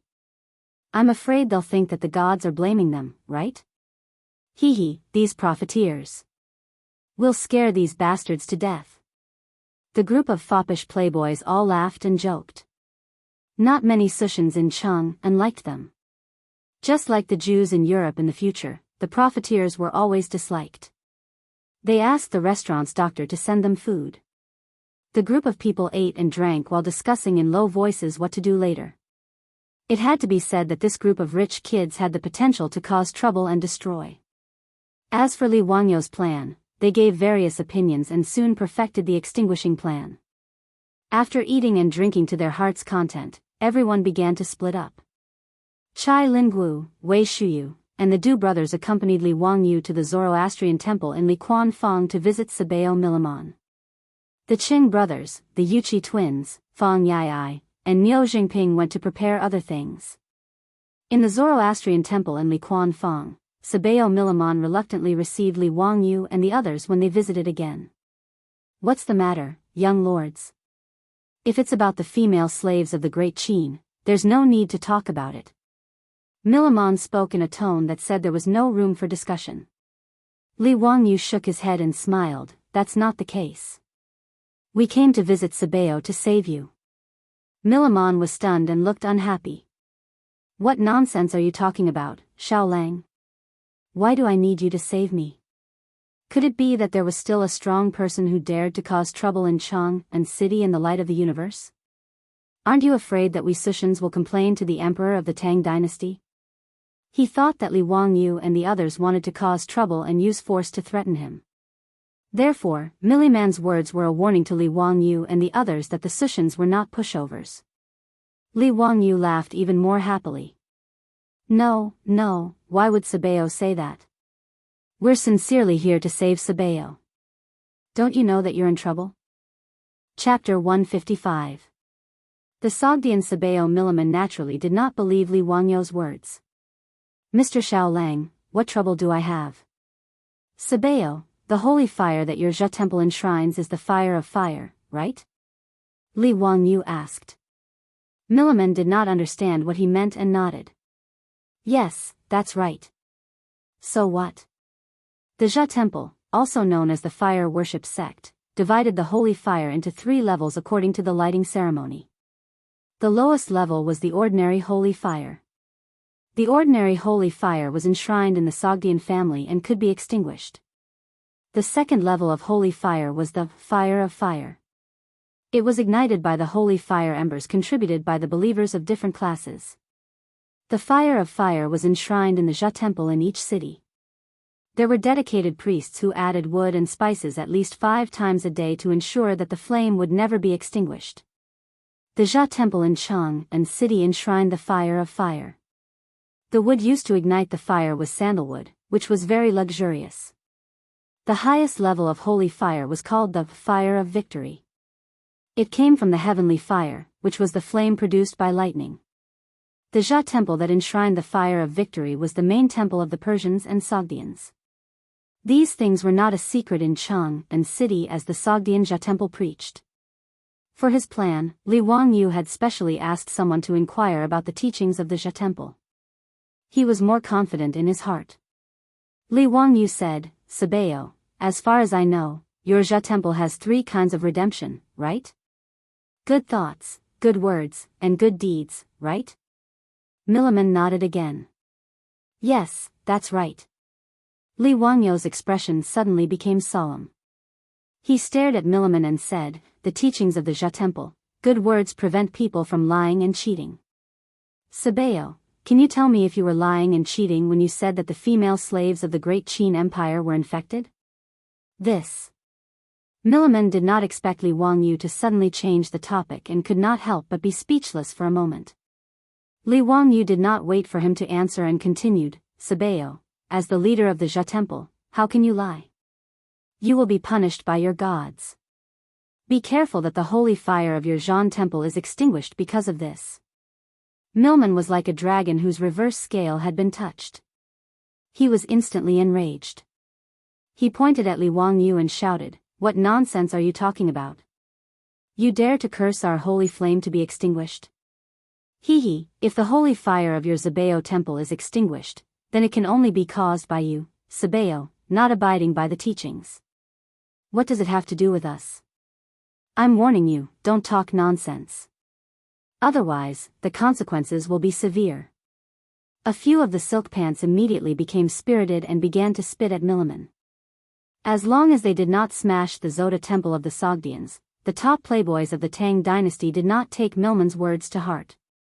Milliman was angered to death by this group of debauches, but he couldn't do anything to them. He flung his robe and prepared to send them off. A Zoroastrian priest stumbled into the room and shouted, Sabo, something's wrong. For some unknown reason, the sacred fire enshrined in the Zhuang temple suddenly extinguished. Sa Bao, go take a look. When Milliman heard this, it was as if a thunderbolt had exploded in the clear sky, causing him to feel dizzy. After a long while, Milliman finally regained his senses. He glared fiercely at Li Wangyu and the others.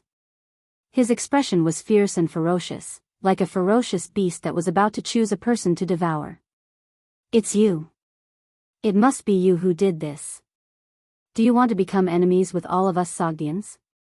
You will suffer retribution. Just as Li Wangyu and the others said that the sacred fire was extinguished, the sacred fire in the Zhuang temple was extinguished. If this matter had nothing to do with this group of debauches, Milliman would not believe that there was such a coincidence in the world. Sabeo, you can eat whatever you want, but you can't say whatever you want. We are standing right in front of you. Which eye of yours saw us extinguishing the sacred fire in your Zhuang temple? If you falsely accuse us, you will be punished. Chai Lingwu sneered disdainfully. Wei Shuyu also ridiculed, Sabeo Mafe, do you think we are immortals? When we are talking to you here, can we extinguish the sacred fire in your Zhuang temple? That's ridiculous. Fortunately, we can testify to each other that we have not been to the Zhuang temple's fire altar. Otherwise, it would really be yellow mud falling on our crotch. Even if it wasn't shit, it would be shit. TSK, Sabeo, you can't slander others. We are so scared, Dugo had a smug look on his face. He did not care about Milliman's identity and directly mocked him. Milliman glared at them fiercely, with an expression that said this matter was not over with them. He did not dare to delay any longer and turned to run towards the Zhuang temple's fire altar. On the fire altar, the priests who had received the news rushed over. They all looked at the bronze cauldrons with their mouths agape. On the fire altar, there were 7 or 8 bronze cauldrons of various sizes. Originally, the sacred fire was fueled by sandalwood. This was the sacred and inviolable object of the Zhuang temple. Now, Milliman was dumbfounded. The priests were dumbfounded. In the 7 or 8 bronze cauldrons, the burning sandalwood had all been extinguished. Only the wood was left emitting faint green smoke. Milman roared furiously at the priests in charge of guarding the sacred fire. Who extinguished the sacred fire? Why didn't you stop them? The priests in charge of guarding the fire altar were already scared out of their wits. Their bodies were trembling. Finally, an elderly priest bowed and replied, Sabeo, we don't know why the sacred fire was extinguished. No one tried to put out the fire. The sacred fire was extinguished by itself. Did any Tang enter the fire altar? The priests shook their heads. Sabeo, no Tang entered the fire altar. You know that the fire altar does not allow non-believers. Then how did the sacred fire extinguish by itself? Milman roared. Immediately check the wood on the fire altar. Someone must have done something to the wood. The priests of the Zhuang temple began to check the wood in the cauldrons in a panic. The wood used to ignite the fire was all sandalwood. It was dry and the size was suitable. There was no problem. After checking it several times, many priests in charge of guarding the sacred fire also came to check it. There was no problem with the wood. The priests guarding the fire altar also swore to the gods that no one had tried to put out the sacred fire, and no one had used water to put it out. This was something that everyone could see. Milman fell on the fire altar. He murmured as he looked at the cauldrons. He could not believe what he saw. As the Sabeo of the Zhuang temple in the Chang, an area of the Tang dynasty, if the fire of the fire in the Zhuang temple was extinguished, his position as Sabeo would be over. It was even possible that he would be escorted back to the Zhuang temple and burned at the stake as a punishment. Thinking that he might lose his glory and wealth, the best result might be that he would be called back to the Zhuang temple in Persia and become a low-level priest. It would be better for him to leave the prosperous world of the Tang dynasty, leave Chang'an, the most magnificent city in the world, and return to the Gobi Desert in the western region. Milman had been in charge of the Zhuang temple in Chang'an for almost 10 years. Since the establishment of the Tang dynasty, he had been infatuated with the life in the East. In his view, this was the city that a high-level person like him should live in. Chang'an of the Tang dynasty was the center of the world. In Chang'an, as the Sabeo of the Sogdian people in the Chang'an area, his life was quite carefree and happy. He even thought that the Sabeo of the distant Persian temple was not as comfortable as his current life. But now, the sacred fire of the fire was extinguished for no reason. All his glory and wealth were in jeopardy with the extinguishment of the sacred fire. He could not help but regret it. Milman was sure that all of this must have been done by those playboys of the Tang dynasty. Although he racked his brains, he still could not figure out how they did it. They made the sacred fire extinguish for no reason in front of everyone. But his intuition told him that this must be the truth. The sacred fire was extinguished by someone. Milman regretted it very much. He regretted being so stubborn and unwilling to hand over the female slave of the Byzantine to those playboys. Because of a damned lowly female slave, he could actually give up everything he had. This was simply too ironic. Milman's eyes were confused, and his pupils had completely lost focus. More and more Sogdians came from all over Chang, and when they heard the news that the sacred fire in the Zhuang temple had been extinguished, more and more people gathered around the fire altar. Many devout believers even cried and knelt on the ground, praying that the gods would not abandon them. Li Wangyu, Chai Lingguo, and the others also followed Milman to the fire altar of the Zhuang temple. They all crowded around the fire altar with smiles on their faces. When Milman saw Li Wangyu and the others in the crowd, he only felt a rush of blood. He rushed over regardless of anything, wanting to fight with those playboys. Li Wangyu smiled mysteriously, leaned over to Milman's ear, and whispered something in his ear. His words shocked Milman, and he looked at Li Wangyu with a complicated expression. Chapter 156. Li Wangyu whispered into Milliman's ear, "Do you want the flame of victory? I can help you get the best sacred flame." To Milliman, this was a fatal temptation. He stared at the Tang youth in front of him in disbelief. He said that he could help him get the best sacred flame. How was this possible? The so-called flame of victory was not just the heavenly fire. More importantly, it was formed by gathering all the sacred flames of different levels and adding the heavenly fire. When the Persians fought, they would even send the flame of victory to the battlefield to boost morale. However, Milamon was like a drowning man at this moment. Even if it was a straw, he wanted to hold on tightly to it. Milamon looked at Li Wangyu expectantly, waiting for his explanation. Li Wangyu smiled and said, "Sabao, why don't we find a suitable place to talk? You won't be talking about this in front of everyone, right?" Milamon stared at Li Wangyu silently for a few seconds, as if trying to figure out whether he was telling the truth or not. Finally, the hope in his heart won out. He extended his hand and made a gesture of invitation. He turned around and led Li Wangyu and the other playboys into the Jia Temple. The sacred flame in the Jia Temple fire altar in Lichuan Square had inexplicably extinguished itself because of the Qing brothers, the Yuqi twins, and Fang Yai.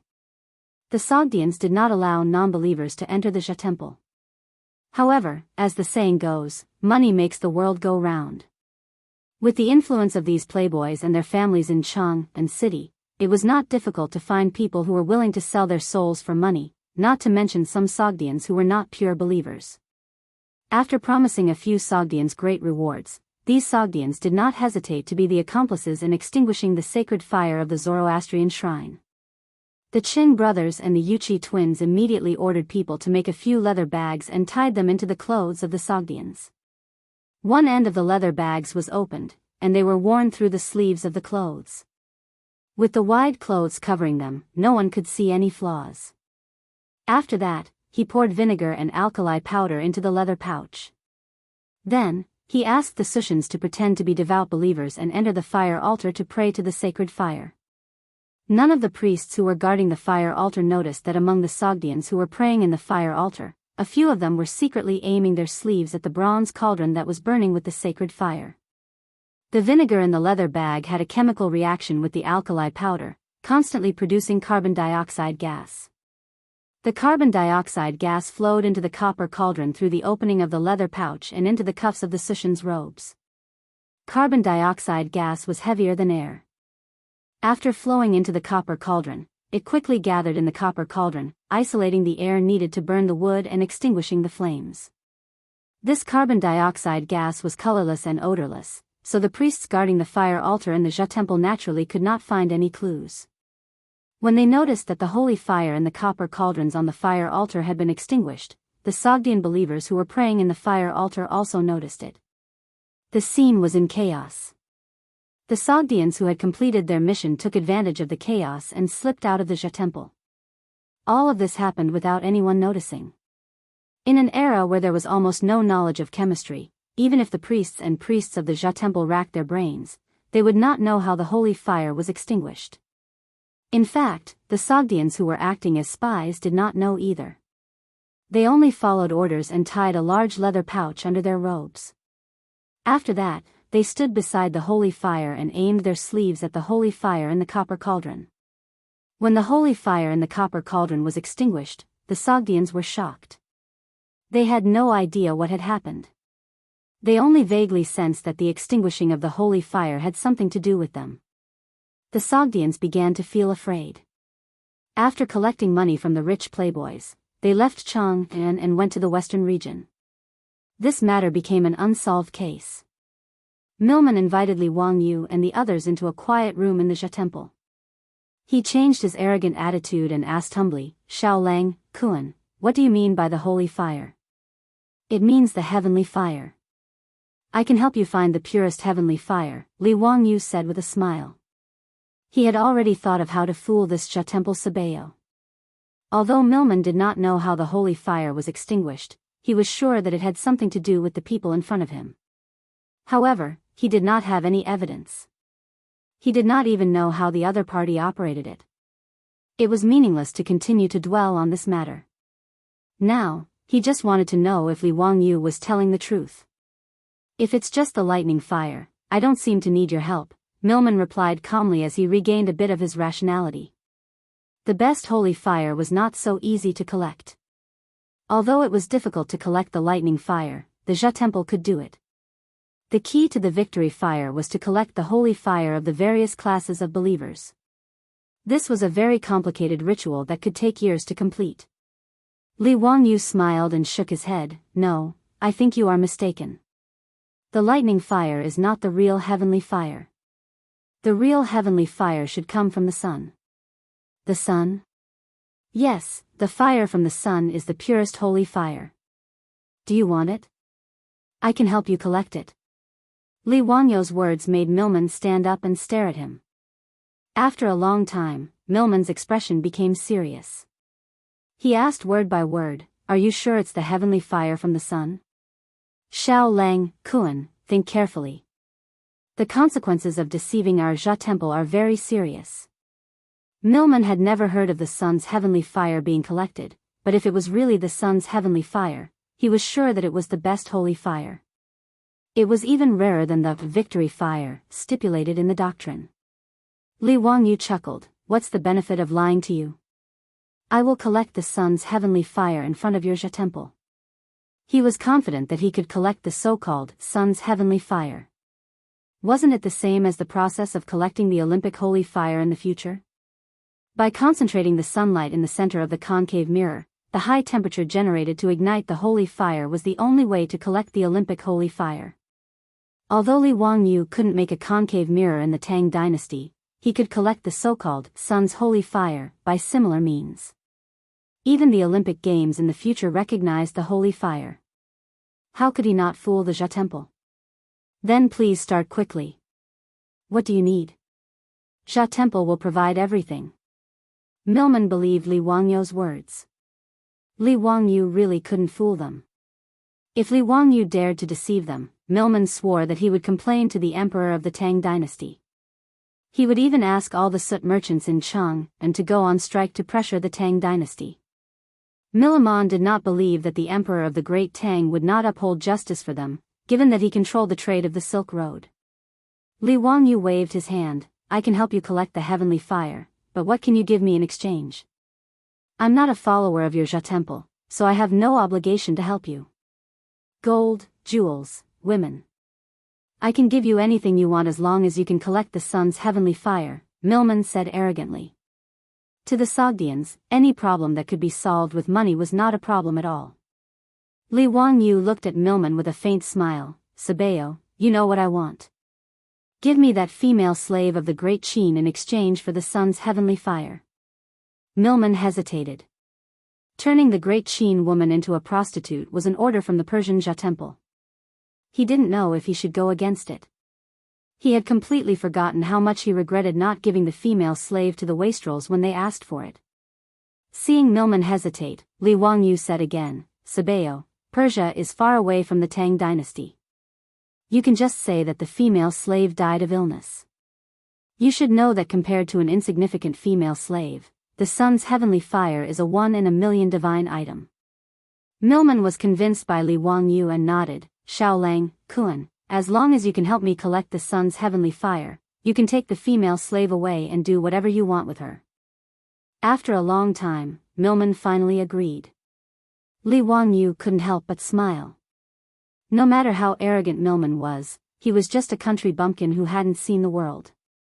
If it weren't for the fact that he was worried that Milman would act out of desperation and harm Aphrodite, Li Wangyu wouldn't have let him pass so easily. Chapter 157. Milman also had a good plan. If he could really collect the heavenly sun fire in front of everyone like this Tang young man said, then Li Chuanfang's Zhan temple would be able to turn the situation around and sing like a surf. Not only would the Zoroastrian temple not hold him responsible for the extinguishing of the solar heavenly fire, but he would also get more rewards. Compared to that, a female slave from Byzantium was nothing. Besides, after learning the lesson of the Zoroastrian temple's solar heavenly fire, he didn't dare to offend Li Wangyu again. Even if Li Wangyu collected the solar heavenly fire for them, if the solar heavenly fire was extinguished again, he wouldn't be able to survive. Maybe the easiest thing he could think of was to kill himself on the cauldron of the Zoroastrian temple's solar heavenly fire. "Mr. Xiao Lang, how long will it take for you to collect the solar heavenly fire for us?" Milman asked anxiously. "Any time. As long as the sun is shining, noon would be the best." Milman lowered his head and thought for a while. "How about 3 days later at noon?" You have to collect the pure solar heavenly fire in front of all the priests and priests of the Zoroastrian temple. Li Wangyu nodded and said, okay, but you have to let me take the female slave away first. Since Milman had already agreed to this deal, he didn't reject it and nodded. If Li Wangyu could collect the solar heavenly fire in front of all the priests and priests of the Zoroastrian temple in Chang and city, then everyone would be happy. If Li Wangyu was lying to them, the Zoroastrian temple wouldn't let him off easily. Milman summoned a priest and asked him to go to the tavern with Li Wangyu and asked the tavern owner to release the slave. Li Wangyu and the others left, and Milman went to prepare for the solar heavenly fire ceremony in 3 days. It was a tedious job. At the same time, he had to comfort the believers and tell them that the solar heavenly fire was extinguished for no reason because the Zoroastrian temple was about to collect the pure solar heavenly fire. In front of the purest and noblest solar heavenly fire, the solar heavenly fire would naturally extinguish. This was their respect for the solar heavenly fire. These words, coupled with the fact that the sacred fire on the Zoroastrian temple's fire altar had automatically extinguished for no reason, made the Zoroastrian believers believe them. After all, there were many believers praying in the fire altar at that time, and they witnessed with their own eyes how the holy fire in the cauldron was extinguished one after another. Thanks to Sabea Milliman's propaganda, everyone, including the priests and priests of the Zoroastrian temple, believed this story. The Sogdians began to pray, anticipating the arrival of the sacred fire of the sun 3 days later. When they exited the shrine, the Qing brothers, the Yuqi twins, Fang Yai, and Niu Jingping were already waiting for them at the entrance. Due to the presence of the Zoroastrian priests, everyone held back their laughter and winked at each other to pass messages. Today's matter was simply too satisfying for this group of silk pants.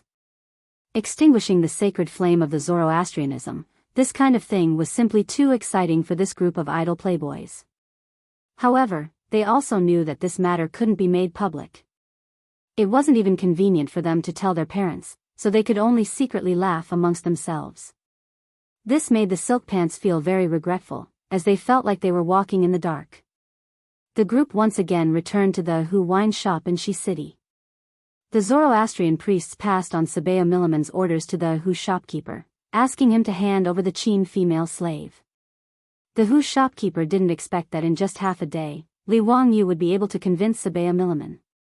This made him very surprised. The Hu shopkeeper naturally obeyed Sabea Milliman's orders. He asked someone to summon Aphrodite and prepared to go to the Chang and county to handle the procedures. After the fire last night, when Aphrodite turned to leave, she closed her eyes. That drop of tear, carrying a sense of persistence, a sense of waiting, a sense of determination, and a sense of sadness, fell. 2 years ago, when Carthagena city was conquered by the Persians, to the 13-year-old girl, it was as if she saw the entire world collapse in front of her. In the burning ruins, every tile was engraved with her vivid memories. From a proud daughter of heaven to a female slave, Aphrodite lost her faith and hope in God. After that, the long journey of a year and a half made Aphrodite lose hope in the future. She could never return to her hometown. She was just a pitiful person who was exiled from her memories. Yesterday, she was dragged out to meet the guests after resisting in every way possible. Aphrodite thought that would be the beginning of her life, the endless darkness of hell. She didn't expect that the handsome young man from the Tang dynasty would squat beside her gently and ask her in a gentle tone, "Are you okay?" With just one sentence, Aphrodite's heart seemed to have been shot by Cupid, the god of love. She obediently allowed the young man from the Tang dynasty to hold her hand and take her to a seat. When she was mocked by his friends for being ugly, Aphrodite bit her lips hard to stop her tears from falling. She took the initiative to change into a dance costume and perform a branch dance. She wanted to show her best side to the young man from the Tang dynasty. At that moment, she forgot her identity as a female slave. She was willing to give up everything she had to return to the world of her dreams. However, he still left, but he didn't take her with him. She heard from the other Hu girls in the tavern that the young man tried to buy her, but he was rejected by the Hu tavern owner. Aphrodite knew why. Zoroastrianism, the common religion of the Persians and Sogdians, they wanted to use this opportunity to humiliate her and the Byzantine Empire. After the young man from the Tang dynasty left, she had already made preparations. A sharpened hairpin. Before she was forced to meet the guests, Aphrodite was going to insert it into her heart. She would miss him until her body withered. However, at this moment, Aphrodite hated him.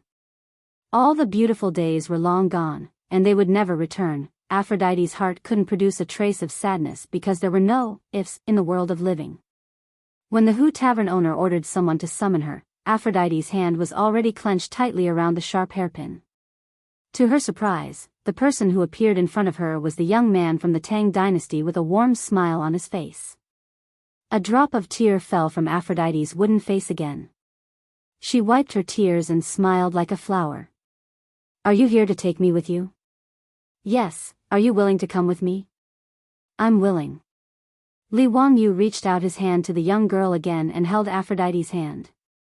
Her hand was soft and a little cold, but she held on to Li Wangyu's hand tightly as if she was holding on to her own happiness. The Hu Tavern owner accompanied them to the Chang and county to complete the procedures. Li Wangyu asked him to write a document to release Aphrodite.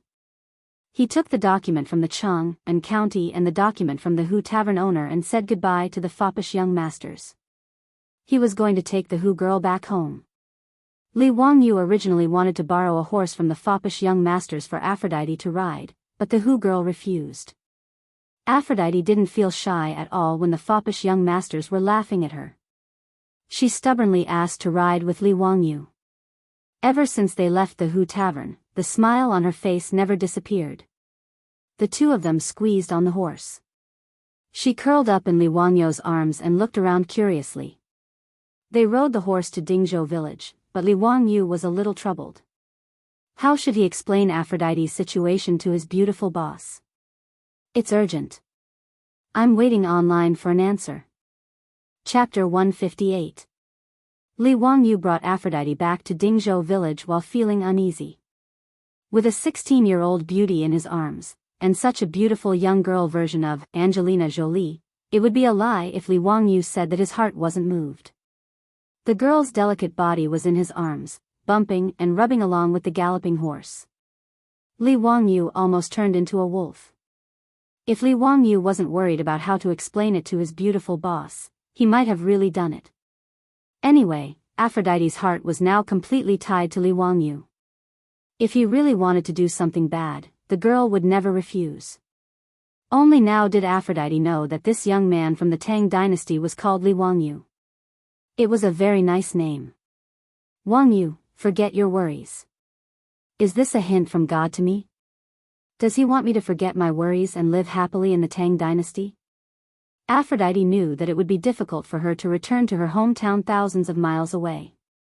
The man who saved her from the fire pit might be her life support. She began to think about random things again. Will Li Wangyu marry me? Does he have other wives?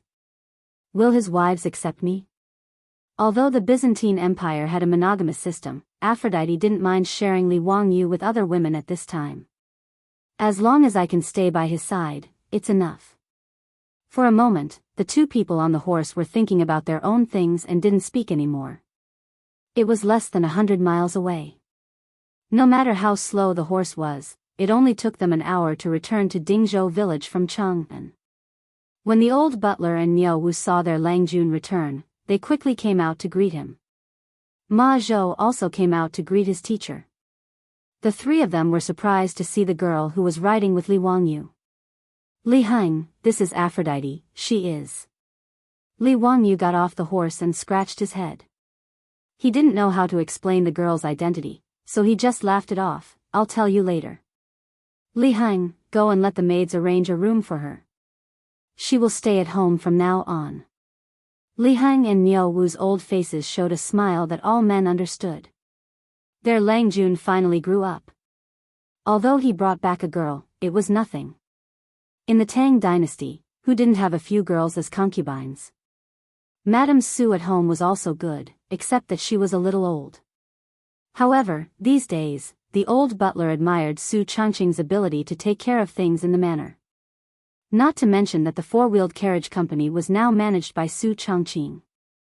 In less than 2 days, the group of Guangzhou men in Dingzhou village all listened to her. Now in Dingzhou village, Su Changqing's words were more effective than the old village chief's. Therefore, in the old butler's heart, Madame Su should be the main wife of the family in the future. And Li Wangyu brought back a girl who was obviously his Langjuan's concubine. However, Li Hang and Niu Wu both complained in their hearts that the women their Langjun found were really not good. The old ones were old, the ugly ones were ugly, as people of the Tang dynasty, in the eyes of Li Hang, Niu Wu, and even Ma Zhou, Aphrodite's appearance was the ugly type, the same as those rich playboys. As for Su Changqing being old. If Su Changqing knew that Li Hang and Niu Wu were secretly criticizing her for being old, there would probably be a bloodbath in the Li family. Lang Jun, this old slave understands. Hee, this Ah Fu. What? Do you need a maid to serve her? The old butler asked with a smile. Aphrodite's name was too long for the old man to remember. It's Aphrodite. Forget it. You probably can't remember it either.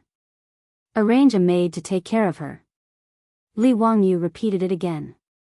However, looking at Li Hang's confused eyes, it was obvious that he still couldn't remember Aphrodite's name. He simply turned to the girl. Can I call you Aphrodite in the future? Your name is too long for people of the Tang dynasty. Aphrodite nodded obediently. Okay, I like the name Aphrodite. Li Wangyu introduced both parties, and Aphrodite gave everyone a standard Tang dynasty curtsy. She clasped her fingers together and placed them on the right side of her waist before bowing respectfully. Everyone, I'm Aphrodite, Langjuan's woman. Aphrodite's words caused Li Wangyu, Li Hang, Niu Wu, and Ma Zhou to choke on their saliva and cough at the same time. Li Wangyu blushed and didn't dare to let Aphrodite continue speaking, so he pulled her inside. Ma Zhou didn't know what to say. His teacher's concubine was too bold. Li Hang, on the other hand, smiled and stroked his beard, thinking that this concubine actually said that she was Langjuan's woman in front of everyone. Hee, this mansion is going to be lively in the future. Li Hang, is Changqing at home? Li Wangyu asked as he walked inside. The old steward hurriedly replied, Langjun, Madame Su has yet to return from Chang'an City. Perrin and Niu Yong went with her. Got it. Li Wangyu didn't know why, but he inexplicably felt a lot more relaxed when he heard that Su Changqing wasn't at home. However, looking at the sky, there were at most 2 hours left before the evening drums sounded in Chang'an City, and his beautiful boss was about to return home. If he died prematurely, Aphrodite would also say that she was his woman in front of his beautiful boss. That would be a lot of fun. Li Wangyu wanted to tell Aphrodite not to say that in the future, but looking at Aphrodite's smiling face, he couldn't say anything. Damn it, so be it if I die. At worst, I'll just go all out and wait for my beautiful boss to flip out with jealousy before I use my ultimate move. I'd better instruct the maidservants to tidy up the washboard in the house first. I don't dare to take it out. Fortunately, there weren't any keyboards or computer motherboards in the Tang dynasty, let alone fruits like durian. Looking at their Langjuan's conflicted look, the old steward Li Hang and Niu Wu couldn't help but shake their heads. What a scandal, what a scandal. How could the head of the Li family be afraid of a woman? If word got out, the Li family would lose all face. Ma Zhou also felt that his young master was good at everything, but why was he so afraid of women? He could learn everything from his master, but this was something that he absolutely couldn't learn. If Li Wangyu knew what Li Hang, Niu Wu, and Ma Zhou were thinking, he would definitely snort in disdain. In the future, a goddess like his beautiful boss was an existence that could instantly kill a group of men with a single look. Sigh, let's not talk about it anymore. The more I talk about it, the more I'll cry. Women's rights are rampant, Li Wangyu thought with grief and indignation. However, Li Hang's disdainful look made Li Wangyu somewhat unable to put down his pride as a man. He suddenly straightened his back. This isn't the future, this is the Tang dynasty. I want to have 3 wives and 4 concubines, so what? Li Wangyu decided to be tough for once. He absolutely couldn't face his beautiful boss with the same mentality as he did in the future. Otherwise, in the future, his wife wouldn't be respected, and that would be a terrible thing. As a man, he couldn't be a coward, he had to be tough. Li Wangyu coughed softly. Just as he was about to assume the posture of a family head, he heard the sound of hurried horse hooves outside the door. Then, a figure jumped off the horse and rushed through the door with a gust of wind. The one who rushed through the door was Niu Yong. He was panting heavily and sweating profusely as he shouted, "Lang Jun, something happened. Miss Su is trapped in the East Market. Quickly go and save her." Chapter 159. Li Wangyu was shocked when he heard the news. Niu Yong's appearance scared him even more. This one-armed strong man had bruises on his face and his clothes were torn in many places. Some of the wounds even oozed blood. It was obvious that he had suffered a lot. "Brother, who beat you up like this? I'm going to get even with them." Niu Wu was furious when he saw that his brother was injured. Niu Yong ignored him and grabbed Li Wangyu's arm tightly. Lang Jun, let's go and save Lady Su." "Niu Yong, what happened? What happened to Su Chongqing? Tell me the details." Li Wangyu supported Niu Yong. Niu Yong gasped for breath and said hurriedly, "Lady Su is trapped in the carriage. Lang Jun, let's go quickly. We'll talk on the way. The city gate of Chang'an is about to close. If we're late, we won't be able to enter the city." Li Wangyu looked at the sky and saw that it was almost dusk. There was not much time left before the city gate of Chang'an closed. He was also anxious and shouted at Niu Wu, "Go and prepare the horse. We're going to Chang'an." Niu Wu agreed and was about to run outside. Li Hen grabbed him and said, "Wait, let's go find the village chief first. Go quickly." Niu Wu was stunned for a moment and immediately understood. He jumped onto the date red horse that Li Wangyu rode back and ran towards the village chief's house. Although Niu Wu didn't know what had happened, he knew that he and his elder brother might not be able to break into Chang'an city to save Madame Su just by relying on the two of them. They might have to rely on the villagers of Dingzhou village to help out. When the old village chief heard that Lady Su was trapped in the carriage of Chang'an, he rang the old copper bell in the village without saying anything. The copper bell in the village could not be rung casually. If the copper bell was rung 12 times, it meant that the village was facing a threat. After the old village chief rang the copper bell, the men who were originally squatting in front of their house holding big bowls and chatting with others were suddenly startled and rushed back into the house. In less than a quarter of an hour, hundreds of strong men with all kinds of weapons had gathered on the grain-sunning ground in the village. They were led by 12 middle-aged strong men who were wearing leather armor and holding weapons, but their bodies were all handicapped. These 12 strong men were the comrades of the Niu brothers who had survived the bloody battle with the Turks at Yanmen Pass. Back then, 60 former Sui soldiers from Dingzhou village went to war. Those who were able to survive all had their own abilities. Although their bodies were disabled, their battle prowess was not to be underestimated. Almost all of the youths in the village were trained by these 12 people and the Niu brothers according to the military methods. No one would have expected that a small village like Dingzhou would have the military strength of 2 brigades hidden within it. If they were equipped with armor and long weapons, their combat effectiveness would not be inferior to that of the imperial army in Chang'an at all. When the village had conflicts with the surrounding villages, they had never lost a fight. Even in the village, there had never been any blind thieves who came looking for trouble. Of course, this also had to do with the fact that Dingzhou village was too poor.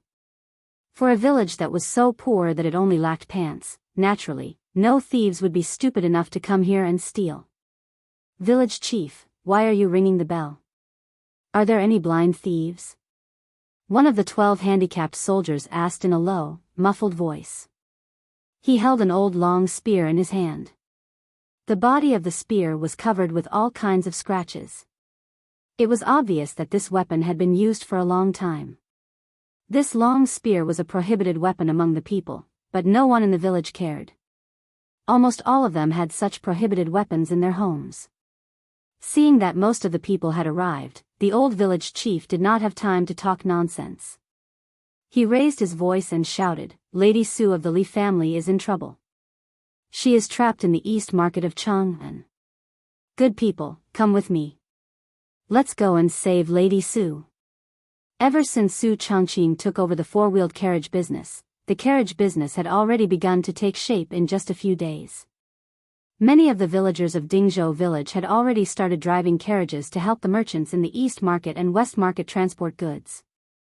However, due to the insufficient number of carriages in the early stages and the poor quality of the carriages, Su Changqing limited the carriage's transport distance to 300 miles around Chang and city, which was the distance that a four-wheeled carriage could travel in a day.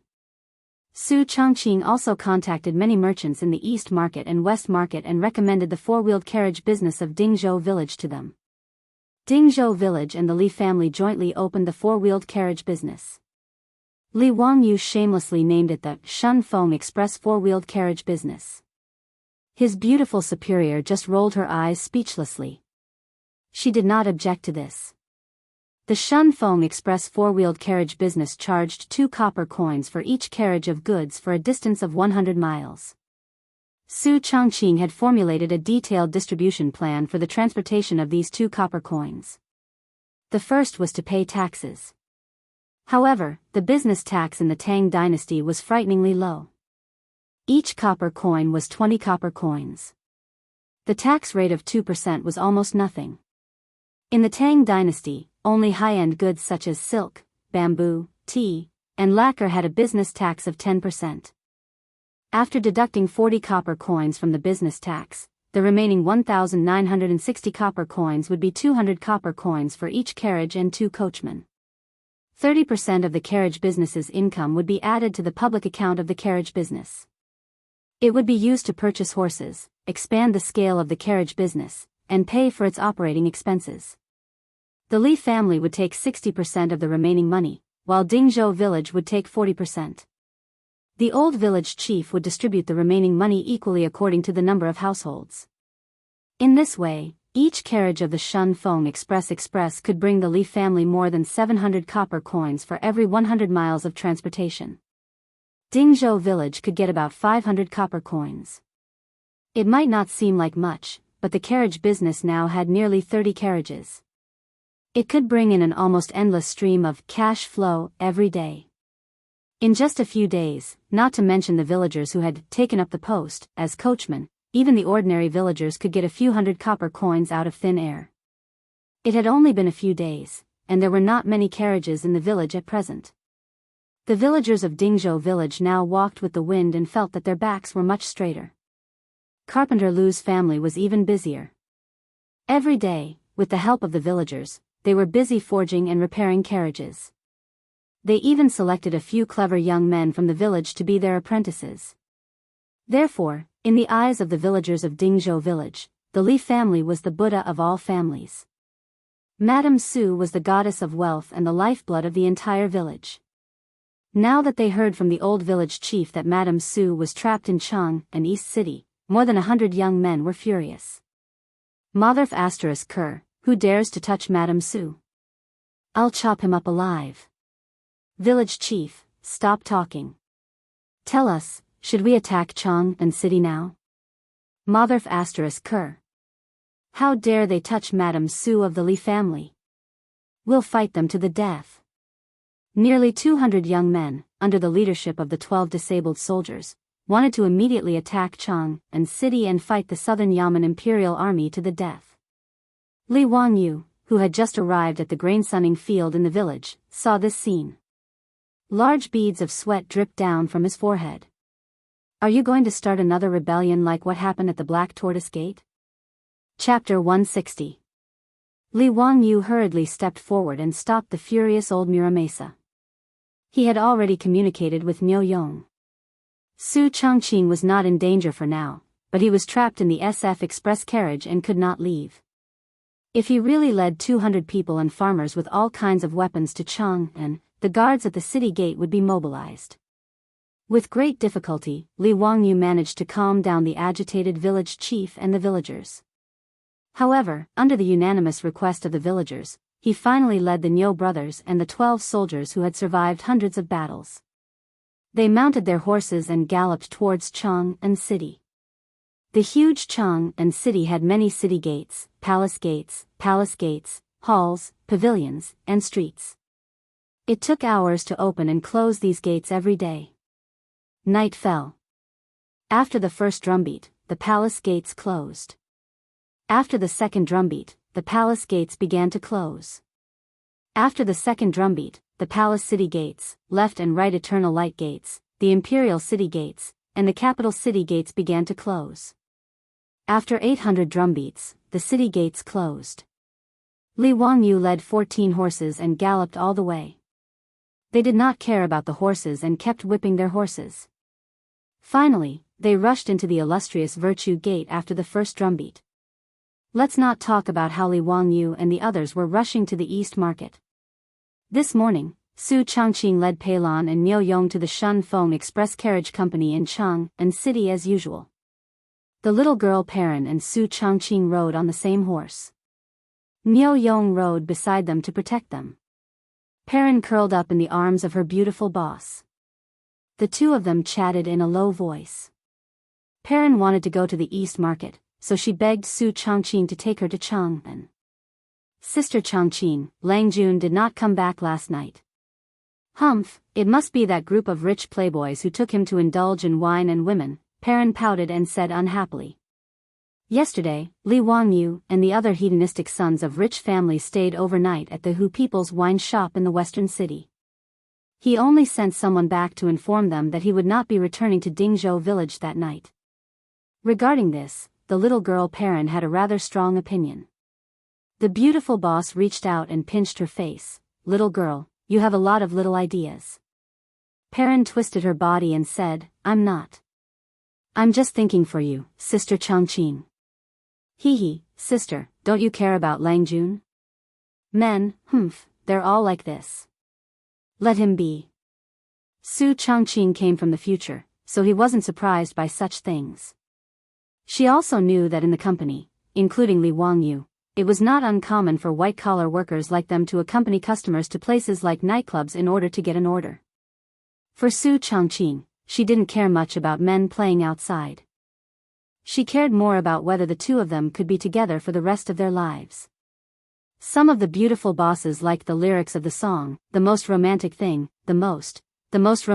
I can think of is to slowly grow old with you. Until we're old and can't go anywhere, you'll still treat me as a treasure in the palm of your hand.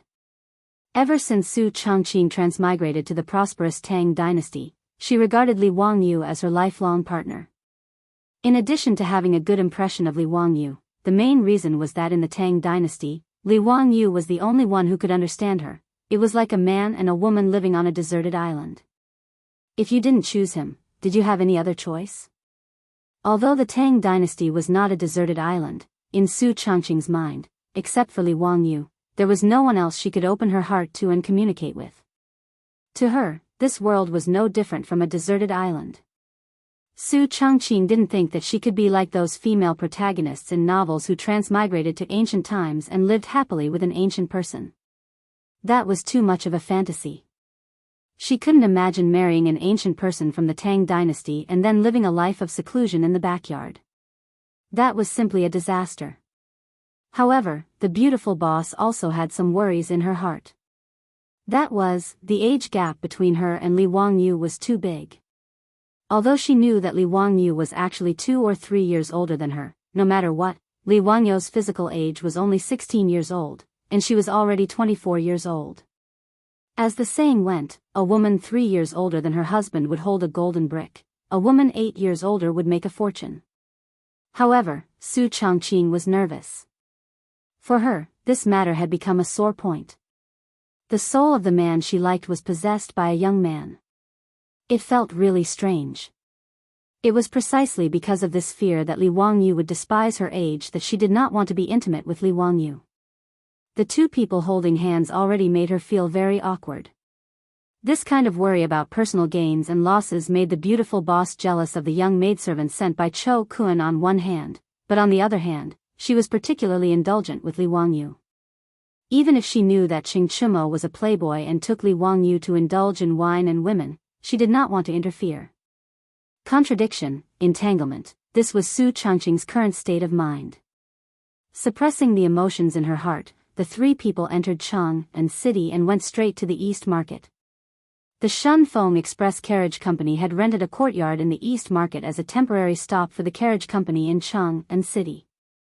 Usually, because of the delay in transporting goods, the four-wheeled carriages and coachmen who could not return to Dingzhou village would temporarily spend the night here. This was also the location of the Shunfeng Express, which contracted the freight business of the merchants in the East and West markets.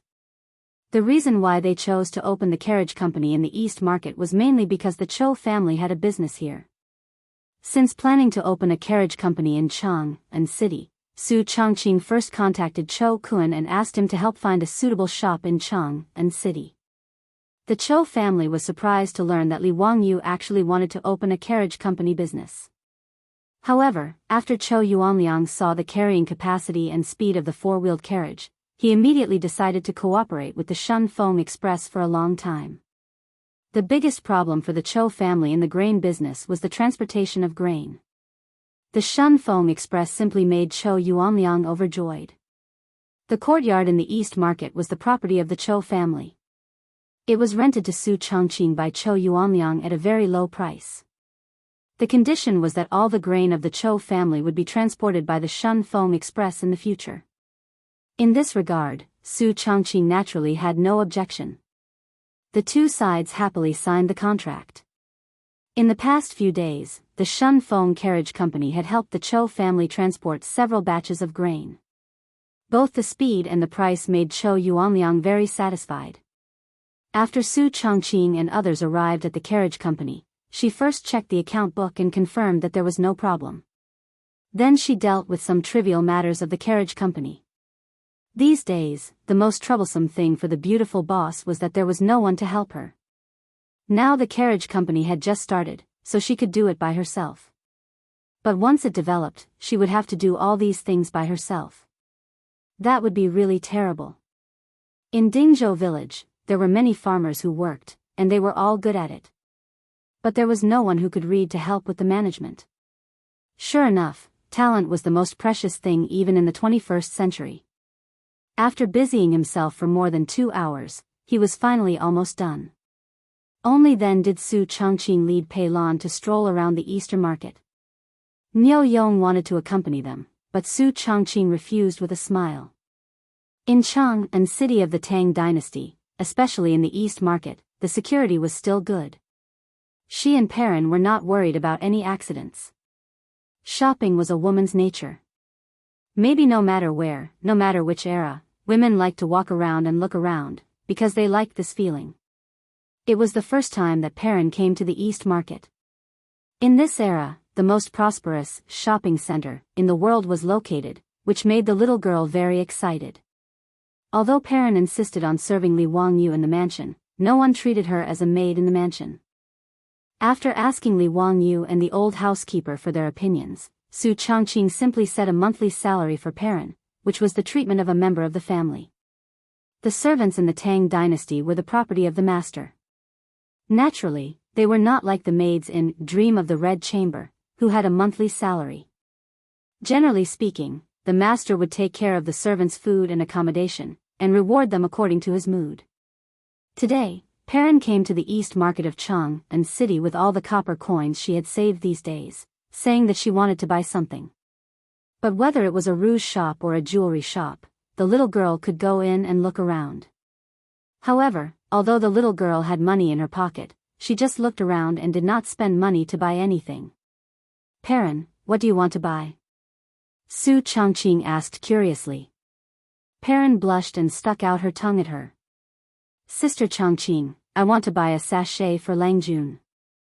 The sachet she was talking about was a hollow metal ball with a pattern of flowers or animals. A metal incense pot was suspended on a balance frame inside, and the outside could be rotated at will. In the Tang dynasty, not only women liked to wear sachets, but men were no exception. Whether hunting, traveling, or playing, they all carried sachets with them. Wherever it went, the fragrance would spread. At that time, men even had the custom of comparing spices with each other, which was called competing in incense. Even the generals of the Tang dynasty used incense. In the Tang poem, Young Man's Journey, it was written, Ping Ming little hunting out of the middle army, exotic fragrance-filling sleeves. It was obvious how popular incense was in the Tang dynasty. Su Changqing was speechless. In her mind, she could not imagine Li Wangyu wearing a sachet around his waist, and the fragrance was overflowing. Perrin, your Langjun definitely doesn't like to wear that stuff. You'd better not waste your money. Su Changqing said firmly. Li Wangyu was a standard straight man. In the company of later generations, some male colleagues would wear perfume for men. But on Li Wangyu, the beautiful boss had never smelled any fragrance except for the smell of sweat. He was the representative of smelly men. Really? Lang Jun used to like it. Perrin was a little confused. Shouldn't wearing sachets be the favorite of men in the Tang dynasty? She remembered that her Lang Jun used to wear sachets. It's true, it's true. Let's go over there and have a look. I'll treat you to candy, okay? Su Changqing could not explain to the little girl that her Lang Jun had been replaced. She could only say perfunctorily and pull Perrin away. When they passed by the door of a shop that specialized in women's ready-made clothes, Perrin looked at the colorful women's clothes in the shop and waved to Su Changqing. Sister Changqing, let's go in and have a look. The clothes here are so beautiful. Su Changqing naturally would not refuse. She smiled and held Perrin's hand and walked into the shop. But she did not expect to meet a noble person in the shop. Chapter 161. This East City's ready-made clothing store was expensive, so there weren't many customers. Su Changqing saw two beautiful women who were about the same age as her, so she smiled and nodded to greet them in a friendly manner. The two women also smiled and greeted her. After transmigrating for almost a month, even Su Changqing could see that these two women obviously had a high status. Their hair was tied up in a bun, their breasts were exposed, and their shoulders were covered with a gauze. They were wearing a short-sleeved shirt, a long skirt, and a belt. One of the women was pregnant, and her belly was already showing. There were maids serving them. Although Su Changqing didn't know much about history, she still knew a phrase called Tang Dynasty clothing. The Tang Dynasty clothing was the heyday of China's clothing development. Even in later generations, the shadow of the Tang Dynasty clothing could still be seen in East Asian countries. The Tang Dynasty women's clothing was the most wonderful chapter of China's ancient clothing. Their clothes were beautiful and gorgeous, and the decorations were strange and complicated, making it too much for the eyes to take in.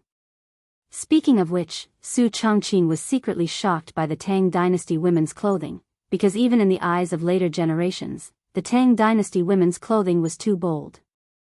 The light, thin, and transparent fabric, coupled with the bare-chested clothing, which was the low-chested clothing of later generations, and the slow-chested gauze skirt, made Su Changqing, as a woman, blush when she looked at it. In the Tang Dynasty, where plump breasts were considered to be beautiful, the white patch on the chest of a woman with a bit of status was a cheap sight for many men. Not to mention that there was no such thing as underwear in the Tang Dynasty.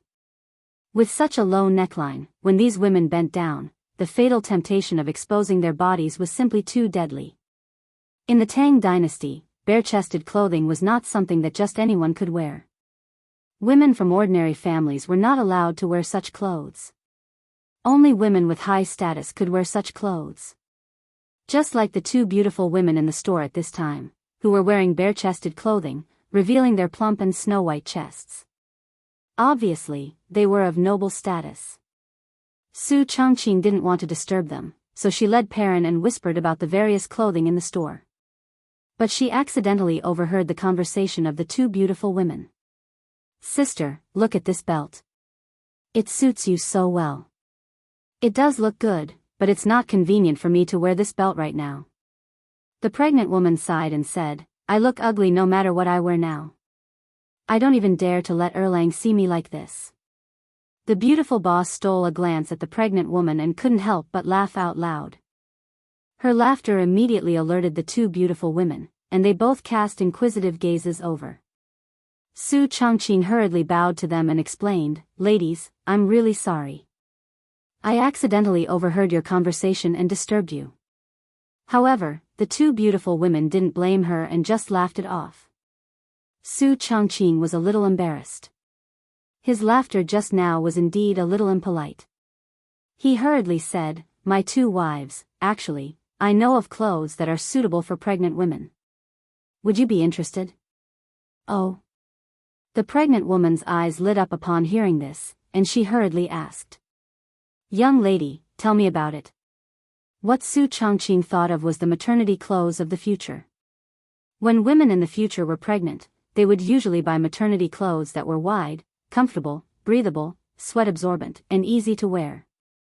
And women in the future would pay more attention to the beauty of maternity clothes. Aside from the large waist, the style wasn't inferior to ordinary fashion. Su Changqing asked the female shop assistant of the ready-made clothing store to bring over a chest-length skirt. He pointed at the waist of the skirt and said, "Actually, this chest-length skirt is the most suitable for pregnant women. You just need to modify the waist a little." The chest-length skirt looked like the Korean clothing of the future. The so-called Korean clothing was passed down to Korea during the Tang dynasty. The chest-length skirt tied the belt high above the chest. This style could achieve a different elegant effect regardless of whether the figure was plump or thin. Furthermore, the chest-length skirt that was modified at the waist was thin at the top and thick at the bottom. It looked dignified and elegant, and the wide skirt perfectly hid the pregnant belly. Whether it was a 6-month pregnant woman or an 8-month pregnant woman, it couldn't be seen after wearing it. It was the best combination for pregnant women. Su Changqing's words made the 2 beautiful women quite interested. The female shop assistant on the side was also very tactful and quickly said, "Honorable guests, there are tailors in this small shop. If you need, I can ask them to modify it right away. It can be done in a moment." The 2 beautiful women smiled and looked at each other. They nodded and asked her to take the chest-length skirt to the back of the shop to modify it. Su Changqing said with a smile, "Ladies, it's better not to wear silk clothes when you're pregnant. It's better for the fetus to wear cotton clothes." "Oh. Why is that?" the beautiful woman asked. "Because cotton clothes are not irritating to the fetus and the pregnant woman. Moreover, cotton clothes are breathable and comfortable to wear." The beautiful woman immediately called the female shop assistant and asked if there were any cotton clothes. Cotton clothes were not common in the early years of the Tang dynasty.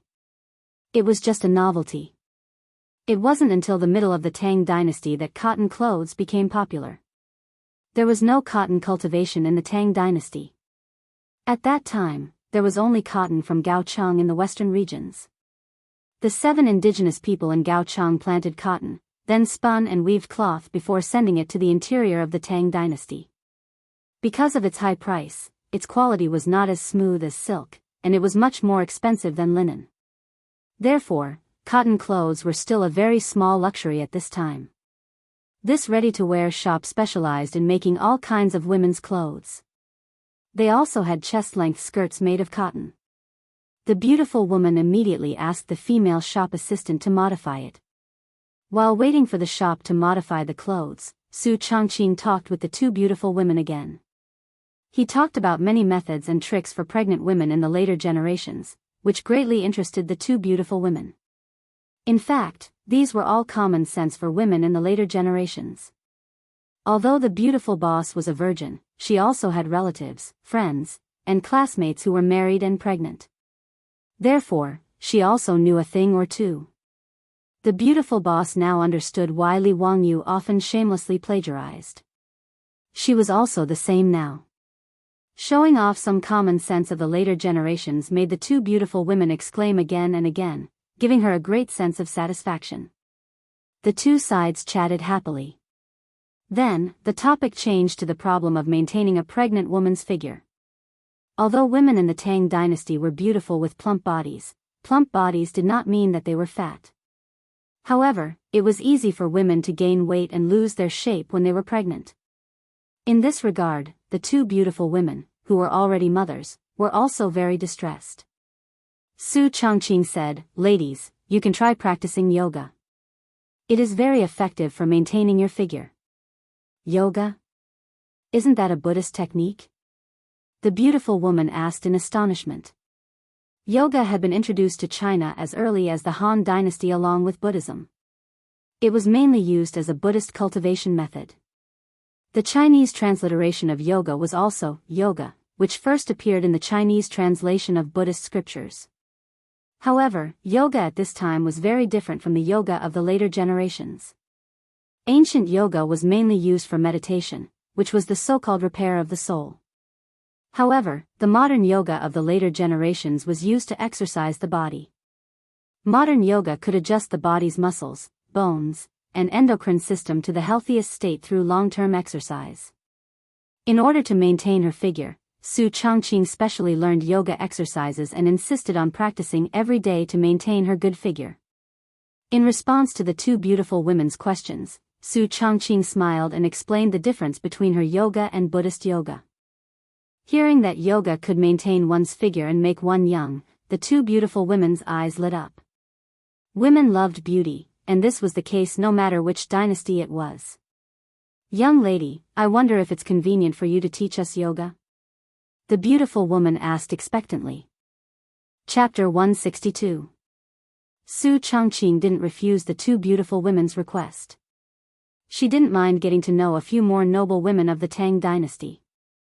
Since she and Li Wangyu were going to live in the Tang dynasty for a long time, she still needed to expand her network. These two beautiful women, whether it was their conversation or temperament, made Su Changqing have a good impression of them. Naturally, she was willing to get closer to such beautiful women. However, she was slightly embarrassed. "I can teach you yoga, but I need a convenient place. When practicing yoga, you can't wear too many clothes, otherwise it will affect your physical activity." The two beautiful women were stunned. This was a problem. The pregnant woman asked, "Are you from Chang'an?" Su Changqing smiled and shook her head. "I'm from Dingzhou village in Hu County. I run a carriage business in the East Market." Dingzhou village in Hu County? The beautiful woman smiled and asked, "Do you know Li Wangyu from the Li family in Dingzhou village?" The beautiful woman's words caused Su Changqing to be stunned as well, and only after a long time did he reply. "Of course I know him. I'm Li Wangyu's cousin. May I ask how the two of you know my cousin?" Her cousin's words were even vague, but the smile in the pregnant woman's eyes deepened. "I'm Li Xiaolang's elder." "So, you're also my niece." "What? Li Wangyu's elder?" Except for the Li family in Hu County, who had already shed all pretense of cordiality, Li Wangyu's current identity, what other elders did he have? Su Changqing was confused by the beautiful woman's words. She didn't know how to address these two beautiful women. Niece, let's go. I'll tell you in detail when we go to my house." After learning Su Changqing's identity, the beautiful woman became very enthusiastic and stepped forward to hold her arm. Su Changqing was dumbfounded. These two beautiful women didn't look much older than her. The two of them were about 27 or 28 years old. How did he suddenly become the junior of these two beautiful women? It was too late for regrets. She hated Li Wangyu's fabricated identity so much that her teeth itched. "Damned Li Wangyu, why couldn't you have made up an identity?" Su Changqing still didn't want to acknowledge this relative, but he was pulled out of the house by two enthusiastic beautiful women. He didn't even bother to take the dress that he had asked the shop to modify. A simple-looking two-wheeled carriage was parked at the entrance of the clothing store. Su Changqing was forced by the two beautiful women's warm invitation and had no choice but to follow them onto the carriage. Perrin was also invited by the beautiful woman's maid to get on the horse at the back of the carriage and follow the carriage all the way. The little girl also didn't know what was going on. Since when did his Langjun have any elders? Perrin, who grew up in the Li family, knew very well about Li Wangyu's relatives. She had never heard of any elders or relatives in Chang'an City. However, the two beautiful women didn't seem to be bad people. Perrin could only suppress the suspicion in her heart and follow the carriage all the way. After the carriage drove out of the East Market, Perrin found that there were many strong men on horseback in front and behind the carriage. They were guarding the carriage with solemn faces, which made her even more surprised. It was obvious that the two beautiful women's family power couldn't be underestimated since they had so many troops. Inside the carriage, Su Changqing had been carefully inquiring about who exactly the two beautiful women were. However, the two beautiful women just smiled and didn't say anything. They only told her that she would know when she arrived at the mansion. Perrin, who was riding behind the carriage, was horrified to find that after the carriage left the East Market, it went all the way north and then turned in the direction of the Imperial City. Finally, the carriage drove straight to the Yanxi Gate on the east side of the Imperial City. From here, the Imperial City was to the south and the Imperial Palace of the Tang Dynasty, Taiji Palace, was to the north. When the carriage passed by the Yanxi Gate, the Imperial guards guarding the gate of the Imperial City didn't stop them for inspection. Instead, they all bowed and saluted. Even if the little girl Perrin was slow, at this moment, she realized that the two beautiful women were nobles in the Imperial Palace. This discovery frightened Pei Lan to the point that her entire body trembled. She rode on horseback in a daze and followed the carriage into the Taiji Palace. Su Changqing didn't know where the carriage went like Perrin. She didn't know the way, nor did she know the Imperial Palace of the Tang Dynasty. However, when the two-wheeled carriage stopped, she and the two beautiful women were helped out of the carriage by the maidservants. She was still shocked by the buildings in front of her. Even in the future, she had visited the magnificent palace complex in the Forbidden City, but she was still shocked by the Taiji Palace in front of her.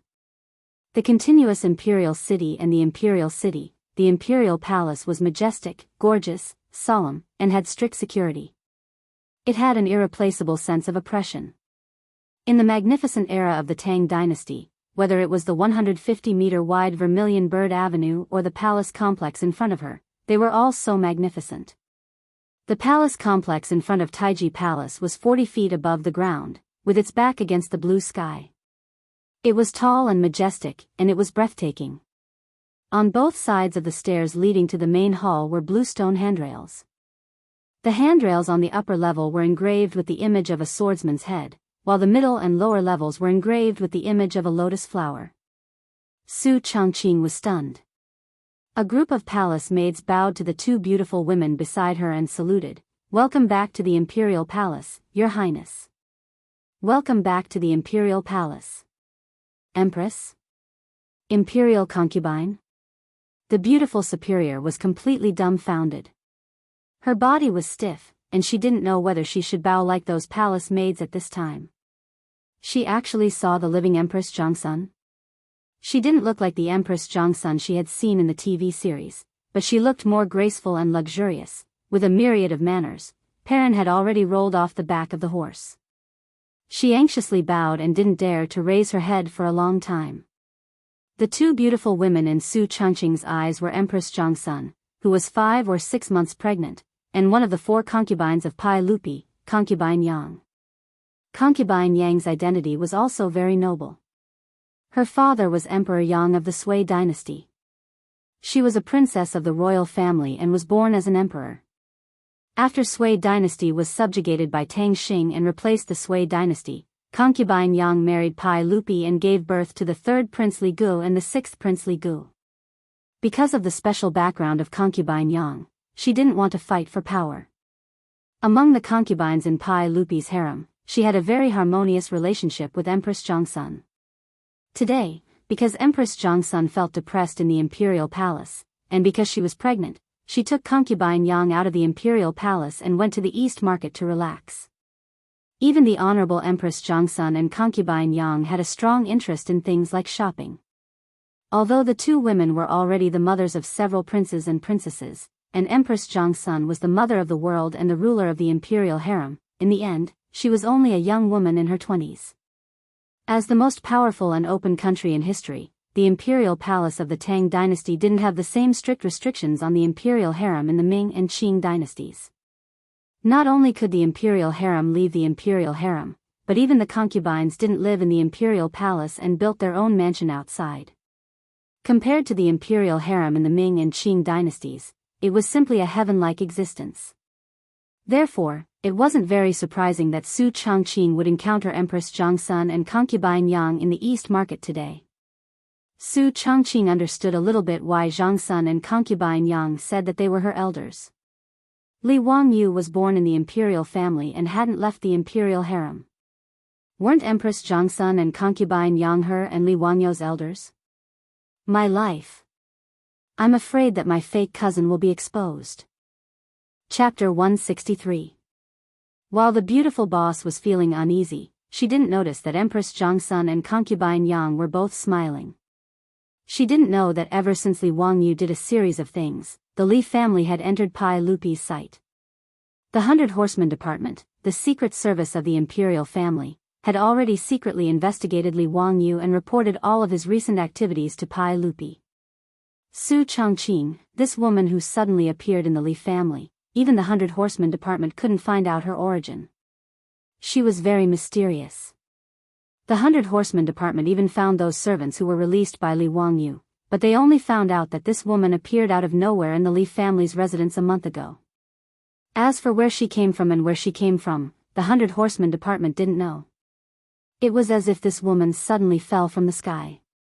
The 100 Horsemen Department didn't know that Su Changqing really did fall from the sky, but she fell into Li Wangyu's bathtub. If they wanted to find out her origin and where she came from, the 100 Horsemen Department would have to travel 1,300 years and go to the police station in the future.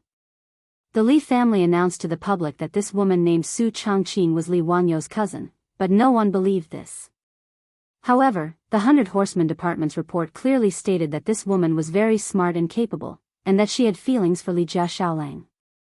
Not only did Pai Lupi read the 100 Horsemen Department's report, but Pai Lupi also showed it to Empress Jiangsun for a look. Pai Lupi and Empress Jiangsun didn't care about Su Changqing's origin. A woman wasn't in the eyes of the emperor of the Tang dynasty.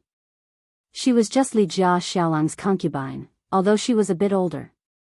However, because Empress Jiangsun had a good impression of Li Xiaolang and met Su Changqing today, she admired Su Changqing very much after talking with her. The more Empress Jiangsun looked at her, the more she liked her. In addition, the yoga that Su Changqing mentioned made her and concubine Yang very curious, so they simply brought Su Changqing back to Taiji Palace and revealed her identity. The so-called niece was just a joke between Empress Jiangsun and concubine Yang and Su Changqing. Empress Jiangsun smiled and invited Su Changqing to follow her into Lijun Hall, which was Empress Jiangsun's bedroom. Lijun was the main hall of the second courtyard. In the courtyard was the imperial palace's palace, the palace's palace. Li STSS books always, strictly speaking, this place was not part of the harem, but Empress Jiangsun lived here in order to accompany Pai Lupi. Only the Tang dynasty had this kind of tolerance. Other dynasties hated that they couldn't lock the harem's empress and concubines behind the palace walls, not to mention that they could go out of the palace to play from time to time. Perrin was so scared that she couldn't speak clearly and didn't dare to enter the palace. Su Changqing simply let her stay outside the hall. Although Su Changqing respected Empress Jiangsun and concubine Yang, because she came from the modern era, she didn't have much respect for imperial power. After all, except for a few countries in the modern era, in most countries with monarchs, the monarch was just a decoration. Therefore, even when facing the empress and the harem's imperial concubines, Su Changqing was relaxed and didn't have much uneasiness or nervousness. She asked the palace maids to bring her 3 soft mats and put a towel on them to act as yoga mats. Yoga mats were necessary to practice yoga. Firstly, it was to prevent slippage and protect the safety of the trainer. Secondly, it was to protect the knees and spine. Su Changqing also asked the palace maids to bring them close-fitting clothes. Women in the Tang dynasty often wore short skirts, which couldn't be used for exercise. Fortunately, women in the Tang dynasty also liked to wear hu clothes, which were narrow sleeves and tight, with separate clothes and pants, which could barely be used for yoga exercise. After telling the palace maids to close the door, Su Changqing began to teach Empress Jiangsun and concubine Yang the method of yoga exercise. 2 hours later, the door of Li Main Hall slowly opened. Su Changqing, Empress Jiangsun, and concubine Yang all came out with fragrant sweat. Empress Jiangsun asked the palace maids to bring snacks and food. The 3 of them sat in the side hall to rest and chat. Niece Changqing, your yoga is really magical. I feel much more relaxed after exercise. Empress Jiangsun said while stroking her slightly bulging belly. Concubine Yang also smiled and nodded. Indeed, Changqing's yoga is really effective. I also feel much more energetic. Your Highness, Imperial Concubine, yoga requires long-term exercise. Today is just the beginning. If you want it to be effective, you must persist in practicing every day. Su Changqing said. Empress Zhongsun said, that's good. Niece Changqing, if it's convenient for you, you can come to the palace every day to teach us. Is that okay? Su Changqing hesitated for a moment, but quickly nodded and agreed. She naturally wouldn't refuse to have a good relationship with the royal family of the Tang dynasty. Empress Zhongsun took a jade pendant from her body and handed it to her. This is my jade pendant. You can keep it well. With this jade pendant, you can enter and leave the palace at any time. Su Changqing didn't refuse. She thanked Empress Zhongsun and took the jade pendant. The front of the jade pendant was carved with a phoenix that symbolized the status of the empress, and the back was carved with 8 characters. Ding has fire virtue, he is a phoenix. Su Changqing didn't know seal script or history, so she naturally didn't know that these 8 characters were taken from the ancient legend of the emperor. Ren has water virtue, he is a dragon. Ding has fire virtue, he is a phoenix. Therefore, the emperor was a combination of dragon and phoenix, incomparably noble. Ding is a phoenix and calls herself the empress. This jade pendant wasn't just a certificate to enter and leave the palace, but also represented the status of Empress Zhongsun. In a sense, it was like the imperial sword and the golden token arrow made up in the TV series of later generations. It was like the emperor himself. Although she couldn't use the jade pendant to do whatever she wanted or order the court officials, it was enough to avoid a lot of trouble when necessary.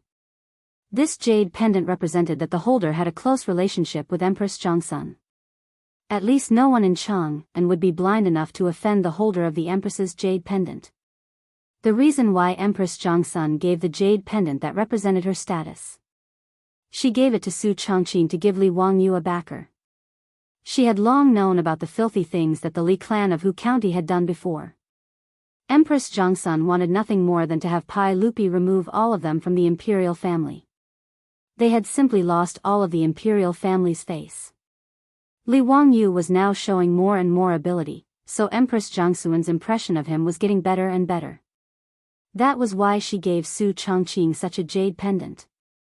She hoped that Li Xiaolang could use this jade pendant to dispel some people's distracting thoughts if he encountered a similar situation again. Su Changqing naturally wouldn't think so much. He simply thought that this jade pendant was a certificate similar to a pass, so he didn't think much and put it away. While the 3 people were chatting by the table, Yang Fei suddenly looked at Su Changqing's clothes and sighed. Changqing, it's really been hard on you. Li Xiaolang actually let you wear Huanzhuo clothes. Su Changqing was stunned. What did this mean? Wear Huanzhuo clothes. Huanzhuo referred to clothes that had been washed many times. Who didn't wash clothes? Why did it become him suffering? While she was still confused, she saw Yang Fei turn to Empress Zhongsun and say, Sister, Li Xiaolang is very pitiful. This made the beautiful superior even more confused. What was Li Wangyu pitiful about? Chapter 164. Su Changqing didn't understand. Concubine Yang meant that Li Xiaolang was so poor that even his woman was still wearing washed old clothes. Yes, in the eyes of Empress Zhongsun and concubine Yang, wearing washed clothes was too shabby. Su Changqing's impression of the Tang dynasty and Empress Zhongsun came from a TV series he watched in modern times, The Rule of Jianghu. In the TV series, Empress Zhongsun was thrifty, righteous, and a motherly model. She once made her beautiful superior cry. In the TV series, Empress Zhongsun even wore patched clothes. In history, Empress Zhongsun and Empress Ma of Zhu Yuanzhang were known for being thrifty, but the difference between the two was too big. Empress Ma was only born in an ordinary family. Her family was even increasingly poor. It could be said that she was born in a bitter family. Therefore, in history, the only imperial concubine who was thrifty enough to wear ragged clothes was Empress Ma. Empress Zhongsun was born in the imperial family of Northern Wei. As the imperial family, the Zhongsun family produced many capable people from Northern Wei to Sui dynasty. It could be said that the family has mountains and rivers. Therefore, Empress Jiangxuan's thrifty was just not extravagant and wasteful. In the old Tang book, it was recorded that Empress Jiangxun was very thrifty. She only gave what she wore. Translated into the vernacular, it meant that Empress Jiangxun was a very thrifty person. She only asked that the clothes and jewelry she wore and the carriages and horses she used were enough. The so-called enough was not to change the old jewelry and then reuse it, nor was it to reduce the grade of the carriages and horses. It was just that the overall quantity was not excessive. That was all. In the Tang dynasty, including the nobles, they absolutely did not wear washed old clothes. In other words, they would throw away the clothes if they were dirty. Empress Jiangxun, who was known for being thrifty, was also like this. The so-called thrifty was 3 years of new clothes, 3 years of old clothes, and 3 years of sewing and patching. That was a plot purely imagined by the scriptwriter. In history, wearing washed clothes was the model of being thrifty and would be recorded and praised in the history books. For example, in the Book of Sui, Food Records, it was recorded that the emperor bowed and walked frugally, while the 6 palaces wore salty clothes. This was similar to modern luxury clothing in the future. There was once news that high-end clothing was deformed after being dry cleaned. The answer the company received was, "We didn't consider the issue of cleaning when designing this clothing." The level of extravagance in both ancient and modern times was comparable. It was precisely because of this that Yang Fei would look at Su Changqing's clothes and say those words. Empress Jiangxun agreed with Yang Fei's words. She lovingly looked at Su Changqing and felt that Li Jia Xiaolang treated his woman too harshly. By the time Su Changqing understood the meaning of the Empress and Gui Fei's words, he didn't know whether to laugh or cry. Did the royal family and nobles of the Tang dynasty have some misunderstanding about the concept of being thrifty? However, a thought suddenly appeared in her mind, and her expression immediately became miserable. He had to admit that women were born actresses. His beautiful superior's expression at this moment was very much like a young lady who was poor and had been wronged. The only thing missing was a weeping beauty. "Your Highness, Gui Fei Nyang, you may not know, but Wang Yu is currently carrying a debt of nearly 3 million yuan. If he doesn't have the money to pay off the debt by the end of the year, I'm afraid he will be sued and beaten. It's a pity that his parents are dead and he is being humiliated. He almost couldn't even keep his lord's grave. Under such circumstances, how could he dare to wear new clothes?" Her words weren't false. Empress Jiangxun also knew the situation and felt that Li Jia Xiaolang wasn't easy. Empress Jiangxun said, "That child has suffered. Why don't I help him pay off the debt?" Su Changqing hurriedly said, "No, Your Highness, Wang Yu is stubborn and definitely won't accept charity." That day, Yu Shernan's secret supervisor also wanted to pay off the debt for him, but he refused. Empress Jiangxun sighed, then what should we do?" Su Changqing suddenly smiled and asked, "Your Highness, I have an idea. It can benefit the imperial family and also help my Li family get out of trouble. I don't know if Your Highness is interested." "Oh. There's such a good thing. Let's hear it." Empress Jiangxun and concubine Yang were very curious. Su Changqing told them all about the Shun Feng Express Carriage Company and analyzed the profits in detail for Empress Jiangxun and concubine Yang, as well as the current financial problems the carriage company was facing. Due to the lack of sufficient funds, the four-wheeled carriage company's development was very slow, and the market demand was abnormally large. In fact, this wasn't a whim of the beautiful superior. Originally, she had discussed with Li Wangyu whether or not to pull Qing Chimo and the other dandy families into the company. The four-wheeled carriage company was really too big a cake. It was so big that the Li family and Dingzhou village couldn't eat it all. If they weren't careful, they might even choke to death. This wasn't an alarmist talk, but the seemingly inconspicuous four-wheeled carriage transportation business actually had too much profit in it. Li Wangyu only relied on Feng Xianling and the Imperial Edict of Chang and City's special franchise. It was difficult to resist the greedy eyes of the aristocratic families. According to Su Changqing and Li Wangyu's analysis, to meet the needs of many merchants in Chang and City, at least 1,000 four-wheeled carriages were needed. Even if the average daily profit of a carriage was the same copper coins, the Shunfeng Express might make a profit of 1,000 strings of coins a day in the future. Millions of coins, but only a day's profit. It could be imagined how big this cake would be.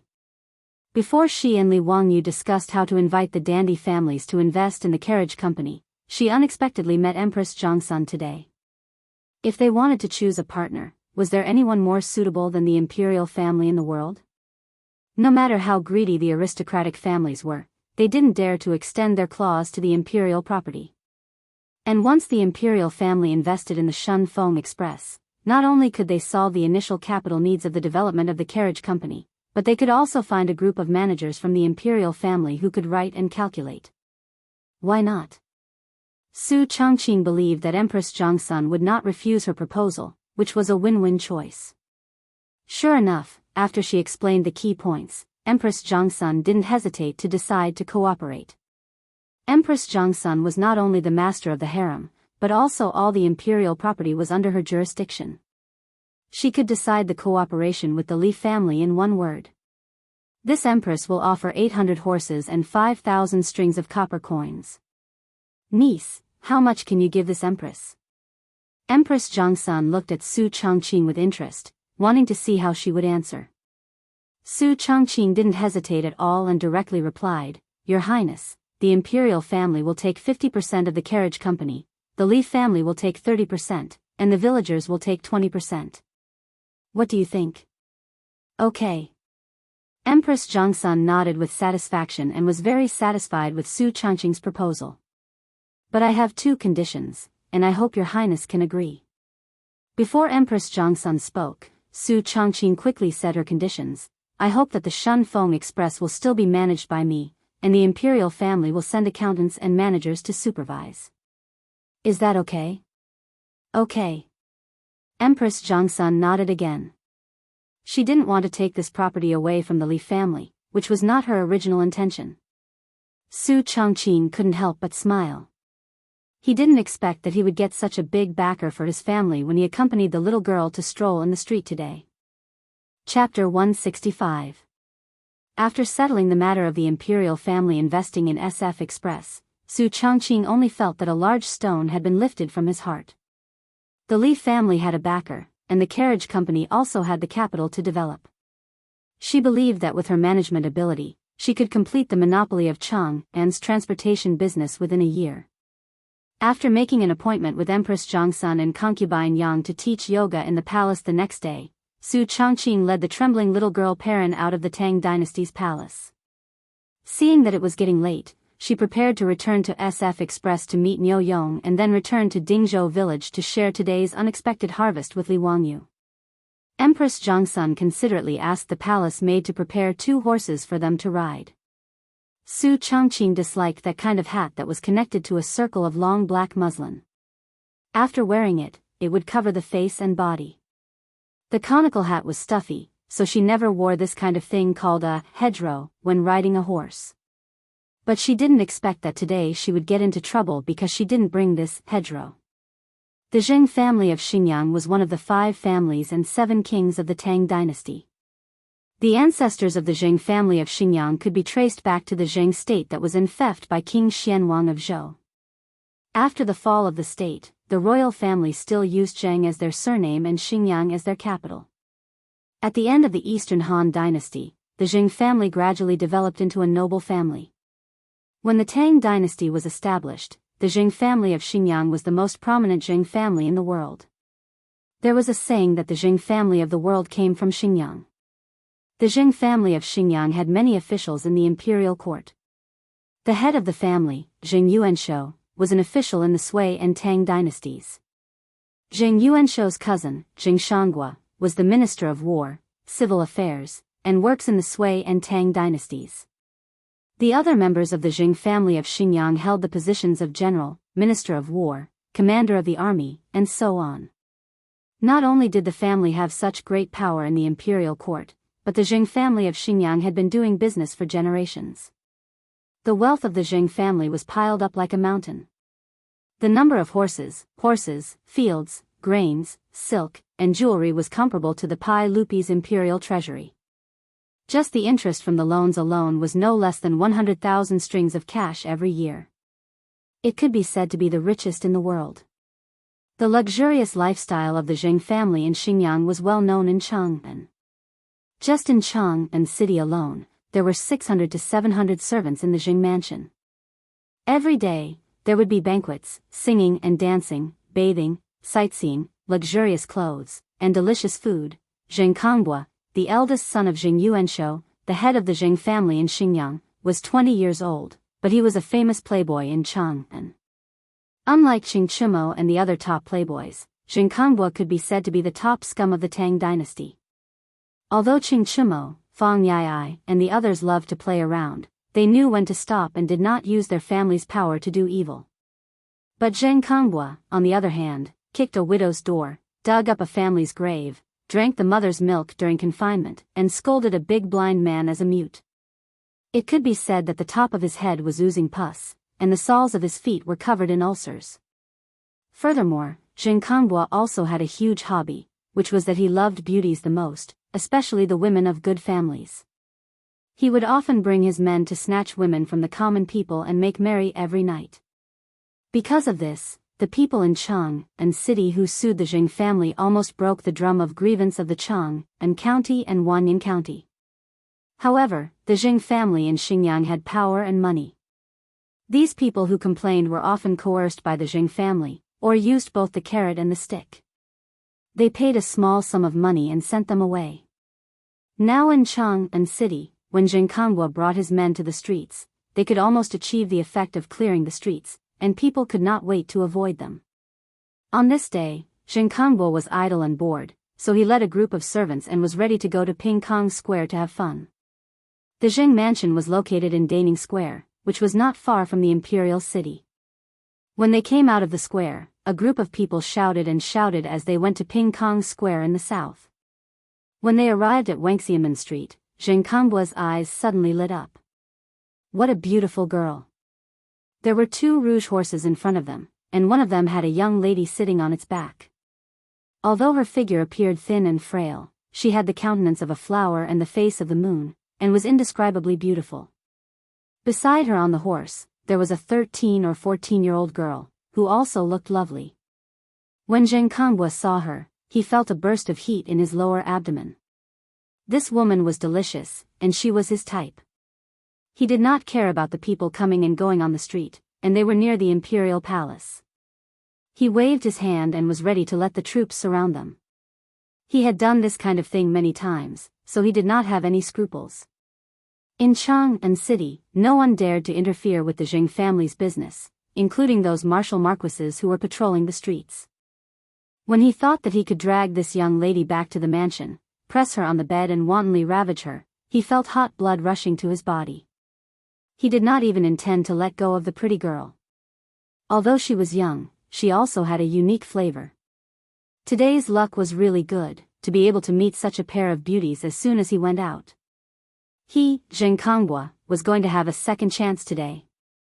Just as Zheng Kongbua felt as if his heart was being scratched by a cat and was impatiently preparing to have his troops surround them and capture them, a servant beside him said softly, "Young master, those 2 horses seem to be horses from the palace. Look at the horses' buttocks. There's a brand from the palace. Horses from the imperial palace?" Zheng Kongbua was slightly stunned and reached out to stop the troops.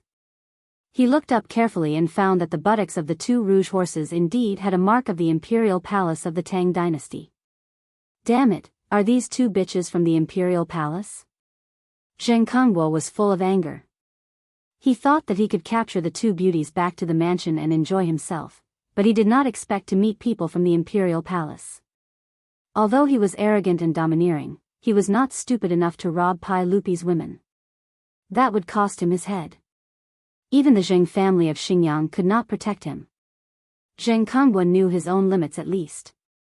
Seeing the 2 beauties go farther and farther, Zheng Kongbua looked at the graceful back and felt very unwilling. He waved the horsewhip and said, "Let's go and see if they are from the imperial palace." A group of people followed the 2 beauties in front of them and went to the East Market. Zheng Kongbua, the eldest son of the Zheng family of Xinjiang, took a fancy to Su Changqing and the little girl Perrin. After they came out of the Taiji Palace, they talked and laughed all the way to the East Market. No one noticed that a pair of wretched and greedy eyes had been staring at them.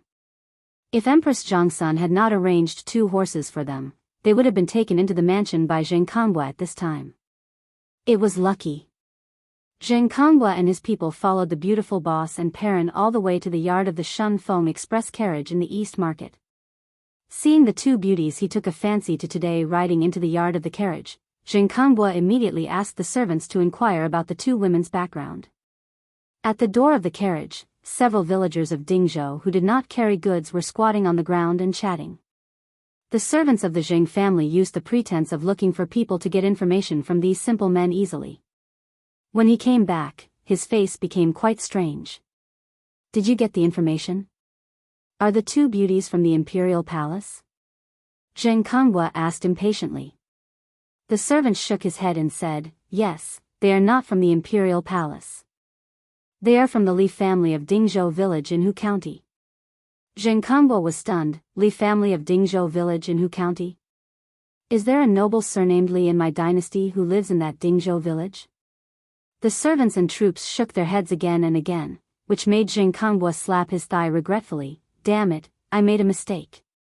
They are clearly the young ladies of Tian Shilang's family. Go, rush in and grab the 2 beauties for me. The troops of the Zheng family responded loudly and jumped off their horses. They grinned and rubbed their fists and rushed to the carriage, ready to take them by force. Chapter 166. At present, the drivers of the Shun Feng Express were all farmers in Dingzhou village. Because there were not many carriages in the carriage company, there were not many farmers in the carriage company. Suddenly, they saw more than a dozen big men rushing to the carriage company. The farmers who were squatting at the door were all shocked. Seeing that these people were not friendly, the farmers immediately stood up and blocked the door of the carriage company. Some smart ones immediately turned around and ran to the carriage company to inform others. They were not ordinary people without the strength to truss a chicken. With the guidance of more than a dozen experienced soldiers in the village, the farmers in Dingzhou village all knew how to fight. Stop, who are you? What do you want to do? A farmer shouted loudly. The leader of the Zheng family shouted, go away. Who dares to stop the Zheng family of Xinjiang? Zheng family of Xinjiang? Have you all made a mistake? We are a carriage company. Go away, Zheng family's work. Do we need to explain it to you farmers? The leader of the troops ignored him and shouted to his men, rush in and catch them. Young master will reward you handsomely. While speaking, the troops of the Zheng family had rushed to the door of the carriage company and waved their fists at the farmers. Zheng Konghua's troops did not put these farmers in their eyes at all. They rushed over one by one with a grim smile, intending to beat the farmers blocking the door half to death and then rush into the carriage company to kidnap the people. After the name of the Zheng family of Xinjiang was revealed, the few villagers who were blocking the door hesitated for a moment. The name of the 5 surnames and 7 hopes of the Tang dynasty was too well known. Even these farmers knew that this was the top aristocratic family of the Tang dynasty and could not be easily offended. But seeing that the troops did not say anything and directly attacked, some farmers were caught off guard and took a few punches. They were beaten fiercely and waved their fists back regardless of anything. For a moment, the door of the carriage company was in a mess. There were only a few farmers at the door of the carriage company. They were surrounded by more than a dozen troops of the Zheng family and were about to suffer. But then he heard Su Changqing's clear voice from inside the carriage, "Stop it." Having received the manners report, Su Changqing led Niu Yong and the others out of the carriage, wanting to see what exactly had happened. After Su Changqing appeared, the Zheng family troops stopped for the time being. The villagers quickly retreated and blocked Su Changqing's former bodyguard, afraid that they would be injured by this group of people from the Zheng family. "Everyone, did you make a mistake? We are Shun Feng Express Carriage Company. I wonder what business you have with us?" Su Changqing asked in a clear voice. She wanted to clarify things first to see if there was any misunderstanding.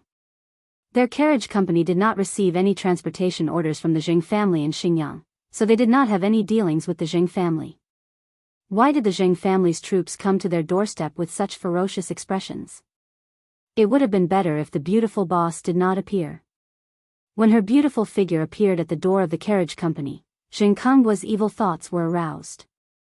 Jianghu pushed away the troops in front of him from the back and came forward with a lewd smile. He smiled at Su Changqing and said, "Young lady, it's all a misunderstanding. Our Jing family wants to find your carriage company to transport goods. Young lady, please come with me to the Jing mansion to discuss." "Young master, if you need to transport goods, we will arrange people to negotiate with your mansion.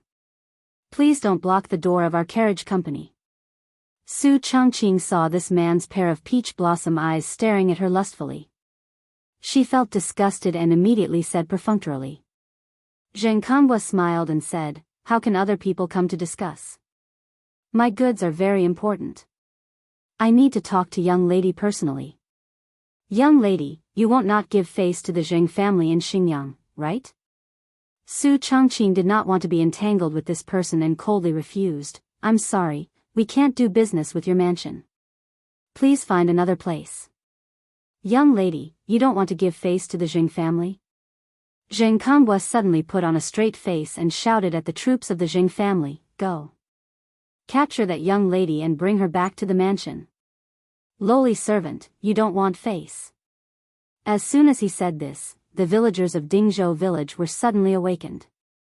It turned out that the reason the Jing family came knocking on their door was not for anything else but to snatch Madame Su. Because they were afraid of the Jing family's power, the villagers who did not dare to act freely all clenched their fists and angrily glared at the troops of the Jing family. As long as they dared to rush forward, the villagers of Dingzhou village would dare to risk their lives. They dared to touch the goddess of wealth of Dingzhou village, the lifeblood of the entire village. Su Changqing was also angered by Jianghu's words to the point that his face turned frosty. He said coldly, "In broad daylight, under the clear sky, your Xinjiang Jing family dares to be so lawless?"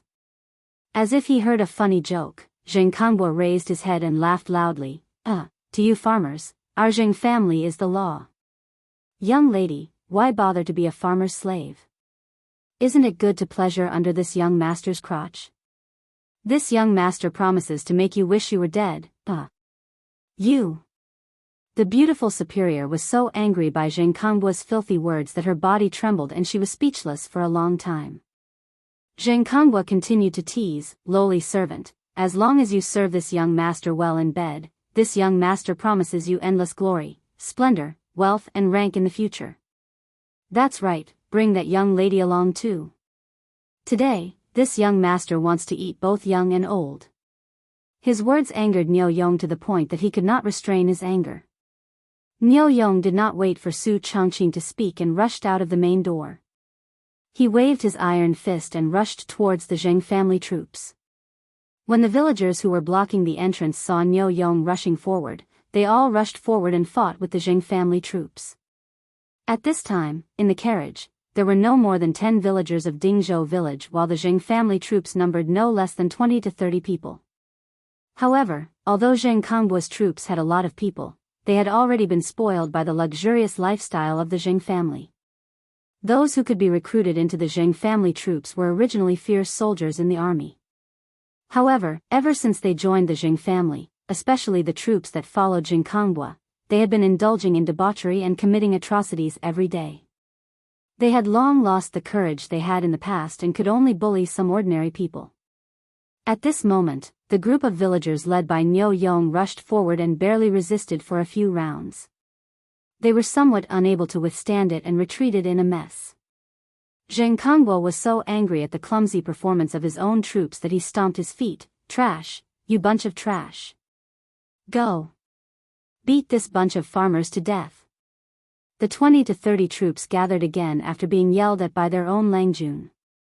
Relying on their numbers, they turned back and fought with the villagers again. After all, they were in Chang'an City. Regardless of whether it was the Jing family troops or the villagers of Dingzhou village, they did not use weapons. Therefore, Niu Yong's abilities could not be used. Instead, he suffered some losses because he was missing an arm. Seeing that the villagers of Dingzhou village were in trouble, Miao Yong suddenly lifted his leg and kicked a troop in front of him. He shouted, "Retreat to the carriage and defend." The villagers immediately clustered around Miao Yong and fought as they retreated. They all retreated to the main door to defend. The width of the main door of the carriage was only enough for 5 to 6 people to stand side by side at the same time. For a moment, the Jing family troops' advantage in numbers was not effective and they were blocked at the entrance. When both sides were in a deadlock, a copper whistle was heard.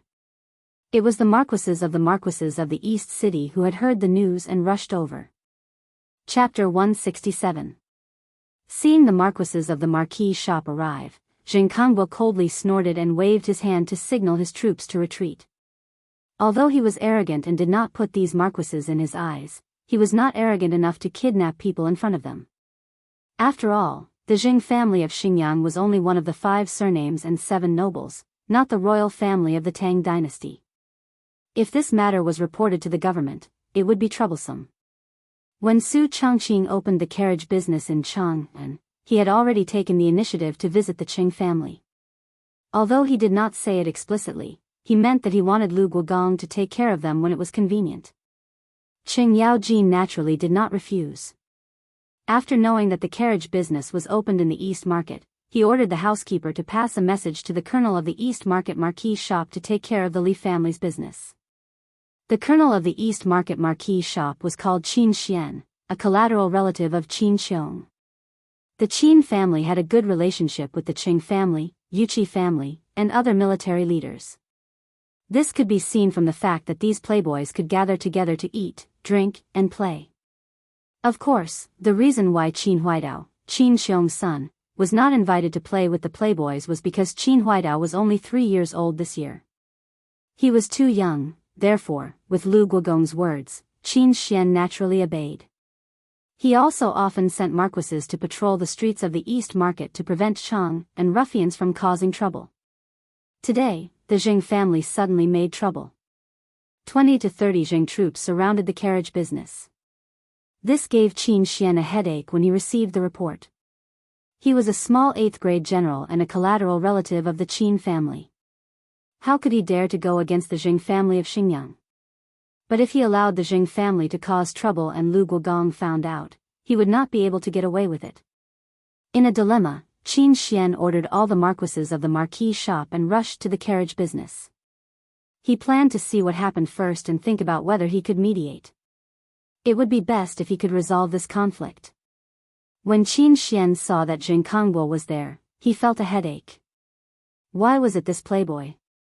He didn't need to think to know that today's incident must have been caused by Jianghu, the eldest son of the Jing family, who was used to being domineering. As the colonel of the East City Marquis shop, Qin Xian often interacted with the Jing family's eldest son. If it wasn't for the fact that the Jing family of Xinjiang was powerful, he felt that even death wouldn't be enough to wipe out this guy's crimes. No matter how disgusted he was, Qin Xian could only smile and salute Jianghu. "Young Master Zheng, may I ask what brings you here today?" "It's fine." Jianghu replied coldly, "There's nothing for you to do here. You can leave now." He wasn't an idiot. He knew that he couldn't openly announce the fact that he had taken a fancy to a beauty and wanted to snatch her back to his residence.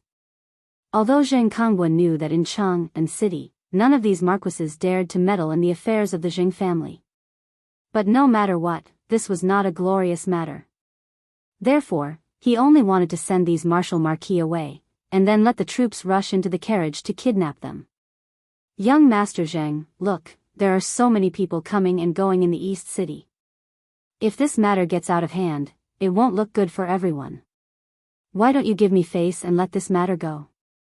Qin Xian didn't dare to offend Jianghu, so he could only plead softly. Jianghu glared at him. "Get out. When is it your turn to meddle in my affairs? If I give you face, who do you think you are?" Qin Xian's face stiffened after being scolded, but he didn't know what to say. But in his heart, he was cursing this bastard. "Who do you think you are? Relying on your family background? Bastard. No matter what, I'm still an 8th-grade general of the Tang dynasty. You're just a foppish man who doesn't even have an official title. What right do you have to shout at me? You're a dog dressed like a fly. Why didn't God send down lightning to strike him to death? But although he cursed in his heart, Qin Xian still had to keep a smile on his face and continue to persuade, young Master Zheng, it's not that I want to meddle in your business. It's just that Lu Guogong said that I should take care of this Shun Feng carriage company. You see, I have no other choice. Zheng Kongbo was stunned. This carriage company is the property of Duke Lu's mansion? Qin Xian shook his head. No, it's just that the owner of the carriage company has some relationship with Duke Lu's mansion. His words made Zheng Kongbo hesitate. Although the Zheng family of Xingyang was one of the 5 surnames and 7 hopes, compared to Duke Lu, who had military power, it was still not enough. The 5 surnames and 7 hopes were noble, but they didn't have much influence in the military of the Tang dynasty. The founding dukes under the sage, whether it was Li Shaogong, Yuqi Jingda, Li Jing, Duan Jishuan, Lu Hongji, Zhang Liang, Chai Shao, Qin Xiong, Ho Junji, and other dukes, they were not the same kind of people as the traditional aristocratic families. Zheng Kongbo wanted to give up, but he felt that it would be too shameful to leave like this. Plus, he was still thinking about the 2 beauties, so he was even more reluctant to leave. Seeing his hesitation, Qin Xian continued to persuade him. Young Master Zheng, if this matter reaches the ears of Duke Lu or those imperial censors who have nothing better to do, it will be bad for you. Zheng Kongbo suddenly smiled sinisterly. Who the hell said I did it? My troops are just here to enjoy the scenery. What's wrong? Can't I? Qin Xian was stunned. What the hell? Enjoy the scenery? Zheng Kongbo stretched out his hand to summon the head of his troops and whispered a few words in his ear. The head of the troops immediately nodded with a sinister smile. Under the command of the head of the troops, the 20 to 30 troops of the Zheng family immediately scattered. Except for nearly 10 people who continued to block the entrance of the carriage company, the others all scattered around the carriage company and directly surrounded it. Moreover, not only did they surround the carriage company, but they also pulled out the weapons they carried with them. It looked like they would attack if there was any disagreement. When the villagers in the carriage company saw that the other party had used weapons, and they could only use wooden sticks as weapons at most, they did not dare to rush out and could only guard the entrance. If Li Wangyu were here, he might have adapted the modern poem, Broken Chapter, to exclaim at Zheng Kongbo's shamelessness. You stand outside the door to enjoy the scenery, and the people who enjoy the scenery are looking at you from inside the door. Surnamed Qin, as you can see, my troops are just here to enjoy the scenery. However, if someone offends them and something unpleasant happens, it has nothing to do with my Zheng family. Zheng Kongbo snorted coldly and glanced at Qin Xian from the corner of his eyes. This put Qin Xian in a difficult position. Zheng Kongbo asked the troops to surround the carriage company, obviously wanting to trap them. However, he could not force the people of the Zheng family to leave. He could only watch the troops of the Zheng family unscrupulously besiege the carriage company. Su Changqing saw that the troops of the Zheng family showed their weapons and worried that the villagers of Dingzhou village would be at a disadvantage. He quickly ordered Niu Yong to close the door of the carriage company. Zheng Kongbo sent people back to the residence to mobilize a group of troops. In addition to the 20 to 30 troops from before, there were more than 100 people surrounding the Shun Feng carriage company. He had made up his mind to trap this group of farmers and make them obediently hand over the 2 beauties. Qin Xian was at his wits' end. He could only take the Marquis of the East City Marquis shop to watch from afar. He was somewhat undecided. He did not know if he should report this matter to the Duke Lu's residence. However, he did not want to completely offend the Zheng family of Xingyang. He pondered for a while before making a decision. Blocked in the carriage company, Su Changqing and Niu Yong also understood the plan of the Zheng family. They wanted to trap them to death. It was indeed a wild ambition.